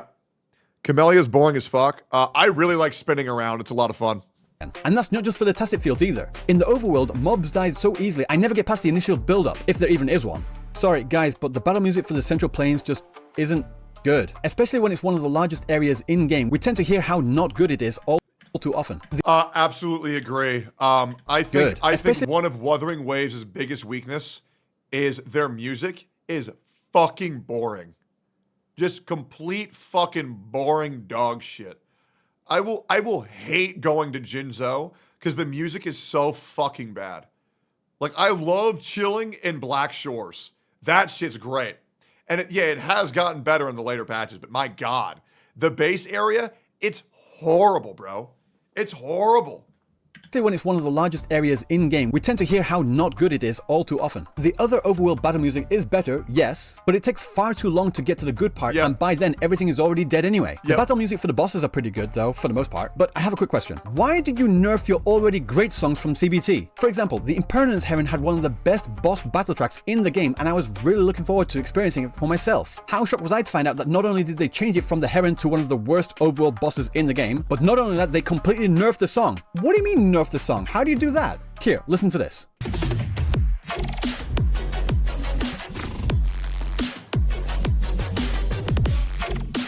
I've heard this. Did they change it?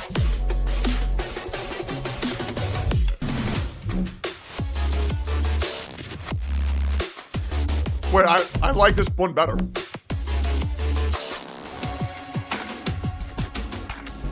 The one that we have now just feels incomplete, like it's missing a piece of the puzzle.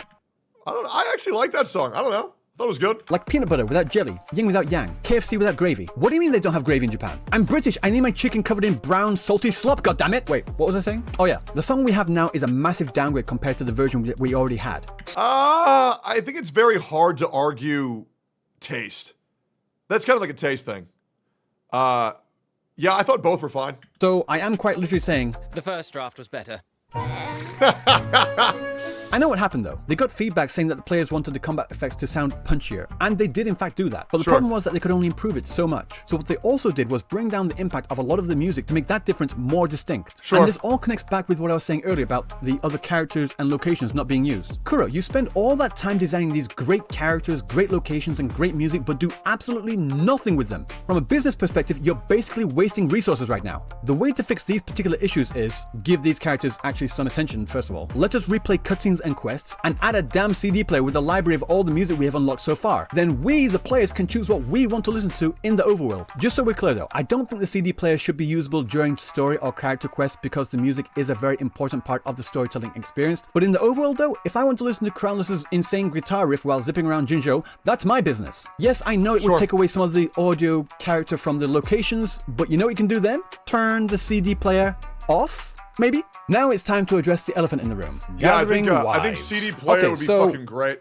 They did it for Fallout New Vegas. I think it would actually really make up for a lot of the areas that have lackluster music going on. I like that quite a bit too. where do I stand on this? Honestly, I'm not a fan. Now, before you come at me with your Yeah, pitchforks, Gathering Wives, just hear me out. What I mean is that I already have dozens of other random gacha games with generic cookie cutter OP protagonists that the entire world revolves around and are loved by his harem of beautiful waifus of varying styles and massive personalities.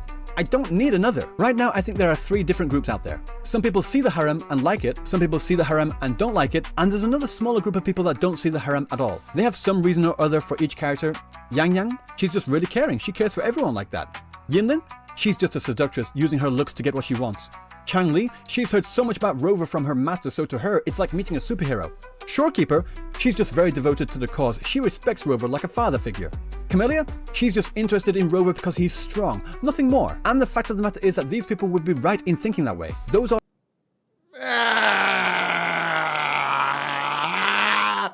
I don't know about that, man. They want that Rover dick. Are all valid interpretations of the characters. However, for those out there that see it as something more or want to see it as something more, there are things in-game which validate their belief that these characters are romantically interested in Rover. Personally, I'm in the see the harem and don't particularly like it category. Sorry, it's just the way I feel. We don't need to have every girl we meet be almost instantly wanting to jump on Rover's tacitite dick as soon as they meet him. On top of that, there's been a significant lack of new male playable characters since launch. And that isn't a problem in itself. If a game market...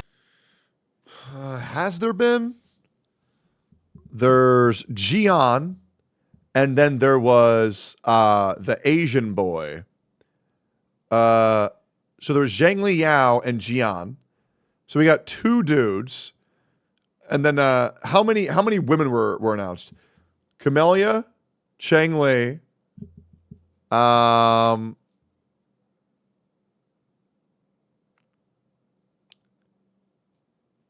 was 5. So 5 women, 2 dudes? Yeah, I think they're just trying to get money. Oh, there was Yin Lin as well. Yeah, yeah. I think that's just a gacha thing, man. I think 5 women to 2 dudes is a pretty decent ratio, to be honest. Itself as primarily having female characters, you would sound like an idiot for asking for more male characters. You don't play Love and Deep Space and complain about the lack of female characters, do you? No, that would sound weird. The problem is though, in 1.0 there were 6 guys and 10 girls to choose from. That's a ratio of 3 to 5. Not equal, but understandable. So many of us were under the assumption that they were going to roughly keep that ratio going forward. They even showed us characters that have a lot of players eager to play them, such as Zipper Crotch Boy and Mr. Anal Bead Necklace. Yep. Since then, we've had I cannot Jinshi, wait for that Changli, dude. Jeje, Zhang Liao, Shorekeeper, Yohu, Camellia, and now Lumi is coming up. So out of 8 new characters, only 1 of them is a guy, and he was free. And on top of that, the animations are... Well, there was Zhang Liao and Jian, so it was 2. ...getting wilder and wilder. How in the hell does little Miss Itty Bitty Titty Committee over here have more jiggle physics than Changli or Baija? Robin, what do you think? You grab a man's balls, his heart will follow. Yeah, that makes sense, but I don't want it in Wuthering Waves. But that's just the way it is in Gacha. Yes, I know, I don't care. Gacha has always had fan service like this. Yes, I know, I don't care. Gacha OPs are always loved by the main cast. Yes, I know, I don't care. So what you're saying is... You a Taurus? You a Taurus? Yep. No, I've been playing Gacha games since they first became mainstream here in Japan. I'm talking about Puzzles and Dragons and Monster Strike. Now, I will say, that is a fair take. Like, everything he's saying is pretty much, like, the majority of issues in this, barring voice acting, is pretty much an issue in all gacha and not exclusive to Wuthering Waves. So, that's a very fair counterpoint. Right. You know, the gacha games that actually had a gachapon animation that actually though. defined the genre. I also have 2,000 login days on Fate Grand Order. Yes, I know I have a problem. Someone please send help, I need it. Please. What I'm saying is, gacha is a monetization system. That's how these games make money. Gacha has absolutely nothing to do with the amount or level of fan service. Even modern titles like Cookie Run Kingdom are gacha games. No fan service there, unless you're jerking off to Blue Slushy, in which case, seek help. What's crazy is, and I shit you not, Cookie Run Kingdom has a fuck ton of porn. Yeah, look no further than Black Pearl of Cookie Run Kingdom. They even have a dedicated Reddit to gooning to cookie characters. They call them dunking it in milk. Their milk, their cum. Yeah, fucking nuts. also would. I'm kidding. I'm not saying I don't like fan service, I just don't want it in this game. At least not this much anyway. Just because I enjoy spring onion in my ramen doesn't mean I want it piled on. Why are all my analogies about food? Am I hungry? We have enough of these Gooner gacha games already. I should know. Those games market themselves as being horny jiggle games meant to be played with one hand. And when I want to play one of those games, I'll go do that. Again, it goes back to marketing and how they present themselves. I will say, if they pull back on the fan service for this game, the game's dead. Yeah, I'm gonna just be real. And that's just the truth, guys. I understand this is what he wants, but if they pull back on that, they're fucking, it's gone. Any new player might see an ad for Wuthering Waves and think, oh, that looks like a cool combat game, let's check it out. And then when they play it, they have a harem of walking jiggle physics around them at all times. A lot of regular players might get turned off by that, and I don't want that to happen. There are a lot of characters in Wuthering Waves that I think are hot as fuck, but if I wanted to imagine myself giving them crazy backshots, I would just check out Pixiv. And no, I am not advocating for censorship. All I'm saying is that if they and we, the players, want Wuthering Waves to break into the normie barrier, I don't think that many regular people would be comfortable with that level of fan service. So speaking as someone that wants as many Okay, Ryuku is going off the fucking deep end if he really thinks the Wuthering Waves fan service is that bad. Like, this is a horrific take. Like, if you say that about Nikkei, Snowbreak, sure. Bro, they don't even have a bikini skin. Like, the fan service in this game is properly rigged models, and the characters are really attracted to you. Like, there's not even a dorm system. Yeah, this thing, I don't know, bro. I mean, bro's a boomer. Bro's being like, oh, everybody needs to wear a black robe over their bodies. Why are you showing your ankles? Yeah, this is a fucking reach, man. Jesus. People to play this game as possible. I think they should tone things down because it just might be too much for most people. If Kuro Games really wants to go down this way with how they design their characters, that's perfectly fine by me. But to be honest, I don't think they do. Looking at the designs of the initial characters and the story and direction they had in CPT1, yes, the characters were badass and hot with some fanservice jiggle physics, but I think that they also wanted to take this game seriously and... No, they didn't. They wanted to make the 1.0 characters less fanservice, so when they released the premium banner characters, you want to pull for them because they're hot.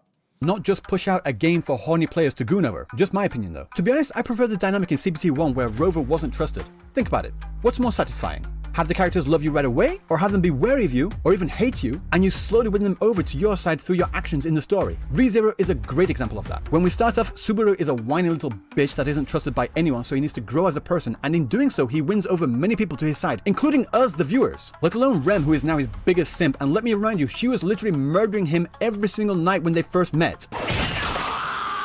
Murder! They could have used that trust as a vehicle to create more stories and quests in-game. Rover goes on certain quests to do certain things, and in doing so, slowly earns the respect and even admiration of everyone around him. And so the reason why you can't do that is because for these gacha games that have incredibly large rosters, you can't slow burn every single character's relationship because they're only going to have a limited amount of screen time and a limited amount of patches. So this is quite literally impossible.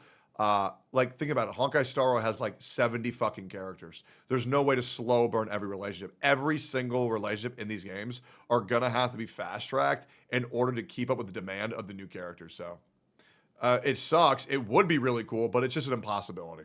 And your interactions with the characters in the world changes as your reputation increases. This could have helped the world feel much more alive and real, no? But no, we went from this... At least in totality.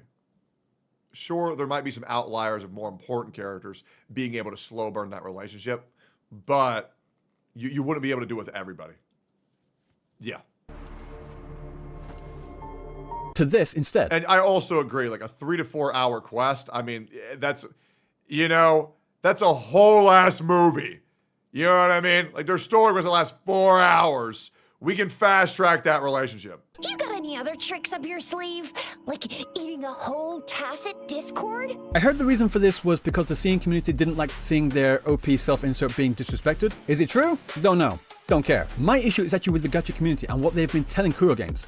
mixed messages. You can't say that you want Wuthering Waves to be the Genshin killer by breaking the normie barrier while also continuously asking for things that would turn off that normie base. Of course, there's the niche crowd that don't want any filthy normies to come in and taint their precious waifus. Something get filtered. But I have high hopes that this game would be the first game that breaks the mold and becomes the first gacha to actually take itself seriously. Like how The Dark Knight is a fantastic movie often cited as a great inspiration to many big names in the industry, with Steven Spielberg saying it's deserved the nomination for Best Picture. Until then, comic book movies were ridiculed as a genre with flop after flop at the box office. Sure, there was a hit every now and then, but they were very much comic book movies, because at the end of the day, it is an adaptation of a comic book character that looks kinda goofy when you boil it down. I mean, come on guys, underwear over tights? How is that not goofy? There's a reason. Yeah, I will say I was expecting a lot more from the Wuthering Waves story quest in terms of seriousness. Like when they gathered the Avengers and like very early on, and now it's kind of just like, so there's this new character and you're gonna date him, and it's always been their destiny to suck your dick. So you guys go in that corner and she's gonna give you a handy, and make sure to rate us 5 out of 5 stars on Google Play Store. Reason that they haven't had that in the live action adaptation since Adam West. And the one time they did kind of have it, it looked goofy as shit. Sorry Batman, you know I love you. But my point is that The Dark Knight is not just a great comic book adaptation of a beloved character, but also stands on its own as a fantastic crime thriller as well. And that's what I want from Wuthering Waves too. I don't want it to follow the same old fan service tropes that all the other gacha games have. I know this game can be better. I want it to deliver on its promises of a gritty post-apocalypse. I don't just want to be told that things were bad before. I want to feel the desperation and destruction. I want to feel the lament and watch hot badass anime women and men while doing it. This is what we were promised Wuthering Waves would be. But instead we get this, and this. Now I'm not saying it has. I think if every character's serious, then nobody is. I think it's fine to have outlier characters that are goofy, so that way you get waves and not just more of the same. I think one-note games are bad. This game's serious. Everything that happens in it is serious. Is going to take away and be more so reductive. Because when, to quote a great man from Incredibles, when everyone's special, nobody is. Be all dark, all gloom all the time. I get the point that you can't feel the lows without experiencing the highs, but my point is I don't think we've really experienced the lows yet. I think just by looking at the current map, you can see what I'm talking about. I took the map and divided. I mean, I think the planetary war was a pretty big low, but it was pretty fucking serious, but we can disagree, I guess. Along the borders for each region. I then got how many pixels each area has, and then calculated how much as a percentage those regions are of the map in total. These numbers aren't completely perfect, as there are some areas underground, etc., but I think they're a decent representation. Currently, we have 2 distinct regions which really lean into the cataclysmic post-apocalyptic vibes we were promised. Northfall Barrens and the port city of Guizhou. But in total, they add up to just less than 30% of the explorable area as a whole. And this area is supposed to be the frontier standing guard against the looming tacit discord crisis. I think 30% is pretty good. Am I crazy? 30% seems pretty good. Jinzhou is also the most recently established city too, so we can reasonably assume that all the other areas in this world are bigger, more fortified, and therefore even more peaceful than this, right? Just our first glimpse at Renacita, and it already has everyone calling it Fontaine. It's bright, vibrant, colorful, peaceful, and even has tacit discords that don't seem to be a threat. If I wanted to play Genshin, I'd go and play. Well, I'd never really want to play Genshin. Let's just get that first out. That's just first. But if I did want to play Genshin, I'd go play Genshin. I really hope this is a fake out. Like I said, I get the argument of experiencing the lows to really further appreciate the highs, but personally, I think it's just a little too early for Renacita. We really should have gone to the new Federation first. Calculia is waiting for his story quest. That's a very fair point. I also do too think it is far too early for the highs of Renacita. I'm gonna trust Kuro and see how it goes, but yeah, I agree. Leading into the more apocalyptic dark side, like we were promised, I think it's about time. You know what I mean? It's about time to go there.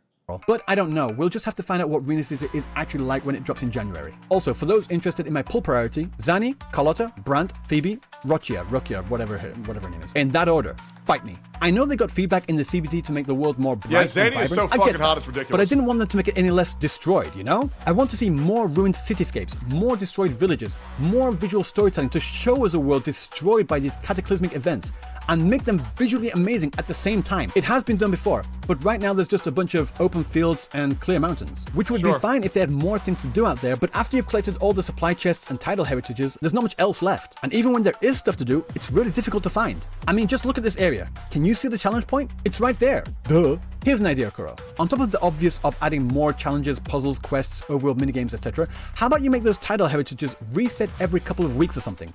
This would keep the overworld at least looking full of things. Nah, fuck that. I want to get into the game, complete everything and then forget about it and then come back when there's new shit. Yeah, no, I'm good. I don't want that. Things to do. Hell no. And make the mobs guarding them a lot stronger too. Of course, I would love more asteroid. Nah, I'm good. But I know that would actually break the Keep the hard mobs for the end game modes. Don't make the overworld casual exploration hard. That's a horrible take. game, and they would make near on literally zero money. Instead, how about making these drop a bunch of materials? This would make the game such a fucking short. Whispering cores, exile rings, etc. Kind of like a smaller version of the new feature in Elusive Realm. And like I said, make the mobs harder. How about you make all the enemies of these newly reset title heritages also all be elite enemies? I think that would be a really cool idea because right now everything dies within the first couple of seconds anyway. Actually make us work for those rewards to make us feel like we're in a cutthroat post-apocalypse, you know? Because right now the only thing we have to remind is that we're in some kind of apocalypse are the tacit discords walking around. On that note, it's all well and good giving us 15 different ways to get echoes, but they're practically useless if I can't level them. Several times already, I've maxed out capacity in my inventory for these things because I have literally hundreds. I'm just sitting. Now, I am very confused because I've never had an issue with echo experience. I don't know if you guys have. I've never had an issue, even from launch, with echo experience, but I'm like okay with settling for like subpar echoes. Maybe this is a hardcore player thing. I get a decent echo, I equip it, I'm happy with it, but that's just me. It's a major issue. Oh, okay. Yeah, I don't know. My account feels fine. I don't know. On them like Smog, thinking, nah, I can't get rid of this one. It's got the right main stat. It might give me god rolls. You don't know. No, I definitely can't get rid of that one. I have so many in my inventory, I actually think, fuck it, let's just scrap them all. But if I did that and tried to scrap even all 2,000 echoes in my inbox, I would get a grand total of jack fucking shit. Come on, man. I worked hard for these echoes. And to say that I can't use them for literally anything is just plain ridiculous. I thought they changed this. I guess they didn't. Yeah, you definitely should get something back for scrapping echoes. Absolutely. Allow us to use the unleveled echoes as XP fodder. Well, if your inventory is filled up, you have a management issue, 100%. Don't you? No, I have an echo experience issue. My bag 100%. Is filled primarily with echoes that I'm sitting on waiting to see if I can roll them. Currently, the only real way to get echo experience is from tacit fields. So let's take a look at that, shall we? This is how much echo experience each sealed tube gives. This is how much experience is needed. He can mix them for other echoes? Yeah, sure, but I think getting some form of echo XP would be very good. To max a gold echo to level 25. This is how many sealed tubes of each type you need to do that. On your average run of a tacit field at Soul Phase 8, you get a total of 4 advanced sealed tubes and 3 premium sealed tubes, as well as about 5 new echoes. So the total experience gained per run is 23,000. If you use all of your wave plates doing nothing but tacit fields, you get a total of 92,000. 92,000 is a lot less than 142,600, isn't it? The cost per wave plate is 383.3, so you would need a total of 372 wave plates to max one singular echo. With RNG being a bigger bitch than my 3rd grade math teacher, I could get no usable echoes, or all 5 could be worth saving to try and roll on. But the fact of the matter is, when you're not even earning enough experience in the tacit field to level even one echo, that's not nearly enough. And that's assuming that the subsets of the echo are good in the first place. I'm not asking for enough experience so I can keep re-rolling to get that perfect echo with the perfect substats so I can min-max it as well. No, that's not what I'm saying. I just want enough echo experience so I can level one echo with somewhat decent substats. That's why so many people are constantly in dungeons in games like WoW, Path of Exile, etc. to get drops with better stats. If anything, the absolute futility of RNG in combination with how difficult it is to level echoes up is more of a deterrent for players who just can't be bothered with that insane level of grind for such little reward anymore. I think the majority of players just get an echo to max, equip it, don't care about the substats, and then don't touch endgame. Yeah, I don't really think they care, to be honest. And no, these kinds of artifact systems aren't a staple of gacha games. Monster Strike, Puzzle and Dragons, Fate Grand Order, Nikkei, Arknights, Path to Nowhere, even Kuro's very own Punishing Grey Raven, all of these games do not have this system. Yeah, I think what they mean is every successful gacha game has them. Yeah, I'm going to be real, man. I don't think anybody's going to the drawing board saying, hey, so Monster Strike and Puzzle and Dragons are doing this, so we need to copy it. Path to Nowhere, even Kuro's very own Punishing Grey Raven, all of these games do not have this system. But that would break the game. You could farm infinitely. RNG is still a thing, you know. Even if I infinitely roll an echo, I could still get dog shit. Nikkei's great. Yeah, sure, Nikkei's great, yeah. That's every time. And I need to get 5 of these just for one set for one character, and there are 25 characters right now. Nikkei's more successful than Muwa. Yeah, and I can name 2 big reasons why that is. And some characters benefit from different sets with different subsets, let alone all the new characters, new echo sets to come in the future. Yeah, no. Guys, I'll be real. I don't really think that many people are playing Nikkei for the combat, guys. Sorry, that just doesn't hold water for me as a significant argument in any game. I hate the RNG system, but whatever. Just let me use these echoes for XP. They're absolutely useless right now. Yep. They're not useless. You can batch merge them for more echoes. Are you not listening to me? I don't need more fucking echoes. Yeah. I need the experience to level them, goddammit. Passive 100%. fields cost too much, don't drop nearly enough experience, and oh look, more echoes I can't level. Christ! Okay, now this is criticism not for the game itself, but more for Kuro Games as a developer. Okay, Kuro. What the hell are you doing? You started your very first special broadcast with very blatant typos. You misspelled headphones as headphones. How do you even do that? Just writing this script. Dude, there's a character in the game that has a text of Fury Fudge. I'm pretty sure it's Mortify, and I still don't think it's fixed. I had to force my spell check to type it wrong because it kept fixing it for me. Seriously, just put it into a Google Doc and press F7. Some of these typos were pretty funny though, I've got to admit. Cooming soon? Is that another word for edging? Luckily, these were just little slip-ups, little whoopsies even. Nothing too severe, right? For everyone in EM? No, just Mortify eating fudge, I guess. Yep, But for us Fury in Japan, Fudge, we had there an it absolute is. fiasco with the Jian weapon banner. The TLDR is, the description was wrong on what the weapon does, so many people who spent Yeah, this typo on the Gian weapon banner was fucking horrible. money to pull for it felt ripped off. The backlash was so bad, it almost killed Wuthering Waves over here in Japan. And here's what happened. The translation for this weapon was wrong. JP got angry. They said they'd refund everyone for the pulls. JP was happy.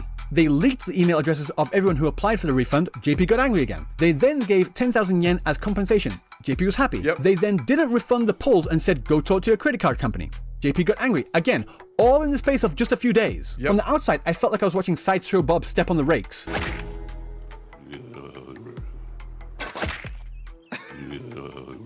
Anyway, my point is that these little things were still big enough to drive away many new interested players who now might not even give it another shot for years to come. Damn it, typo. But having said all this, does that mean I hate Wuthering Waves? No, I never said it was a perfect game, but there's a lot of stuff I don't like. I think the length of this video is enough evidence to prove that. But in the end, I still really enjoy it. The combat is fun, the characters look great, the story isn't the strongest, but they tell it in an interesting way, and this is enough for me. For now, anyway.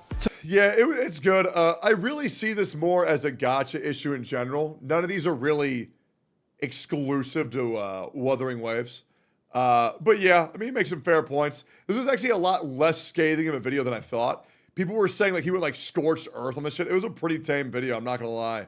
I would have gone more into the end game systems like TOA. But it is what it is. It was a good video. I'd go like, comment, subscribe to that shit 100%. Anyways, peace. Yeah, it was good feedback. Very neutral takes. Yeah, it really wasn't that scorched earth at all. All right, so I'm being told that some bullshit's happening with Saintontas and Brax. Is that true? System. Void Thunder Yinlin with Zhang Liao. He cannot even build his characters properly for the teams that he is using.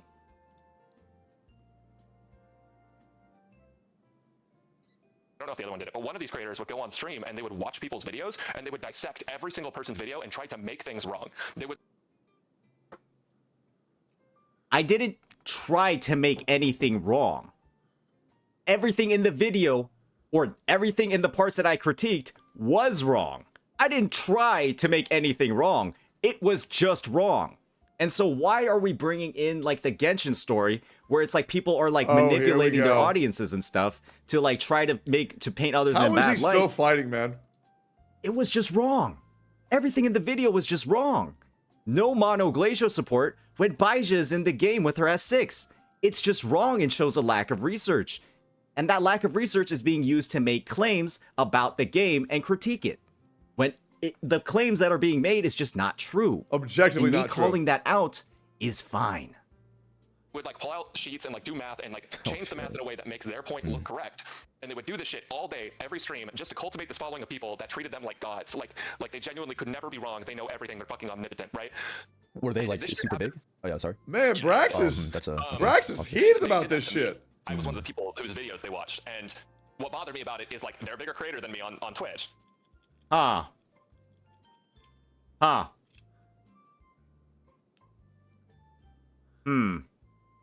Interesting. I think making the argument that Saintontas is a bigger creator than Brax is very disingenuous. People need to chill with the whole, this guy's bigger than me, this guy's smaller than me. Just like, shut the fuck up. I hate that take. It's so lame. Streamer said it, or like, just call me names, or like, you know, I even had people report my videos. Report your videos because of that? Techie said you're weird for dissecting his VOD. And then I got it like didn't even say that. Instantly. That's crazy how even one got affected. Techie saying I'm weird for dissecting his VOD. My viewpoint is on it, Techie. if he has been typing this in multiple creators' channels, I did not say that. You didn't even say it. What the fuck? You're banned. Good. You're banned. Easy. You're banned. Kuman32, you're fucking banned. Easy. Teggy did not even say that. Yep. Holy shit, you're fucking banned. Easy. He has said on record, if somebody addresses you publicly, you respond publicly. 100%. And he's on a fucking call on Box's public Twitch channel. Absolutely. 100%. I am addressing this publicly because, again, he talked about me publicly. 1000%. And Teggy's here to confirm it himself. Yep. You're banned. Yep. Get the fuck out of here. Motherfuckers just be Get lying for no the reason. fuck out of here. Easy. Thank you, Techie, for Absolutely. clarifying that. Yep. Fucking disgusting. Yep. Jesus Christ. Yep. You just come in here and lie. Yep. That's all they do. Your first message in here is just a lie. Yep. Good God. Yo, mods, find his name, ban him too. So you're. Would you look at that? People like that are so cringe. Easy money. Whoa, whoa, whoa. $20 super chat from Win. God, he really does sound like Enviosity, and now I can't unhear it. It is actually fucking nuts how much he sounds like Envy. It is wild. What is this? Split the cash. they'll probably. No, I think the ad ref is still your own ad ref. They don't share the viewers. It's just for you to take that top spot. Yeah. Yeah, no, we got to find a way to abuse that. Tectone finding a way to abuse things. Oh man, a tale as old as time. A tale as old as time. What is this? Instigating. Oh, bro, that is so good. This is so fucking good, dude. Dude. Top tier emote. This needs to be in every streamer's chat. That is so fucking good. Holy shit. That is amazing. Dude, Pokey needs to enable that immediately. That is such a good fucking emote, dude. Holy shit. Holy shit. God damn. By the way, I also love the existence of Sarah, as I can weaponize Sarah so much because she's like everybody's mod. And I'm like, your mod said this. Your mod said that. It's so good. It's so funny. Yeah, it's just easy pwn points. Let me check here real quick. I really want to go to the gym. I'm also very hungry. Let me ask Sophia if she's ready to go lift. Because I need to go lift. I'm ending stream.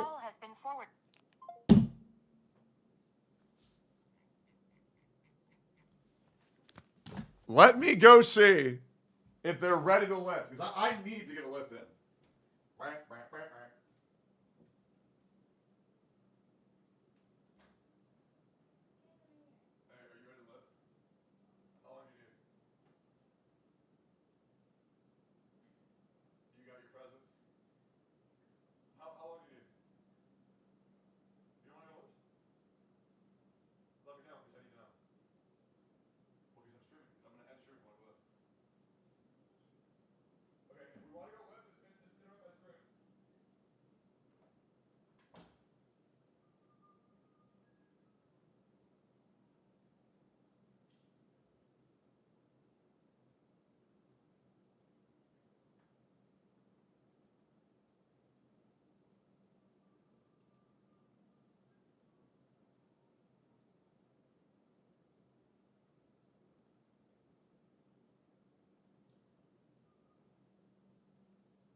Fuck, it's so hot in here, bro.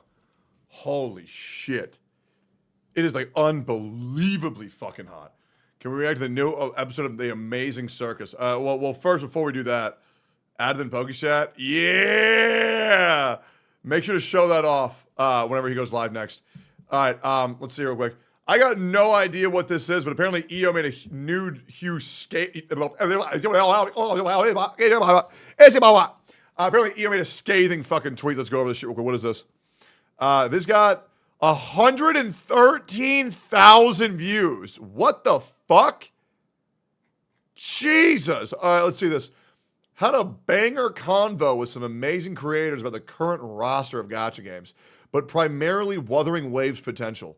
A couple key takeaways without digging into too much detail. Wuwa's downfall will be that of the community, public perception. If they continue down this path, criticism is not y'all's enemy. So I mean this genuinely. The vocal community makes up less than 8-9% of a game's player base, to be completely fucking honest. The downfall of Wuthering Waves would be bad game design and poor marketing, not really what the content creators are saying or not. I know people really want to feel like that's their only hope, but it's really not. We've seen that with many other games like Nikkei, Arknights, all games that are doing well with pretty much no content creator scene whatsoever. It's truly not the exception. It is the rule. Content creators help, sure, but little bit, not big bit, little bit. Okay. Criticism is not y'all's enemy. This take is nonsensical and pointless. The developers themselves have already said that they're open to criticism. Nobody is arguing this whatsoever. So this is kind of one of those things where it's just like saying obvious shit for I said the correct thing points. Nobody's arguing against criticism. At least nobody of importance. And if you're arguing with people who don't have importance, it's kind of just a waste of time. Figureheads of these spaces need to hold more accountability, acceptance in their position of power, voice, and police shame the community together.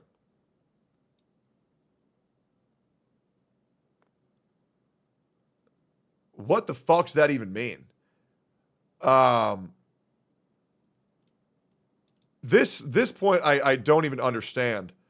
Figureheads of the spaces need to hold more accountability, acceptance in their position of power, and police shame the community together. This is like incredibly vague. Like, this is incredibly vague. All right, this is too vague to actually make any point whatsoever, because you're not telling them what to police and shame the community for. This needs far more specificity. S-tier content that isn't react and guides. Yeah, sure, I think it would benefit the community to have videos that are more about the fun of Wuthering Waves rather than just reaction guides. Sure, absolutely. Kuro needs to be more directly involved with benefiting their creators. It would be nice if they did that. However, barely any companies actually interact with the creators of their community. It's really not that big of a deal. The fact that they already have a Discord and have content creator plans, as well as offering lots of creators long-term sponsorships, they're kind of doing more than what they're already doing. So this really isn't that important whatsoever. Kuro is going to fail at their vision if they don't quickly establish Wuwa as its own thing, not a Genshin plus XYZ identity. There's no way to do that whatsoever, because the Genshin comparison thing will always exist, considering that they're two games of the same genre. I think they've already done enough in order to do that with the exhilarating combat experience, as well as the existence of holograms and truly difficult meaning content. Yep, and no baby game Paimon. There's not really anything else they could do. Genuinely, I don't know, and I would love to know what EOS suggests they do for this. The only way they separate it from Genshin Plus is to make a completely different game. There is actually no way to do this. There is no way to do this. Case in point, chat, give me one example on how they could do this.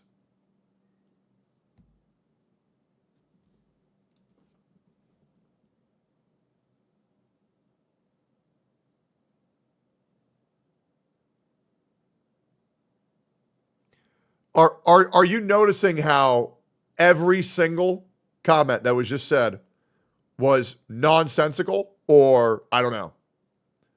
There is actually no way to do that. So what they need to do is they need to just show that they are the better Genshin, right? And so far, I think they're doing a fine job doing that. To be completely honest, for what they set out to do, I think they're doing a fine job. Let's continue here. Most of the systems in Wuwa have no real purpose relative to the game itself. which further separates the identity, i.e. multiple features inspired from other mediums, but not fleshed out enough to be part of their own game. I really don't think EO understands how vague these comments are to where they almost make no sense. Like, to say that most of the systems have no purpose relative to the game itself, which further separates the identity, is the most nonsensical, vague yap I have seen in forever. Are you noticing how not a single example is listed here? I'm not saying that he couldn't give an example, but when you make one of these be-all, end-all, mass constructive criticism posts, you actually have to tell them what they should do, right? This whole post is the most Mickey Mouse third grade, I think they should do this. I think they should make the game better by making it awesome. Like, this shit isn't even saying anything. Like, oh, dude, I think they should make Pokemon cooler. I don't really know how, but I think they should make it more epic. I'm looking at this in the most charitable way. It might be juggling animations co-op. So Genshin already has co-op. Genshin already has animation canceling. For juggling, oh, so it's just Genshin with juggling? You know what I'm saying? Like, Wuthering Waves' combat is so much more intricate than Genshin Impact. At such a deep, deep level, from the parries, the iframe dodges that cause slow-mo to increase more damage, as well as the break meter, and even that is not enough to not just call it Genshin with better combat. There is no way to break out from that mold.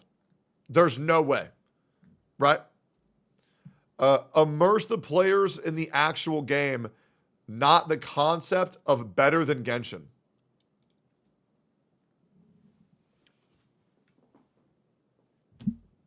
So I think you should make your game more immersive to the actual game, not the concept.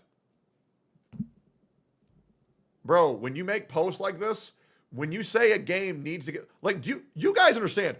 If these comments were to go into a Wuthering Waves get better board, they would laugh at the guy and tell him to get the fuck out of the room. Straight up. This post says nothing. Yeah, for example, I did something similar to this, but I did it in a video format and gave ways I thought they could move. Exactly. Like, this vague criticism does nothing. This whole post is, I think they should make the game better. Wuwa is missing the glue to the system. Top 3 most important to the game's problems. What the fuck does that even mean?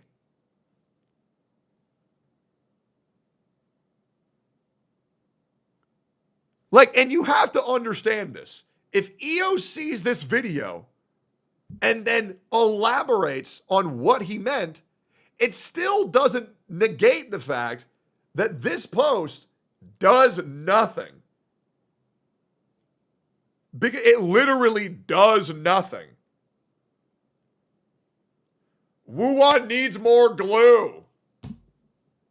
What the fuck are we even saying?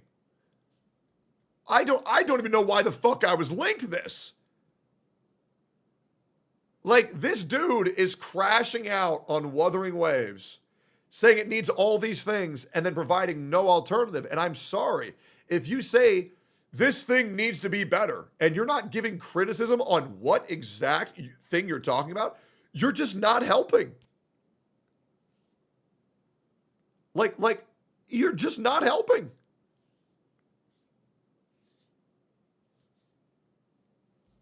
I'm hoping he at least talks about what creators he's talking about so I can ask him. Hopefully he's specific about that. I'm hoping for V2 hitting the ground hard and handling a lot of issues that have been brought to light. Like what? As well as those that are major problems. Like what? But the vocal minority has shunned. This sentence structure didn't even make any fucking sense. A lot of these can be solved with quick willing effort and parties. Tons of people like to pull the wool over their eyes when they smell the house burning, but then it's too late. Bro said nothing in this entire post. Is he at least specific about the content creators he talked to? Oh, here we go. All right, EO, name the creators you talked to. Need to hear where these takes are coming from. I'm not naming shit. He won't even be specific about who he talked to for this?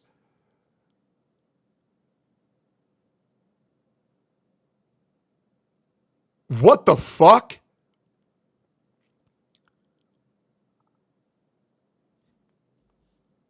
Not naming shit on here for low IQ Twitter's users to bitch and moan at them about Lamau. I'll just DM you. Why does bro need to be vague about what CCs he talked to about these issues? Those are some damn good points.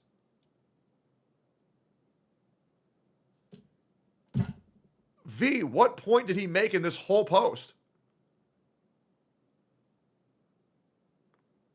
V, are you here? What? He didn't make a single point in the whole post. Wuthering Wave's downfall is over-exaggerating, especially when it's positive reception for the most part in CN, KR, and JP.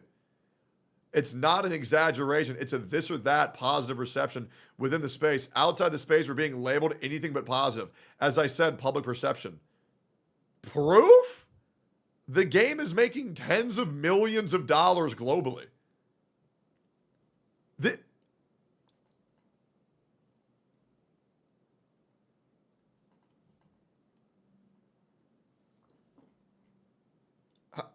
How do people see posts like this and not just say, bro, you said nothing in this whole post?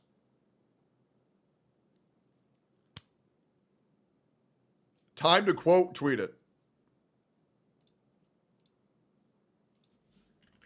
Bro yapped all that and didn't say a single word.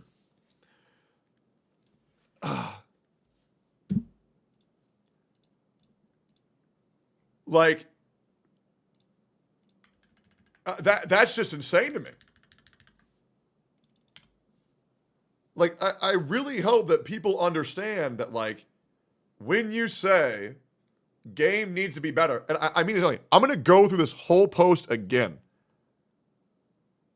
I'm going to go through this whole post again. Guys, I shit you not. I shit you not. Some amazing creators about the potential. Nothing specific. Wuwa's downfall. If they continue down a path, what path? Criticism is not y'all's enemy. The company themselves say they want criticism. Figureheads of the space. Who? Police shame the community together. For what? S-tier content that isn't reacts guides. Still vague. Kuro needs to get more directly involved with benefiting their creators. Like who? Also, other companies don't do that. Kuro's going to fail at their vision. What's their vision? If they don't quickly establish Wuwa as his own thing and not a Genshin plus XYZ, there's no way to do that. Most of the systems in Wuwa have no real purpose relative to the game. Which systems? Which further separates the identity? What identity? Multiple features from other mediums, but not fleshed out enough for their own game. Doesn't even make any sense. Immerse the players in the game, not in the concept of better than Genshin. What does that mean? Wuwa's missing the glue. Top 3 most important games problems. And the crazy thing is, I know he's going to get upset at this react. But the thing is, you can't go live and vague post that hard saying you're trying to make the game better and then provide literally nothing. Like, literally. And guys, correct me if I'm wrong. Name me one thing that he actually said that was palpable. I'm going to be real. I'm not trying to sound like I have a big head or anything. But I think dedicated Wuar creators are me and Saint and a few others. And I think none of us would agree with this. Yeah. Yeah. I mean, I don't, that's, sorry guys. That is just fucking weird to me. Really, that is just a weird fucking post. That is just weird. Like, bro crashed out on this post saying how horrible Wuwa was, said fix it, and then provided nothing. Creators, when you say something needs to improve, say how. Otherwise, you're not really doing anything other than farming confirmation bias individuals who just want to say woo-wah bad. And it's the same thing I did with Genshin Impact. Every time I shit talk Genshin, I said, this is bad, this is how they make it better. Multiple times, I say, Genshin Impact is bad because the plot draws on too much, remove Paimon, get rid of the dialogue bloat. It's that fucking easy, and it is what it is. Hey! Why is my door closed? What? I don't like when people can see down the hallway. Oh. Okay. Yeah. Can you come in here real quick? I'm dying. Is it really hot or am I just... It is so fucking hot. Dude, I'm sweating my ass off. Like, dude, look, is it your room too? Yes. No, look. Because it's like wet in here. Yeah. It's like hot and wet. And then I go to the hallway. Oh, so refreshing. Yeah, I don't know. My room is really hot. Guys, it's 79 degrees in my house. Why is it so hot? In winter. Also, take off your sweater. No. Dude, I'm dying on it. Yeah, I can't even do it with my door closed. It's so fucking hot.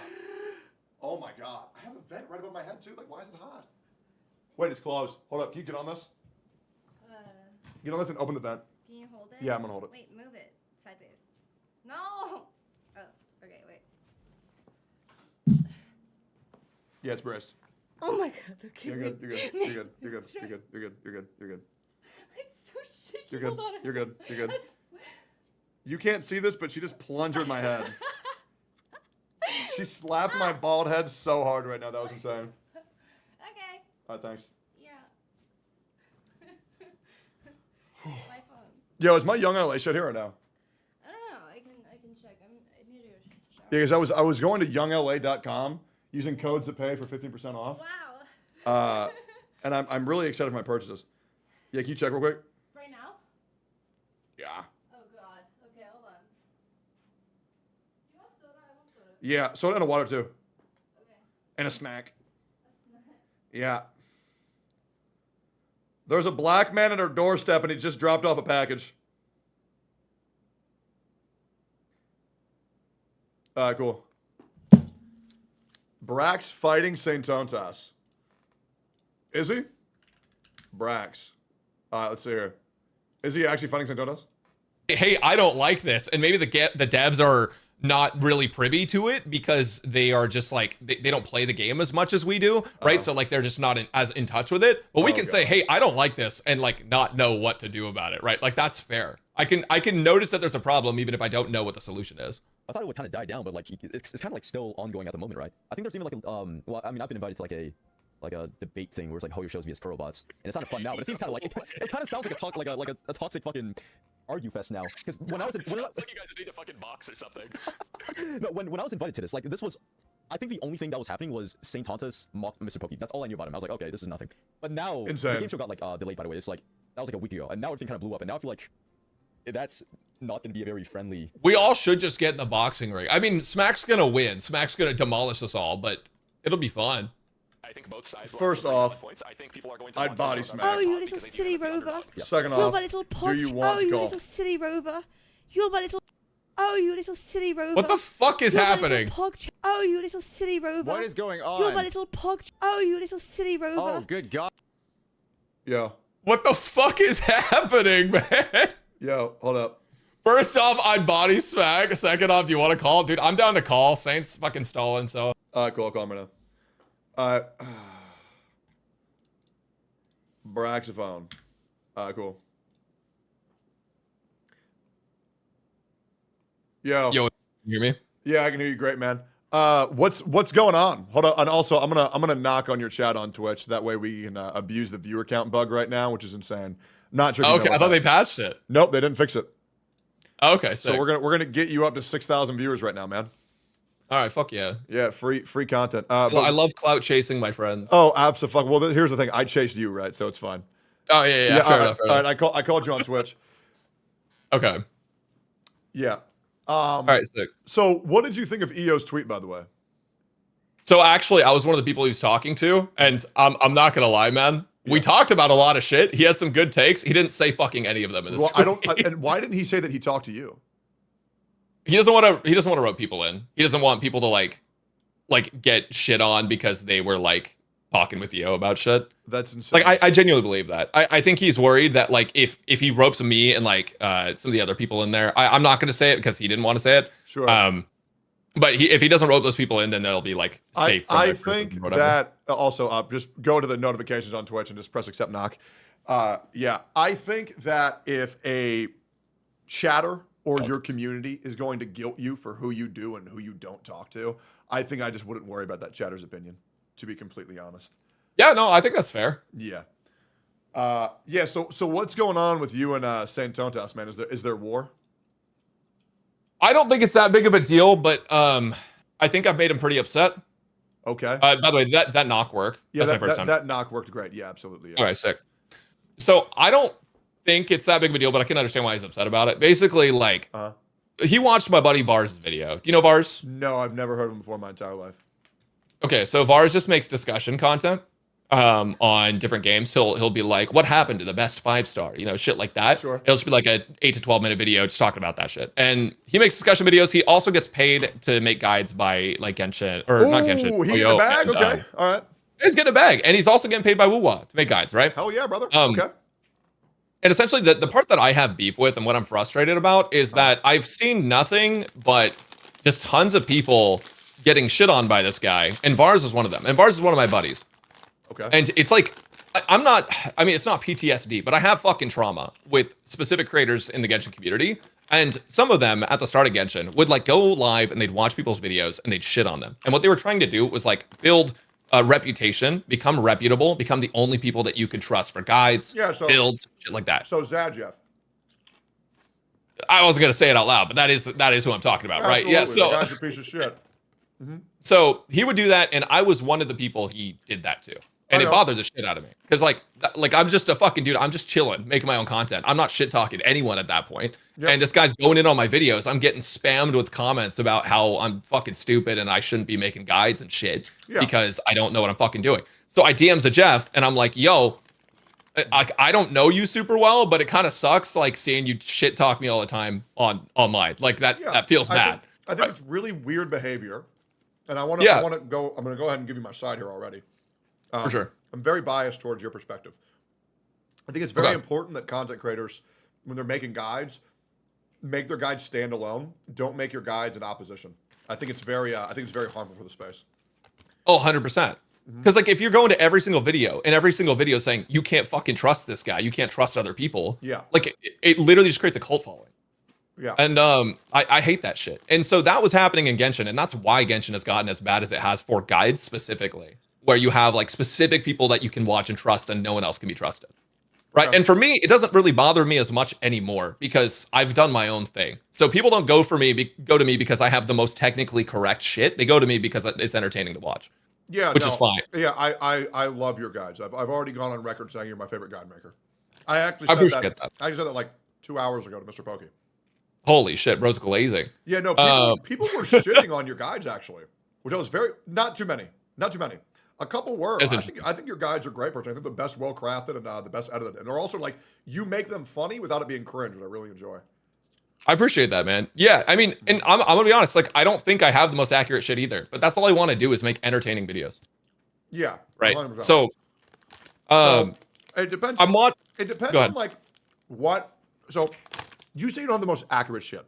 Is that because you're not showcasing the proper builds, or you're pushing out blatant misinformation? It's because I'm not like Guoba, where I'm gonna show like graphics for everything and go into the very specific speed tuning thresholds of every single team and shit. That's like not my thing. Like because I don't want to confuse people. I would rather people be able to get in, get the information, be entertained, and get out. As opposed to saying, here are 3 different builds you can use for this character. Yep. I say, here's the build to use for this character. You can also use these if you want. Anyways, next thing. Yep. So I don't think I'm putting out blatant misinformation. I think I've been wrong before.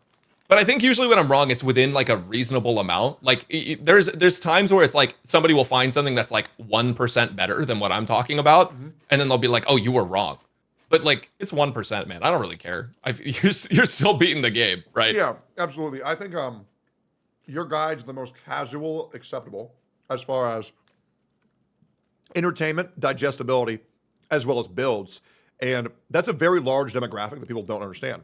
Is that the reason why you're important is because... Oh shit, I accidentally accepted Saintontas. All right, he's here now. That's fine, that's great. So yeah. there's...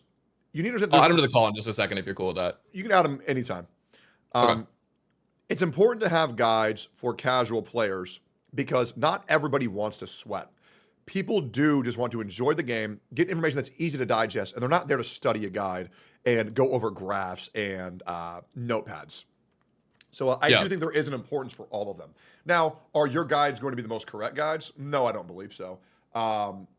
Because do people really care about a 2% difference? Do you really want to learn about animation canceling? Majority people don't want to do that. However, that being said, there are people who do want to do that. So for those hardcore guides, they have their own niche, but they can coexist. One isn't better than the other. There's a perfect opportunity to coexist, but that's just my opinion. Yeah, no, 100%. I feel like so I guess just to wrap up what I was saying, and then we'll get Saint in here. Basically, I just take issue with how Saint has approached some of his like talking about other people and like reacting to their content because it reminds me a lot of what I went through. Yeah. And I'm worried it's gonna send Gula down the same path. That's what I'm concerned about mostly. Sure, for the content creating scene. Yeah. You know that's my first large controversy as well. Controversy. There was a creator called Dreamy. They actually had to rebrand their name to something else because they were outed as being a piece of shit. And they made a guide about a character whose the name evades me. Maybe chat you guys remember. There's a character in Arc Knights. And they rebranded to Lasara Scarlet. Piece of shit. Absolute piece of shit. And they made a guide about a character called Spectre. That's right, a character called Spectre. Province in Arc Knights. And rather than making their own guide, they said debunking Tectone's guide on Province rather than just making their own fucking guide. Because the thing is, if you have good information, present it by itself. You don't really have to say, this person's retarded, I'm the best, my guide's the only guide, that guy needs to kill himself. You just don't need to do that. 100%. Yeah. But I'm curious to hear what you and him are going to talk about. And don't mind me, but I'll always be in the background. Yeah. Sorry if you didn't want to be involved in this. No, it's all good. My chat says if there's drama, I have to be there. So I'll be in the background, man. Don't worry about me. Oh, okay. Yep. Wherever there's drama, he shall follow. Absolutely.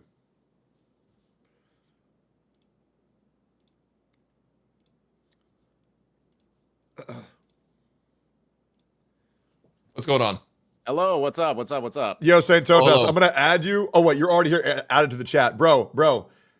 Dude, Saintontas, look at your viewer count right now on Twitch. I know, it looks like I'm at 6K, man. It's crazy. That's sick, right? You can mouse over it and then see the real numbers. Yeah, but hey, it's all good. Yo, Brax, you should go live in the change your category to Honkai Star Rail.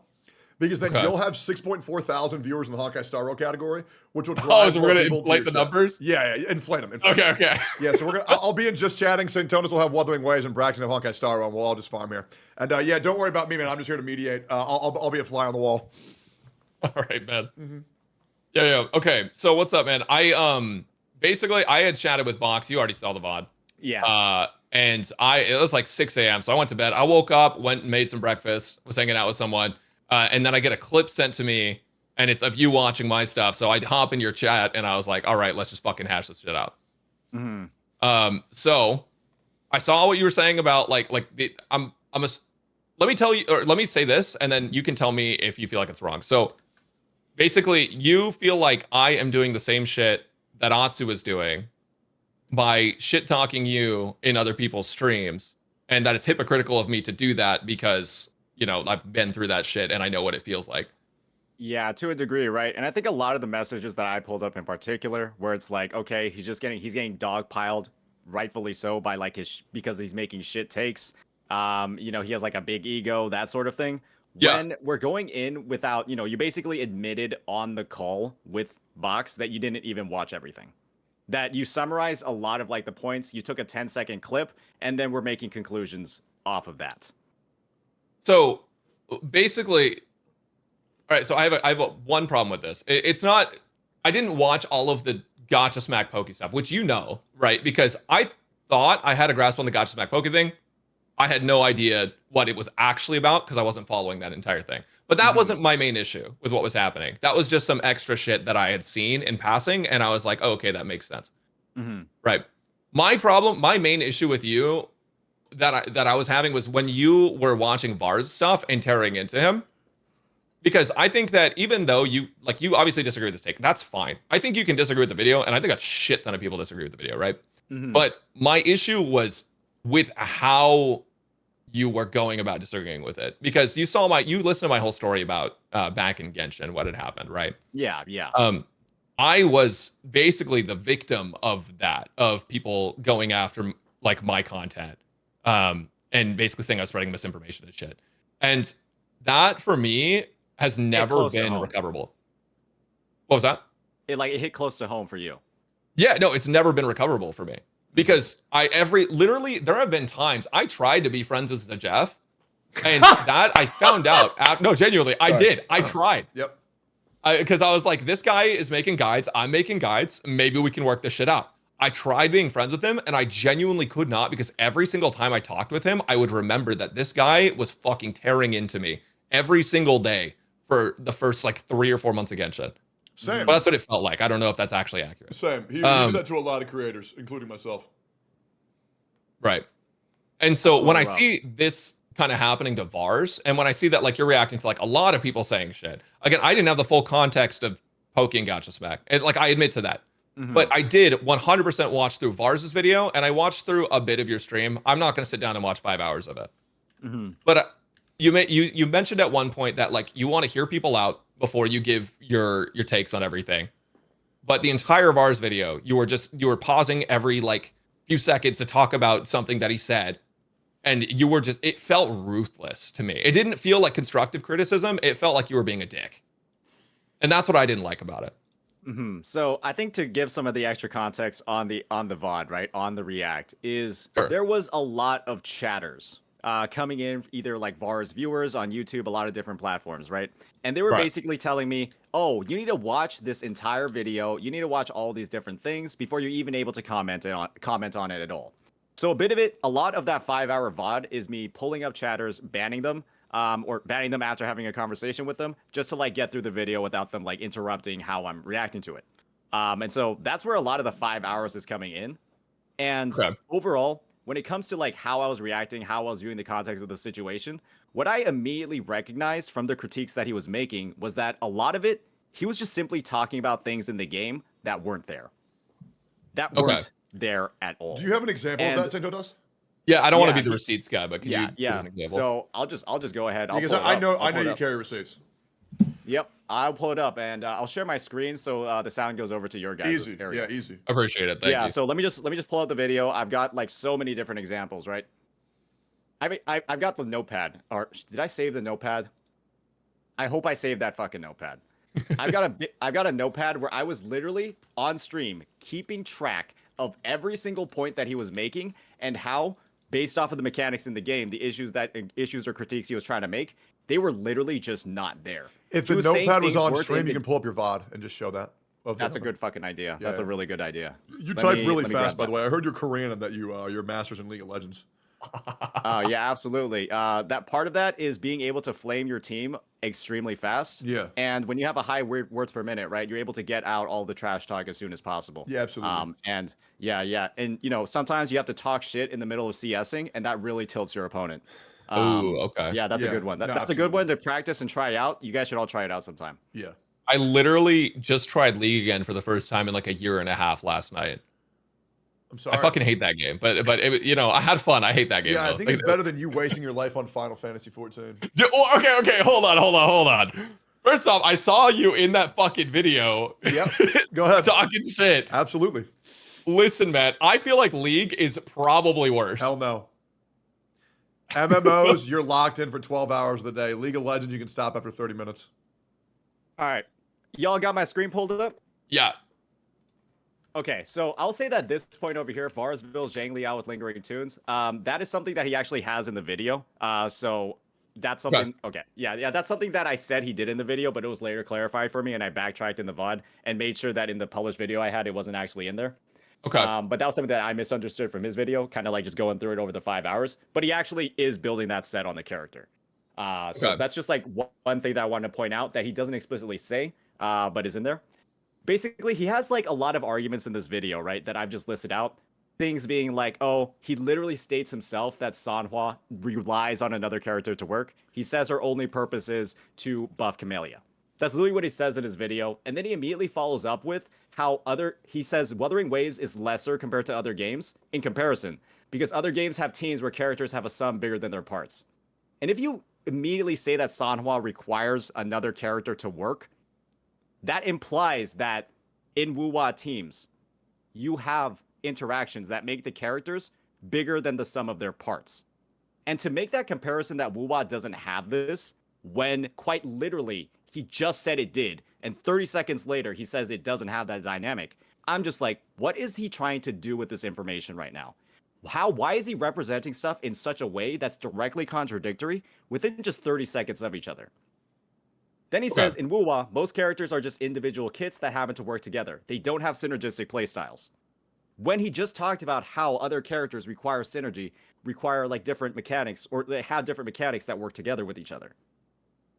He then talks about how there's not a lot of variability in the teams. He talks about how there are very limited number of team comps and ways to use characters. And one thing that he does is he builds Zhang Liao with lingering tunes. To give some context on the lingering tunes set, what this set does is it locks you into one style of play.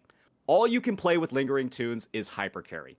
If you play dual DPS with lingering tunes, it is literally worse than a two-piece, because the set bonus disappears on swap.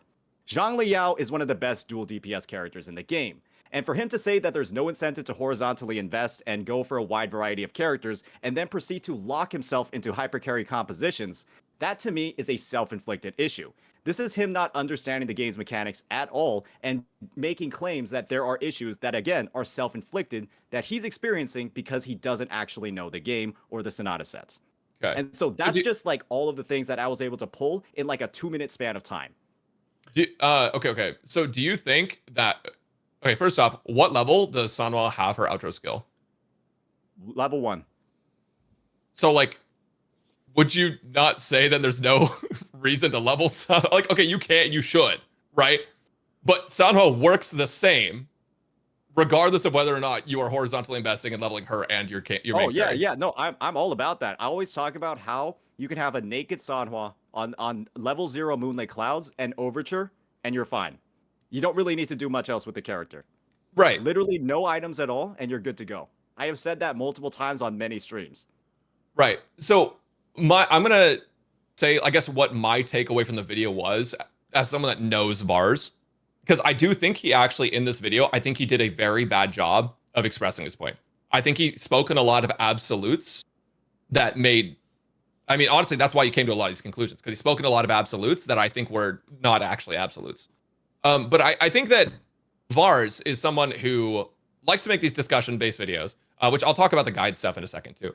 But he likes to make these discussion-based videos where he likes to like try to, you know, provoke people to start talking about things. Like what do you think about this? Like, what do you think about that team building and Wuthering Waves? Do you feel like it's more cohesive than Genshin? Do you feel like it's less cohesive? Stuff like that, right? Mm-hmm. And so he feels, from what I've seen, he feels that the characters in Wuthering Waves don't fit together like pieces of a puzzle in the same way that Genshin does.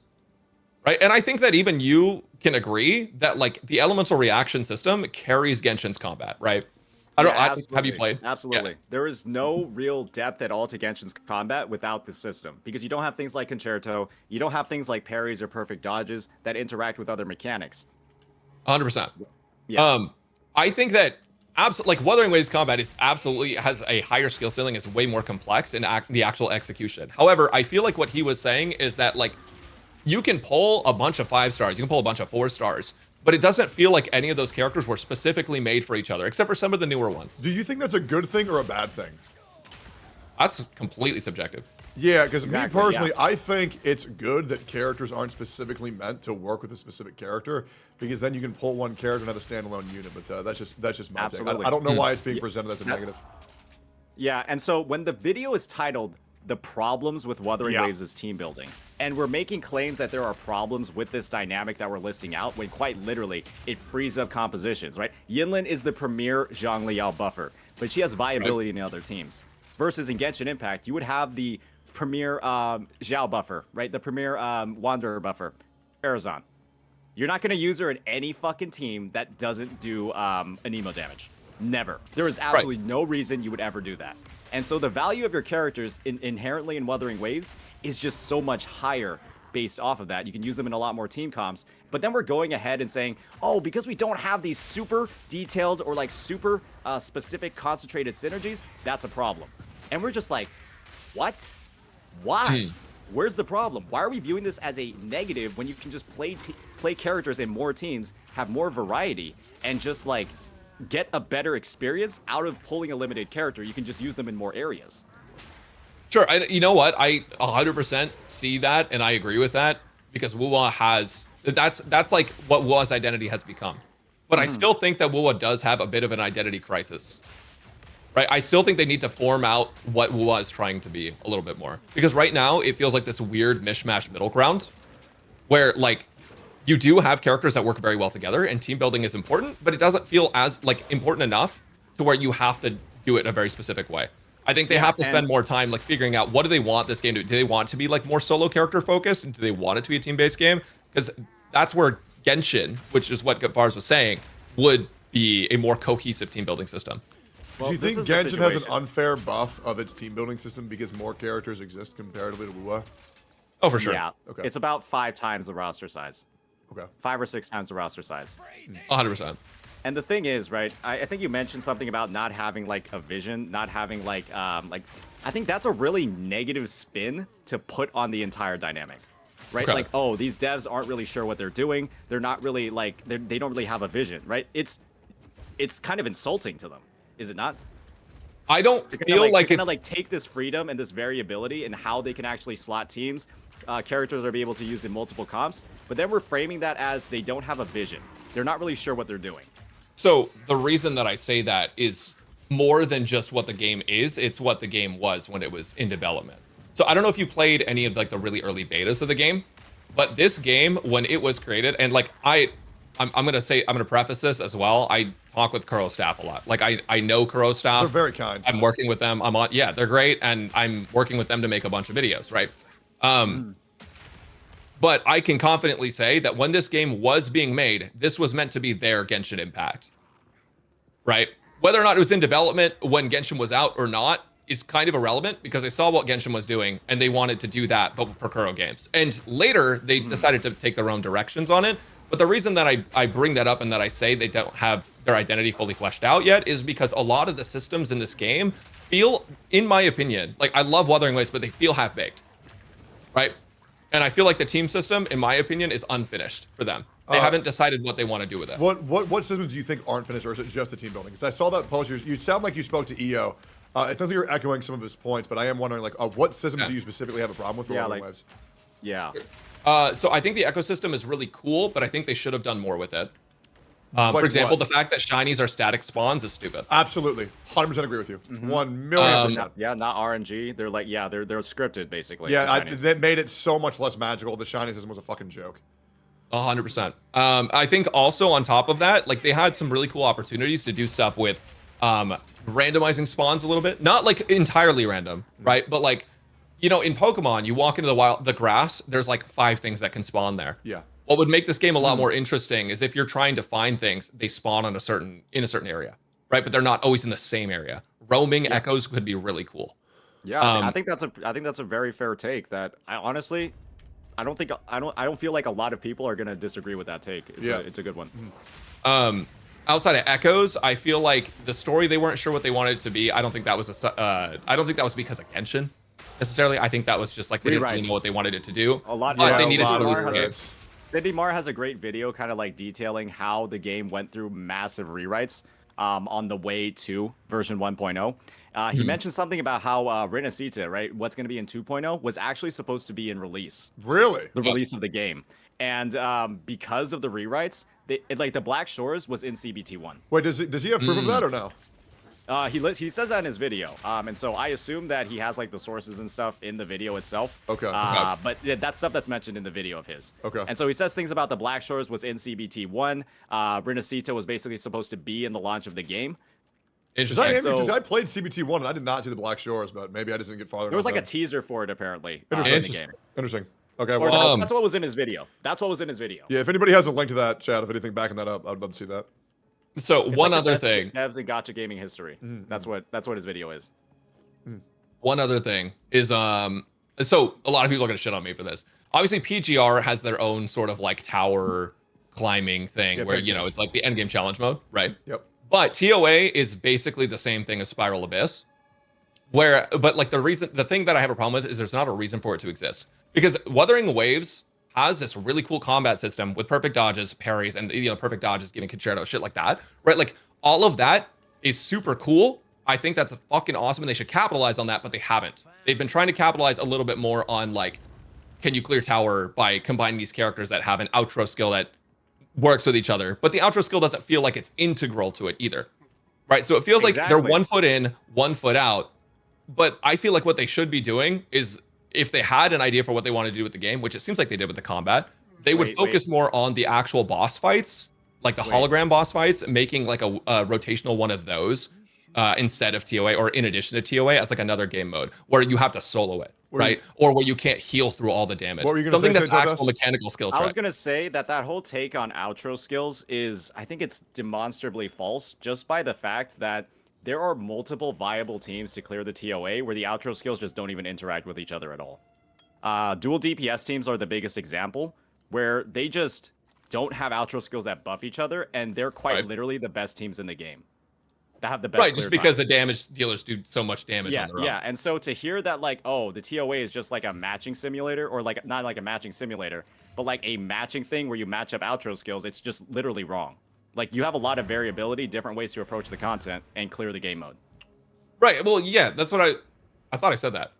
You said that it's just about matching outro skills together and then, like, going into it. Yeah, but I also added on that, like, you or not, like, you don't have to do that, right? But I guess what I'm saying is that, like, in Vars' video, he's talking about how the teams don't feel like that, and that the whole subjectivity of it is like, do we think that's a good thing for the game? Do we think it's a bad thing for the game? What? Time out, Rook. Vars literally said in the video, hypercarry teams play exactly the same as dual DPS. Okay. He says that in his video. They're literally exactly the same. They He play said exactly the same. word The only exactly the difference is same? which characters you want to play. Like, Okay, where is the exact same as you can Jiang. give? Okay, so you can give examples of like I know you have examples of where that's like demonstrably false is probably what you would say, demonstrably false, because you say that a lot. But it's a good word. It's a good word. It's a good combo of words. Thanks for that, Techie. Yeah, I got you, man. No. But the thing is, like, they kind of do, right? Like, obviously, different teams will have quick swaps. Different teams will have, on-field time for 2 characters split, right? And the double DPS teams are a lot more flexible because then you don't lose buffs if you switch between them, right? But at the end of the day, you play support, you play damage, you rotate through them. There's no elemental reactions. You do as much damage as you can in a short amount of time. If we're gonna reduce the gameplay to the characters do damage, and then the boss dies, I guess, if that's how we want to boil. Well, what I'm saying is down is the characters that you use rotate and do damage. I mean, I guess every character in the game is the same thing. You press buttons and deal damage. Well, okay, so what Vars' argument is, brother, what Vars' argument is that the characters don't feel like they have meaningful enough identities in tandem with each other to where that's not true. But they do. Zhongli Yao slows down time and gives you massive windows for quick swapping where the boss literally can't attack you, and so you can play a lot more safe. You don't have to dodge, and there are like so many windows where you can just unload all your damage, when in previous situations you'd have to dodge or delay your attacks so that the attacks don't hit you. Okay. And so there are literally built-in mechanics and character kits that allow you to leverage different team comps and different characters that just It's just like that take to me was insane. Okay. It was insane to me, actually. Okay. So here's the thing, man. As someone who you know this about me because I'm sure you've watched my videos. Maybe you haven't, but you know this about me. I'm not the best wall player, right? I make plenty of mechanical mistakes in my videos, but I can still clear 2A. I don't dodge shit most of the time. Like actually 99% of the time, I just take it to the fucking face and I just blast damage through it. And that's because there's nothing punishing enough in the game to where it's going to not allow me to clear for not bringing a specific synergy or like taking a ton of damage. Have you played against the fallacy of no return in the middle tower? I have not done this tower yet specifically. So you've never played against the fallacy of no return in the middle tower? Not this tower specifically. I cleared the last. What tower about in previous towers? Previous towers, it's been in the rotation a couple of times. Okay, the last tower I did was Camellia, on the early access thing. Okay, so I guess have you fought against the fallacy? Yes, I fought against the fallacy. Okay. I know they have the stagger bar. And if you don't interact with the stagger bar and blow it up, his second phase is quite literally one of the worst fights in the game. Like it gets to a point where he starts teleporting around ridiculously, and if you don't interact with the game's mechanics and leverage a team that can cycle through intro skills, you get absolutely fucked up in that fight. What if you face roll it with Camellia? You can't. Or you can't. Can try, it won't auto parry. Your ass is gonna get beat. It has no parryable attacks. It shoots like 400 bullets at you. It literally the game becomes a bullet hell. Okay. If you don't knock him out of the sky and mess up basically, if you don't do a stagger bar rotation and break it all down, you're gonna get ruined in that fight. What if I spend $10,000? You will one-shot the boss before it gets to that phase, and you will avoid the problem. So you can't pay to win and not interact with the fallacy if you just wail enough to one-shot it. That is true. Okay. So I guess my thing is, like, I haven't done this tower, so correct me if I'm wrong, but like, the fallacy's not in this rotation. Okay, so he's not in this. Okay. So yeah, he's been in some previous ones. Gotcha. So you don't feel like you could just base roll the fallacy by just playing strong characters? Because that's what it's been for every other tower. You will get ruined. And the fallacy is, I believe that the fallacy was designed with the context that, like, hey, some bosses are a little bit more face rolling, right? Like the gorilla is sort of just like, all right, you don't really have to do anything against the gorilla. It just like keeps attacking and jumping around and stuff. But if you don't time your breaks, rotate properly against the fallacy, again, it is quite literally one of the worst fights in the game because it teleports around, shoots a million projectiles, goes like 50 feet in the air, and then just like dumps like basically Kokolia's meteor from like, what's it called? From a Honkai Star Rail on you. Okay. So you don't think in any way this is the same face roll content as every other gacha boss? It's not the same as face roll content. Absolutely not. Okay. I'll try it out when it comes into tower next, not next rotation, whenever it comes in. You can actually fight it in the overdrive zone if you'd like, right now. That's the boot it up, Brax. Boot it up. Area, right? Boot it up. Yeah. I farmed it for the overdrive zone unlocked? Is that the hold on. Check. I'm actually so curious what the fuck this let's see it, Brax. I want to see you fight the fallacy in the overdrive Oh zone. my god, bro. We got a fucking see it. We got a UFC fight. You tell me if that's just something you can face roll. I am curious. Don't you have a nickname for this fight, Saintontas? Yeah, the fallacy of no rewards. That's the one. That's right. I remember that.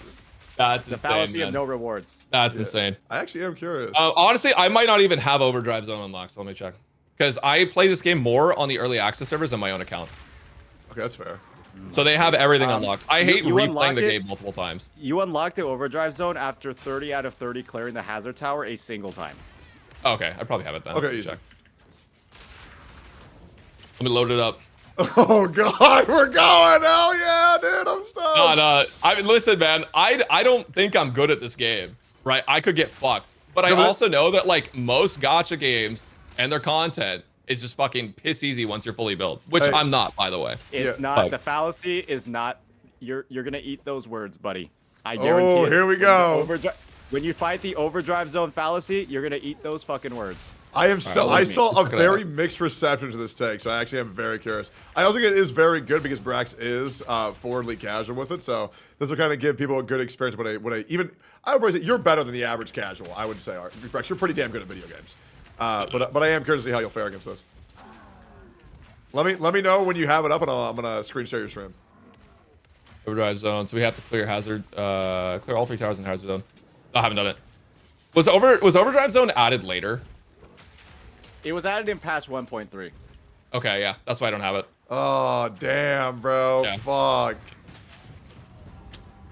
Unlucky. That would have been so cool. No, listen, man. Listen, I'll take your word for it. I'll try it out when I unlock it. Gotcha. Okay. I'll take your. I will take your word for it though. That boss is different from what I've seen when I was just even farming it. Wait. I have a crazy idea. What if I give Brax one of my mods accounts who have it unlocked? Do it. I'll do it if you. Yeah, if you want to send over one. Yo, Sarah. Sarah. Yo, send that shit. I'm actually, dude, I'll be real. I haven't done this shit either, Brax. I want to see it, man. Oh man. No, man. So I'm getting commissioned to do. I'm getting sponsored to do guides for WoWa, and I play on the beta servers and I test the characters and shit. Yeah. But like after you play on like all the early access shit, it's fucking. It's draining to play on the main. Absolutely. Yeah, you have to sit there and like farm your shit. Yeah, I think you're good. You don't need to play 2 accounts. I think that's completely fine. You play how you want to play. Nobody can tell you that the way that you're playing is wrong. It doesn't matter. All right. As long as you're not presenting yourself in a means that'd be like, oh yeah, this guy's really fucking amazing. It's like obviously. No, man, I'm not a WoWa man. Yeah, you say you're casual. Yeah. Yeah. You're what? More of a Honkai Star Rail guy? Yeah. No, I love Honkai Star Rail. I have 3 accounts for Honkai Star Rail. Yeah, Honkai's amazing. Do you play Honkai at Saintontas?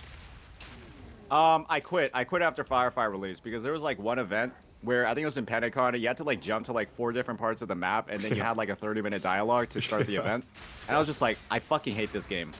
Yeah, I pulled Firefly and I got the fuck Sarah, out. send it on Discord. I love people who can admit that a game they like just fucking blows. Yo, Sarah, did you DM him it or no?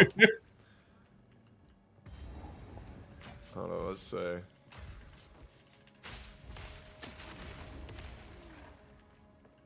Okay, hold up. Sarah had an important question. Oh my god, what, bro? What? What is it? Want me to send him your account or mine? Your Camellia's better. Your account. Your account. I don't have Brax on Discord. Hold up. How do you do the call?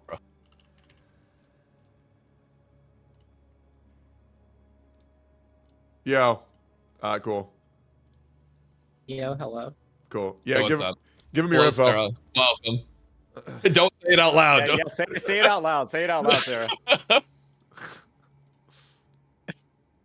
Wait, I'm hiding the chat. I'm hiding my chat. Yeah.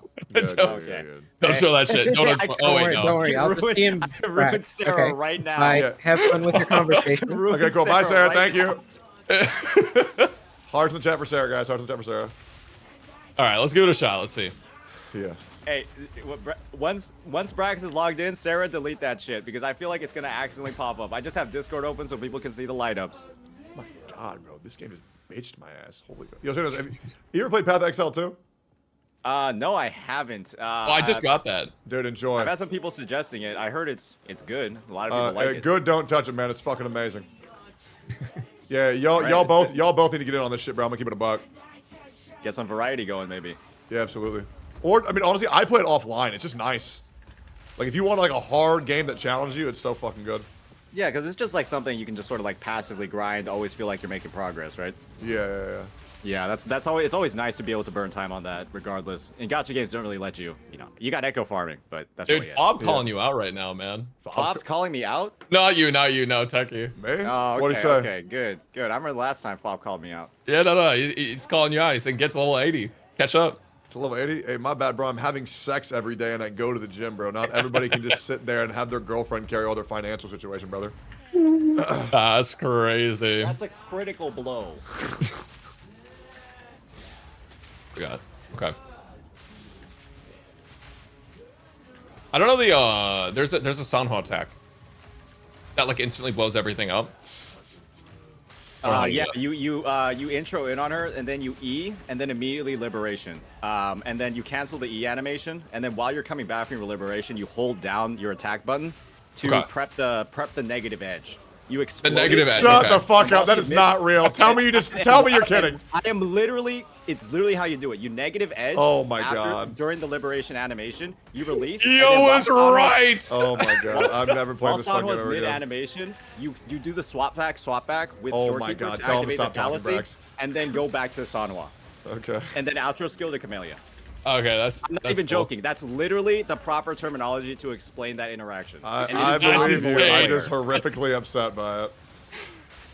All right, so as a heads up, I'm probably not gonna do that. Yeah, Okay. yeah. I think Brax is gonna play Uh-oh. Uh-oh. Oh, I fucked up already. Give me a second. I ulted first. Wait, are you already Are in? you sharing your screen? Are you Oh, sharing am I your not screen? sharing it? Give me a second. Yeah, let me share it share, for you share, guys. Yeah, yeah. He's practicing. He's practicing off I'm screen. practicing. Yeah, yeah. Okay, let's see this shit. All right, lock in. All right, how do I pop this shit out? Oh, ladies and gentlemen, let's see it. Yeah, you don't want to see my fucking gameplay here, man. It sucks. Luminous energy. Miss Perry. Bro, I was gonna judge the entire thing. Oh, we tanked a hit. Didn't do the swap back. Okay. Bro, there's no way. Wait. Okay, let me refill that. Wait, hold Wait, on, this is floor 1? This is the of Hazard Tower. Yeah. It has fallacy after this. All right, let's see it, man. Yeah. Wait, So this ain't even the real fight. No, the fight comes out. Well, it's in this fight, but we have to kill this guy. Okay. So the parry with Marina, you have to jump, right? Oh shit. Yeah, that's a weird fucking view, guys. Let me go fix that. Sorry. Hey, my view's perfect. Man. You're doing great, Brax. You're killing it, bro. Oh shit! Wait. Dude, I got so used to it. Oh wait. Hold up. Wait, I'm actually getting stunned. Yeah, that's you're like kinda, the first you're time that's kinda happened. getting bodied, man. I No, don't like know. genuinely, that's like the first time I've actually been fucking stunned while starting up Camellia shit. Yeah. Like on God, the entire time when I was doing this shit for my guide video, like just never got stunned. I never got punished. Very strange. Also, the bro. echoes are a little bit different than I'm. Yeah, here we go, man. Let's just. Yeah, it's got to be the echoes. Yeah, it's the echoes, man. It's The the echoes. fallacy Yeah, you comes get it. after this guy, so you have to clear him first. Yeah. I don't want. We got time, man. All right, there we go. Now we can finally start playing the game. I can do a run afterwards too, if you want to see that. Yeah. Well, we'll see. Yeah, We'll see I'll watch an optimized run because I know you got the shit locked down. That stunned me out of my ephemeral. Yeah. Oh, good parry, bro. Yeah, totally intentional, by the way. Intentional. It was fire. Yeah, hey, for sure, Camellia auto play the game, bro. You turn this into cookie clicker. Cookie clicker? Yes, sir. Luminous energy. Big ult. Sarah, Yeah, like I have no doubt in my mind that Saint's gonna fucking body this in one go. We'll see. I mean, we'll see. I'm interested in what a casual player can do. Well, a casual player can probably even do better than I'm doing, man. You say I'm good at video games. I think you're great at video games. I don't know about all that, bro. I think you're great. You're good at Pokemon too. Oh yeah. Surely. Big damage. Holy fuck, that move does so Dude, much. Camellia fucks though, like. She does. She's so good. 72K. All right. Yeah, that's I don't know. Is Sarah free to play or no? All right, here's fallacy. Oh wait, you weren't even fighting the real boss yet? Oh, this is fallacy, bro. All right, let's see it. Okay. All right, nice. Yeah, no, that's fallacy. Yep. And we'll see how you rotate through. The rotations here are super important to making sure he does not fuck up your day. Okay. I mean, I think he's kind of owning right now, to be honest. If you wait, are all of his attacks unparryable or is it just the second phase? He has a couple of parryable attacks. Okay. Oh, that got stuffed. Yeah. Oh, but actually, you weren't using ephemeral. That's good. There you go. I mean, I think you're doing great, Brax. You got this. Thanks, man. I appreciate it. I know. Oh, you if nobody else swapped got me, I know Camellia Tectone's got me, bro. early. I believe she was still budding. And so we didn't get her enhanced outro skill and missed like half of her damage. Stay behind me. Lotus pervade. I mean, low key, he's tanking everything and he's chilling. Oh, good dodge. Huge dodge. There we go. Don't run. Keep the dance. Are you a white mode user or a red mode user? Against a single target boss, I would use white mode. Okay.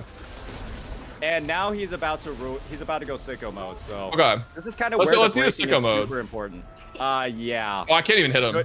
Good luck. It's oh wait, my I legit God, can't even what the touch this guy. fuck? Yeah, this is what I meant, guys.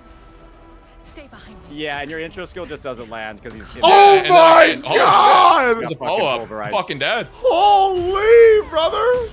Yeah, So and I this can't is- even touch his this is fucking what- HP until he's this fucking is- broken. Yeah. Oh my god, bro! Damn, that's crazy, dude. Damn, So, bro. In there are a lot Overworld, of he just people in dies your before he chat even gets that far. downplaying this boss. They were like, "Oh, it was so easy." Hey, you know, in their defense, I fucking suck at this game.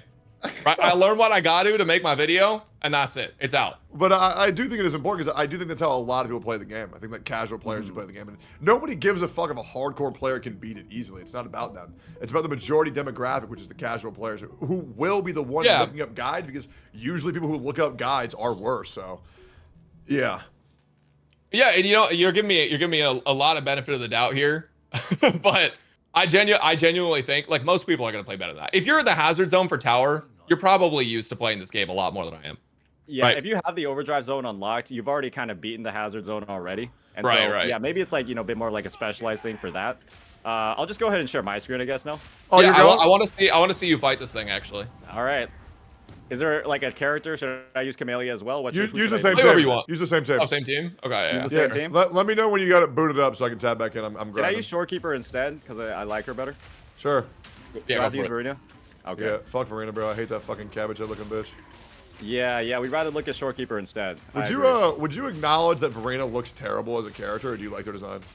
She got plants growing out of her fucking back. I don't think she looks that good. Okay, yeah, I think she looks fucking terrible. Okay, that's good. She Oh, got yeah. like plants attached to her spine. See, I told y'all he Yeah. can shit talk the game, chat.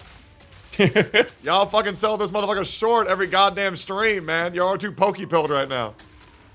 Pokey build is so we're crazy, doing the man. overdrive zone, right? That's insane. I gotta close some fucking windows, to be honest. I feel like running all this shit is blowing my computer up. Yeah. Give me 1 second. That's it. Oh god. All right, I'm gonna pause your stream as well, Techie. Yeah. Yeah, you're good, After man. you show us this, I have something else I want to talk about. Minus So. one. Yeah. We still got a lot more. We haven't even got to the main point yet. Yep. Yeah.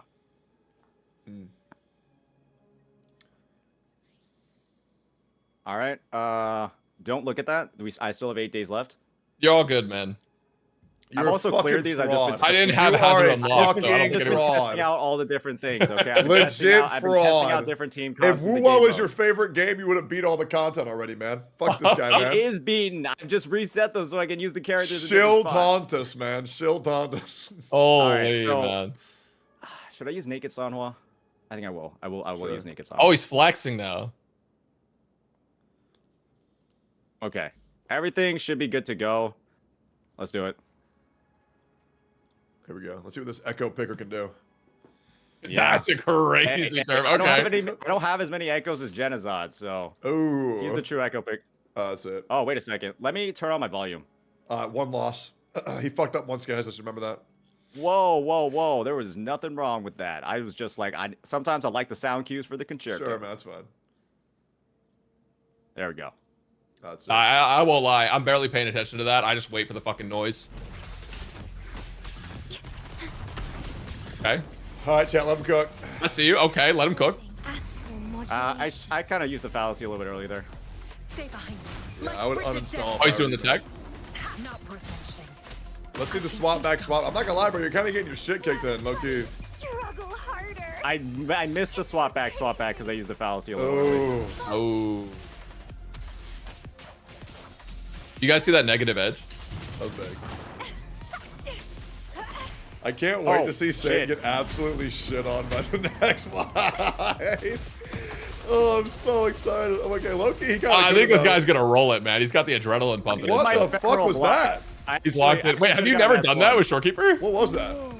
That's her intro I'll show you after the she's negative level edge 3. right here. I've never seen her do that. Oh, he's negative edging? Swap back, swap back. Oh, okay. That's her enhanced intro. Never seen that shit in my whole life, chat. I've been using Shorekeeper since launch. Never used it.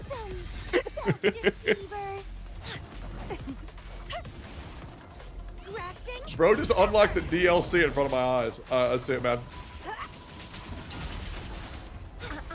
Big dodge.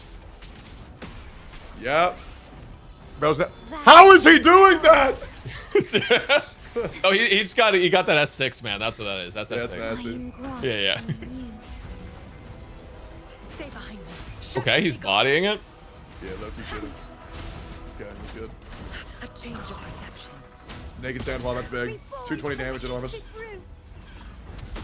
Massive, crazy. I'm not even using my crownless. I'm kind of messing up here. Hey, y'all good, man. All good. And if the boss's HP reaches 0, you played the game right. True.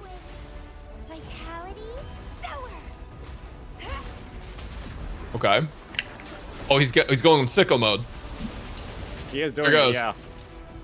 And boom, knock him out, Shorekeeper. Got him. Oh, Oh, nice. Good timing, okay. man. That's crazy. That's nasty. That's the shit I like to see, though, in fucking game development, man. Shit like that is so fun.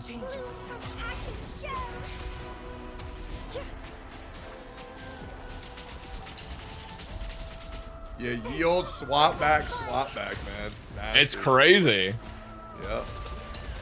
Oh shit, where's my energy? Ah, I kind of griefed that. I think I missed a crit too. Yeah, I'm not gonna lie, bro. I think you might want to watch some more Regs Land. That's insane. I'm kind of tanking there. I kind of griefed that rotation. No, man. Listen. I'm looking at this. Maybe the worst player I've ever seen. Yeah, I'll be real, man. If you weren't saying that you were fucking up, nobody would know that you fucked up.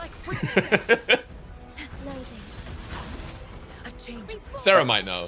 Everything that I see is a boss's HP getting closer and closer to 0, and your units being alive. So you're doing something right. Yeah. That's some fucking retarded damage. What the fuck? Yeah, that's fucking crazy. Is that S0 for you? That's S0, S1. That is fuck. Yeah, hey, Saintontas. Yo, that's crazy, man. My king. Thank you. My king. The king of Wuwa, dude. That's insane. Yeah, Dude, we got to get you in a 1v1 versus Rexlet, man. But, hey, That would actually be content, man. Rexlet does like solo clears. I don't see tower stuff from him that often. He really likes holograms. That's what I've seen. Are you good at holograms? Sorry, what was that? Oh, I was like, are you good at holograms or not? I'm actually kind of shit at holograms. I get my ass like wiped by them like all the time. I don't practice them that often, but there's gonna be an opportunity to later.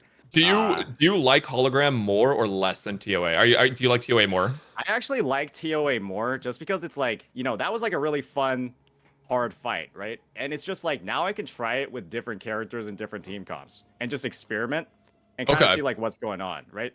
Like one thing in particular that I really like is just you have like all these different characters, all these different rotations, all these different bosses, and you can just experiment with like the harder stuff, like this. But I haven't seen anyone use that character since 1.0. He's really fucking good. Who? Oh yeah, he's great. I just haven't seen anyone fucking use him. Who's good? Gian. Oh, Gian, gotcha. Everyone, and there were a lot of people saying he's power craft, right? Useless, doesn't really do anything. But are people saying that? I feel like he's still fucking cooking, man. Oh yeah, I've never heard anybody say that, but I mean, you probably know the Wuo community better than me. Okay, my intro skill missed, even though I don't know how that happens.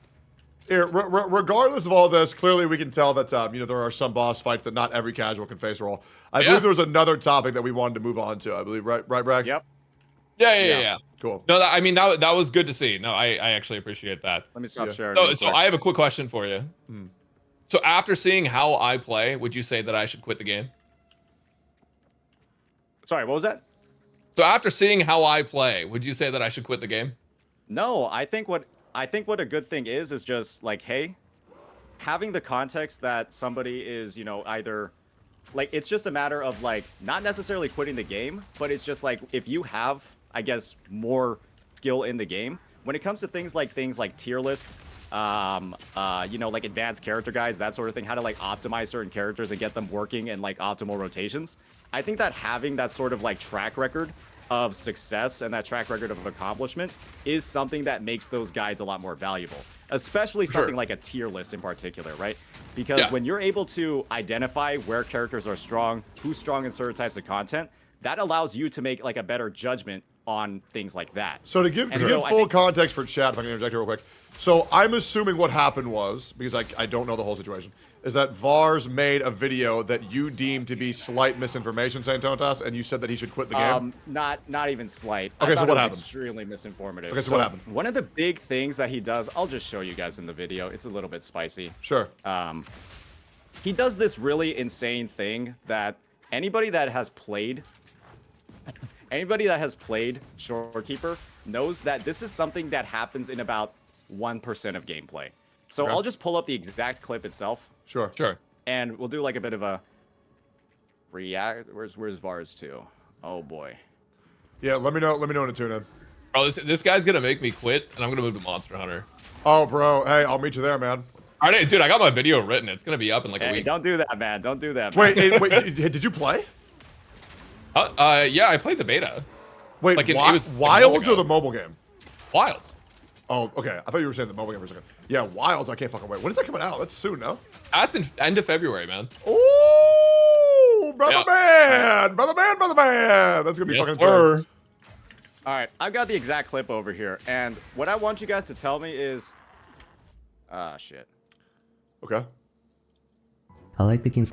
So, I'm ready. Zhang Liao's using his Liberation, right? This is something we see very often. Obviously, he's using his most damaging ability. You want to be fully buffed up before you Oh, we cast can't this, see right? the thing, by the way. I don't know. Or are you streaming it? I to can us? see it. I can Oh, see you it. are streaming it. Oh, that's my bad. That's my bad. Yeah. So the rule here is that this is a nuke, right? This is the most damaging part. Oh shit! Sorry guys, I was griefing my stream. Okay, good. You're so this is the most damaging part of Zhang Liao's kit, right? Yeah. This nuke over here, Brax, you've seen the numbers. This is something Oh, you yeah, want to fucking be huge. fully buffed up for to use, right? For sure. Okay, let's just quickly get through this. Comment a So, lot. do you see a problem here? This is Shorekeeper's ultimate. Yeah. Yep. It's blue. Uh-huh. Mm-hmm. That means that it is currently granting no buffs to the team. Okay.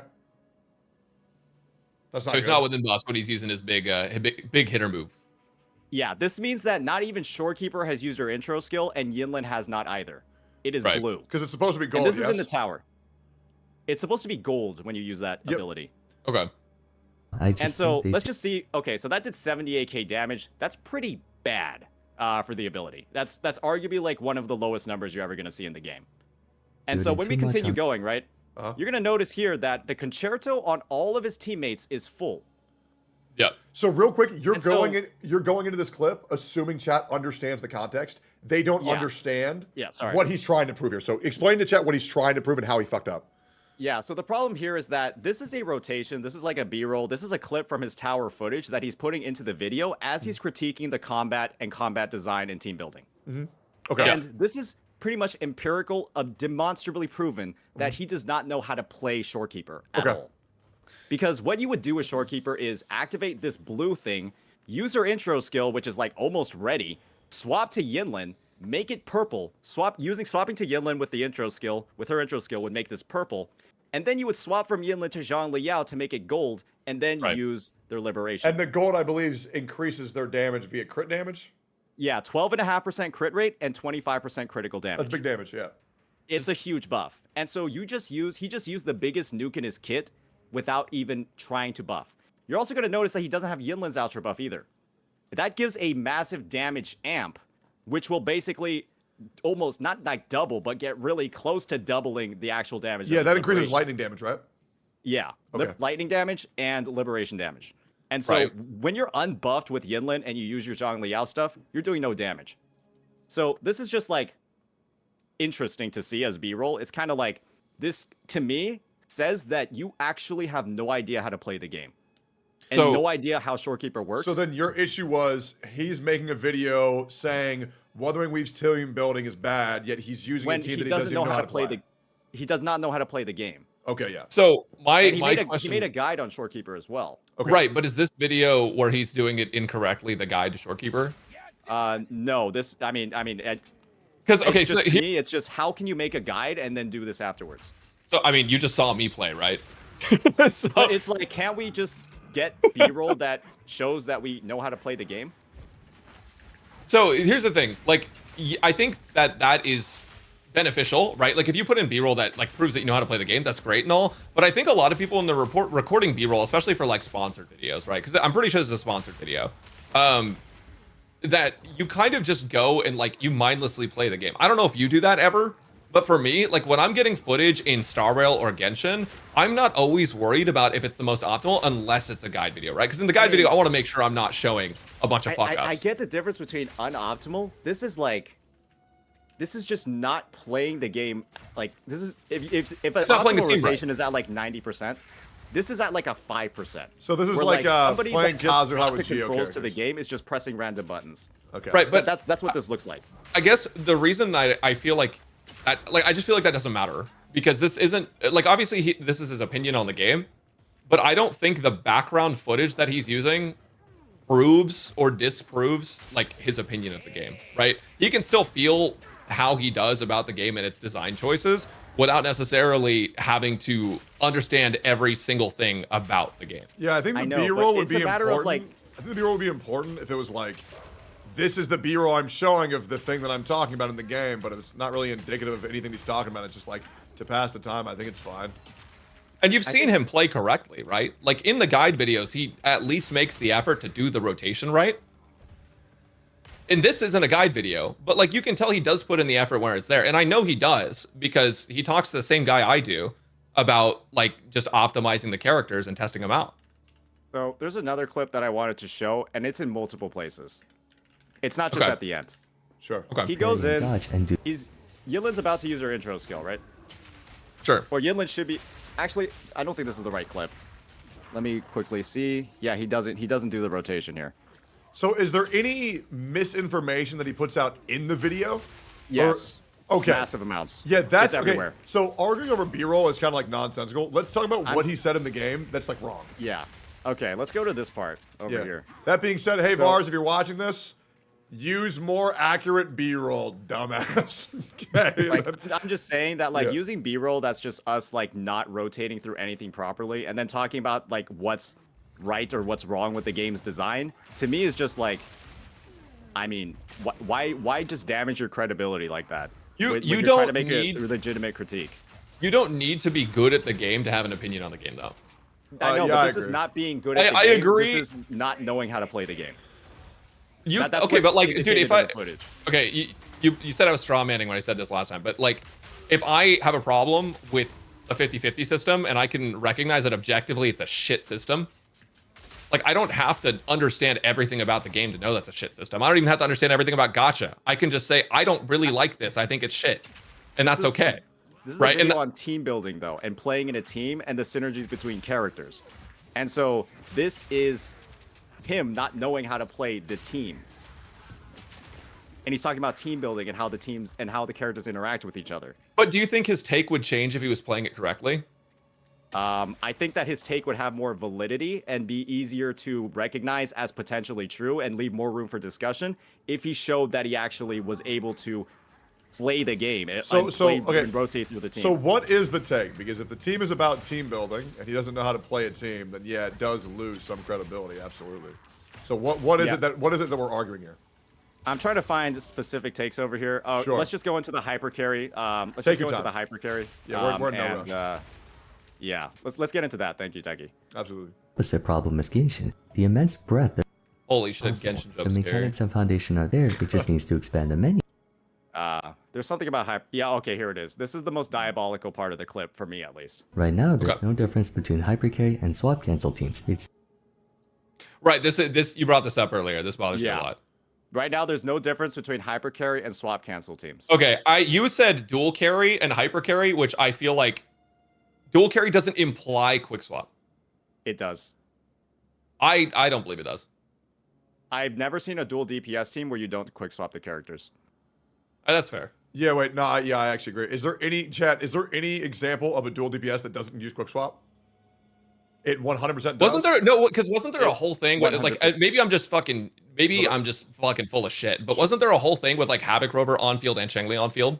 Yeah, so that's you Without can only quick swapping do that through between them? quick swap. You can only do that through quick swap and have them both on the field at the same I know you can do it with quick swap and rotate through and get a bunch of damage, but there was a bunch of arguments being made by other creators that Cheng-Li on field time and Havoc Rover on field time, because Havoc Rover on field time isn't very long, right? Like you have that bar you run out of and then that's it. It's not quite long enough to be like Camellia where you're on field the entire time, or like Shang-Li Yao, right? Like it's not quite long enough for that, but Cheng-Li also has the ability to be super flexible with that, and so you can do both of that.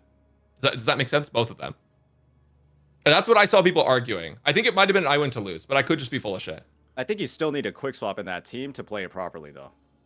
I think it's best to do that, but I think somebody was arguing otherwise. I mean, you can to my play knowledge, from what I'm seeing here from chat, sorry to butt in.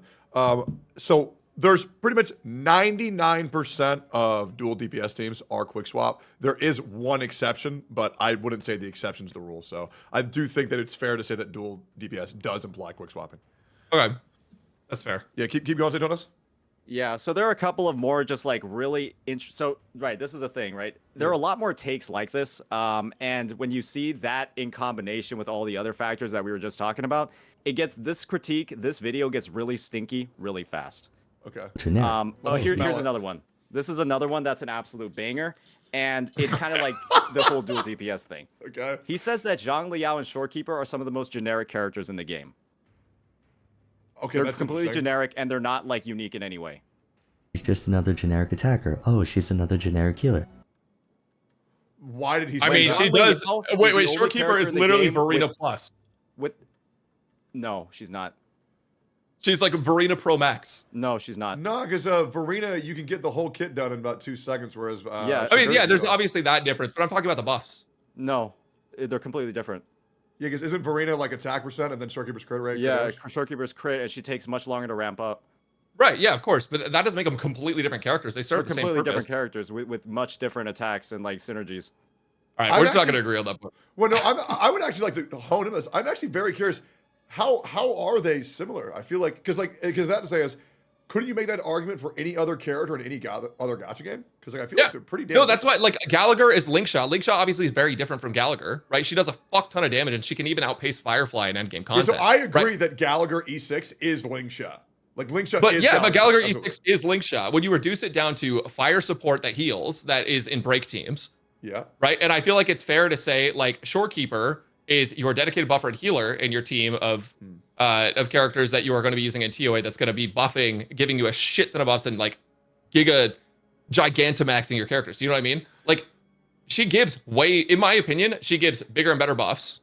And she takes a little bit more on-field time. So, okay, so then let's think of and she heals. I think that the accurate example here would be, this would be Hua compared to, yo, chat, who's a healer or shielder in Honkai Star Rail that increases crit rate, crit damage?